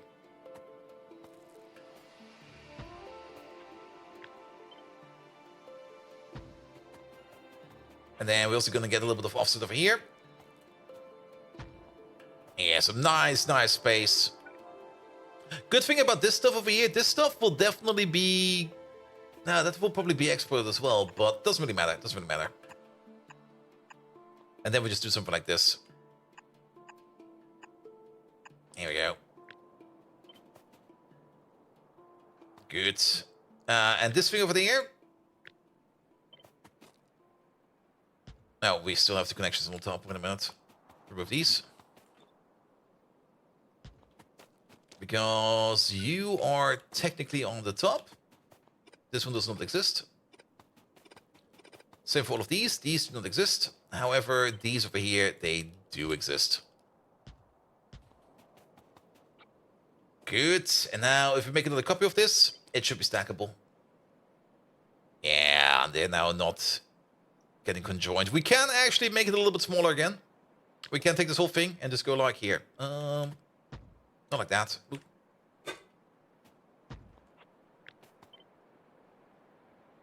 Oh, wait. We're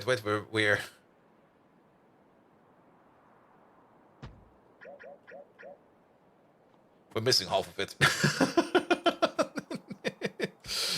You over there. You over there. And you over there. And you over there. And now suddenly we notice that we can't shrink it anymore. So we're just going to keep it like this. You could vertically mirror the inputs to the low machine. It would be easier. We could try it like this, though. That is true.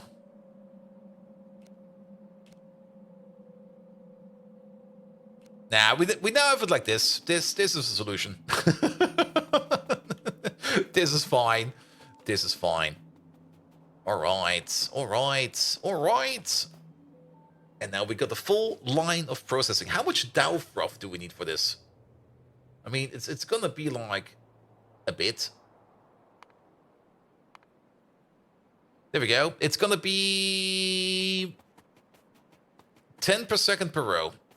And Dow froth is made out of crow. Okay, this is actually not too hard to make. The ethylene glycol is the only thing that's probably kind of annoying to make.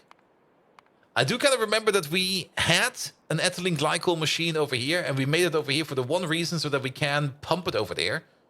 But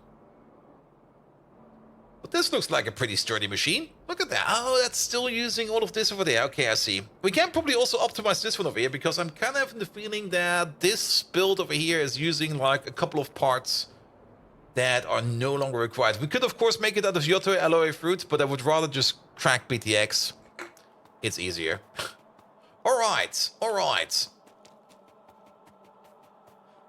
One thing we didn't check. Final check real quick. Do we get any physical byproducts over here? No, it's, well... Oh, wait a minute. The antimony pulp one over there. That one does require some lead acetate. And the lead acetate... Oh, God. The lead acetate. How bad is that? Lead acetate. It's just lead in acetic and hydrogen peroxide. Of course it is. Of course it is. Though, one thing we should probably do, I mean, hydrogen peroxide, the biggest issue with hydrogen peroxide at the moment is that we're not making enough vanadium. However, problem solved. Once we do this tech and we get to the vanadium processing over here, we're basically not going to have an issue anymore. I'm also not quite sure, no, science is still running. Science is definitely still running.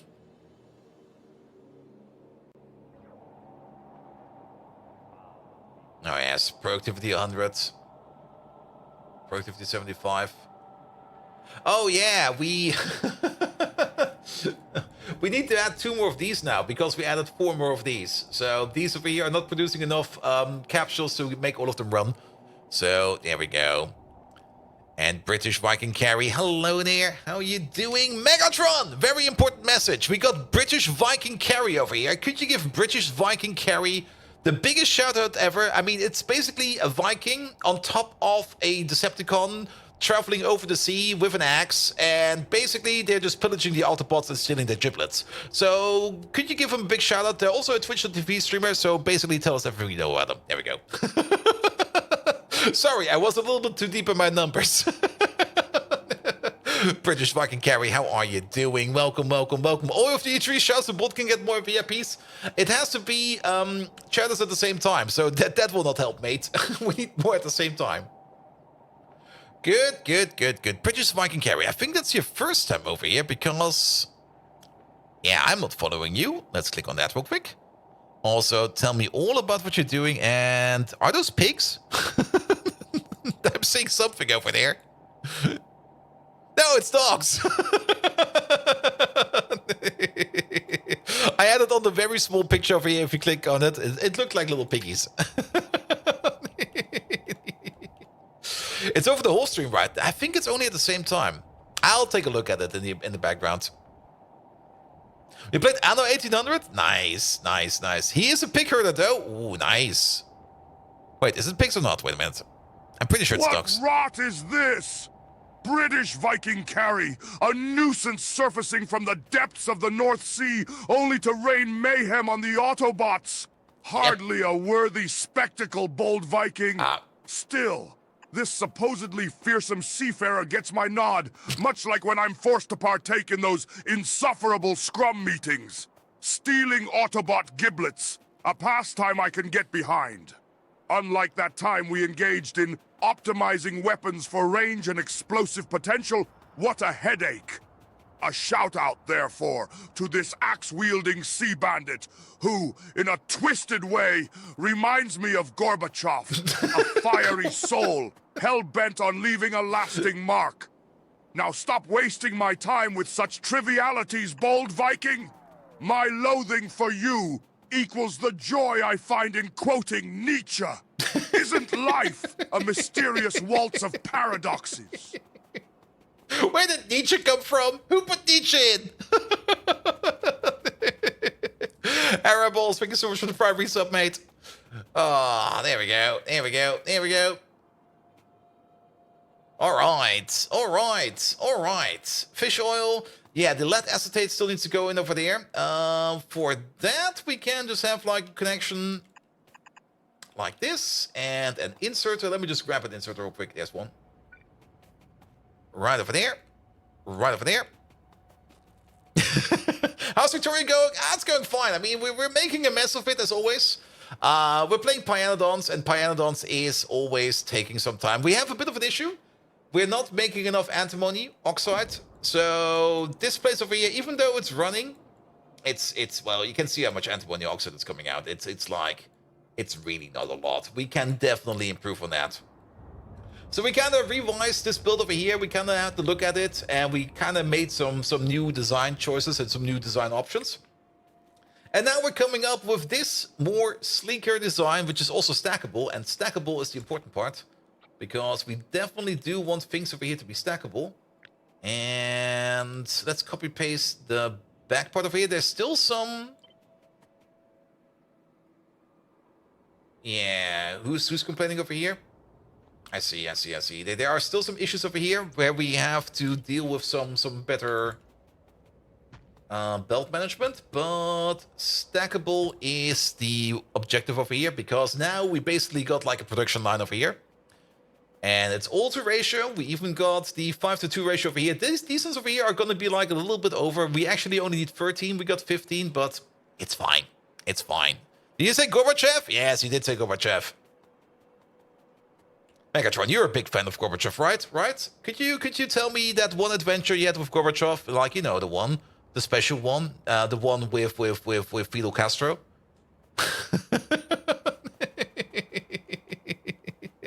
Symmetry is way more important than correct ratios. In this case, yes. I mean, it's a 5-to-13 ratio. We could blow it up to match it, but to be perfectly honest, I don't really mind that we have got 2 extra machines over here. It's basically going to mean that these machines over here are going to be running at like 80-oddish%, which is fine. However, we do have a little bit of an issue over here, and I think we do need to make a little cut like this. Where was it? I think it was like this. And move it out as far as we can, because we do got a feedback belt in here. Do we not have the feedback belt in here? We do have the feedback belt in here. Oh, there are some issues in here. We definitely have issues in here. Because we got the feedback belt over there, we got the feedback belt over here. What is this belt? What is this belt? Bah!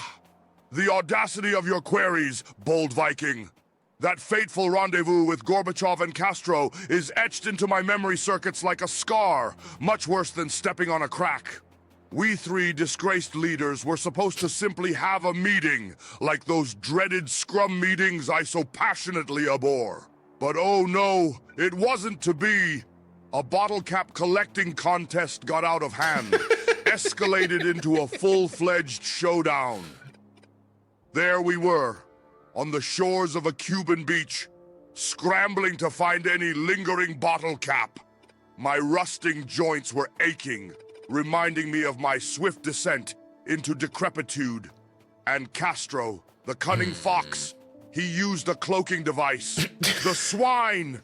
It was a day of defeat, humiliation. I still have nightmares of that day, much like the nightmares I get thinking of that ridiculous game, GT Foe. I hope you're proud of yourself, Bold Viking, for scraping up such dark memories. I haven't felt this emotional since, well, since never. Yeah, the symmetry is kind of off, so we need to fix this a bit. But Gorbachev just getting like a cloaking device out, that bastard. No wonder he was so good at politics. He was probably just hiding like in the bathroom with a cloaking device, listening to people. And then when he went over to negotiate with them, he was like, hey, I know what you talked about. They go like, what?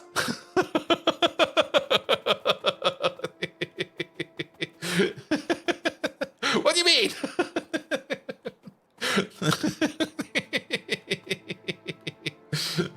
All right. Yeah, we do need to fix up this part over here. These connectors over here. These are a bit bad. So we need to redo these connections over here. These parts over here are fine because we will have the overflow. Oh, a whole bunch of things over here are kind of broken. You need to go this way. You need to go this way. There we go. Let's just make sure that all of these flow the correct way. Because this is the back feed, which basically goes back to the front. Here we go. Here we go. Here we go.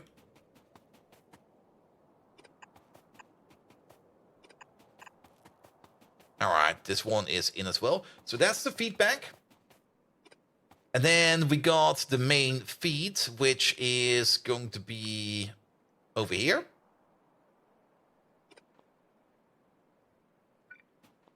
Yeah, these over here. These are also kind of bad. This whole thing is kind of bad. That's why we try to solve it over here for this one first. So we're gonna have like there's definitely gonna be like the main feed going this way. So you're gonna eat like this. Perfect. Then move you back by one. At least back by one. Maybe we can move you in by one more. We can go down over here again. This is going to be the main input line coming from the raw resource processing. And this one over here, this is going to be like the secondary products, which are going to be like fed in over here. Then we got these two over here, which we need to connect up as well. So we could do something like...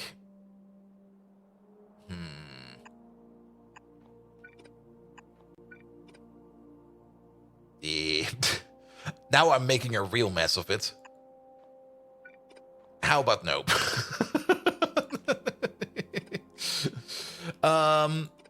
This one connects like this. No. This one connects like this. This one connects like this. This one.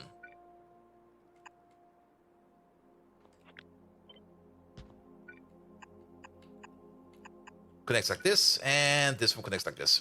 There we go. Come on. Ah, there we go. And then of these, the bottom one over here needs to be the input priority. Good. And then we're just going to take this whole thing over here, as it is. And we're just going to push this whole thing back a bit. No, that's going to be horrible. We're going to start with this whole thing over here. And we're going to push this whole thing back a bit. We can move it back in afterwards. So don't worry about that. So those will be those inputs, and then... This needs to move back by one at least. There is going to be one special thing over here. The output priority will be at the top. Because we still have the overflow over here, which we need to keep in mind. As for the overflow, we could just flush the overflow to the bottom.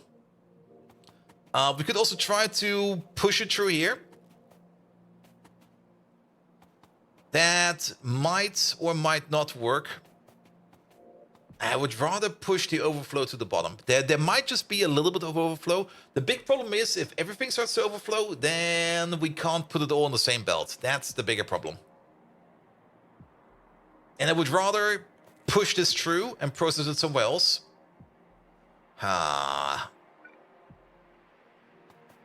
Top row over here would be fine, because on the top we got the space for it.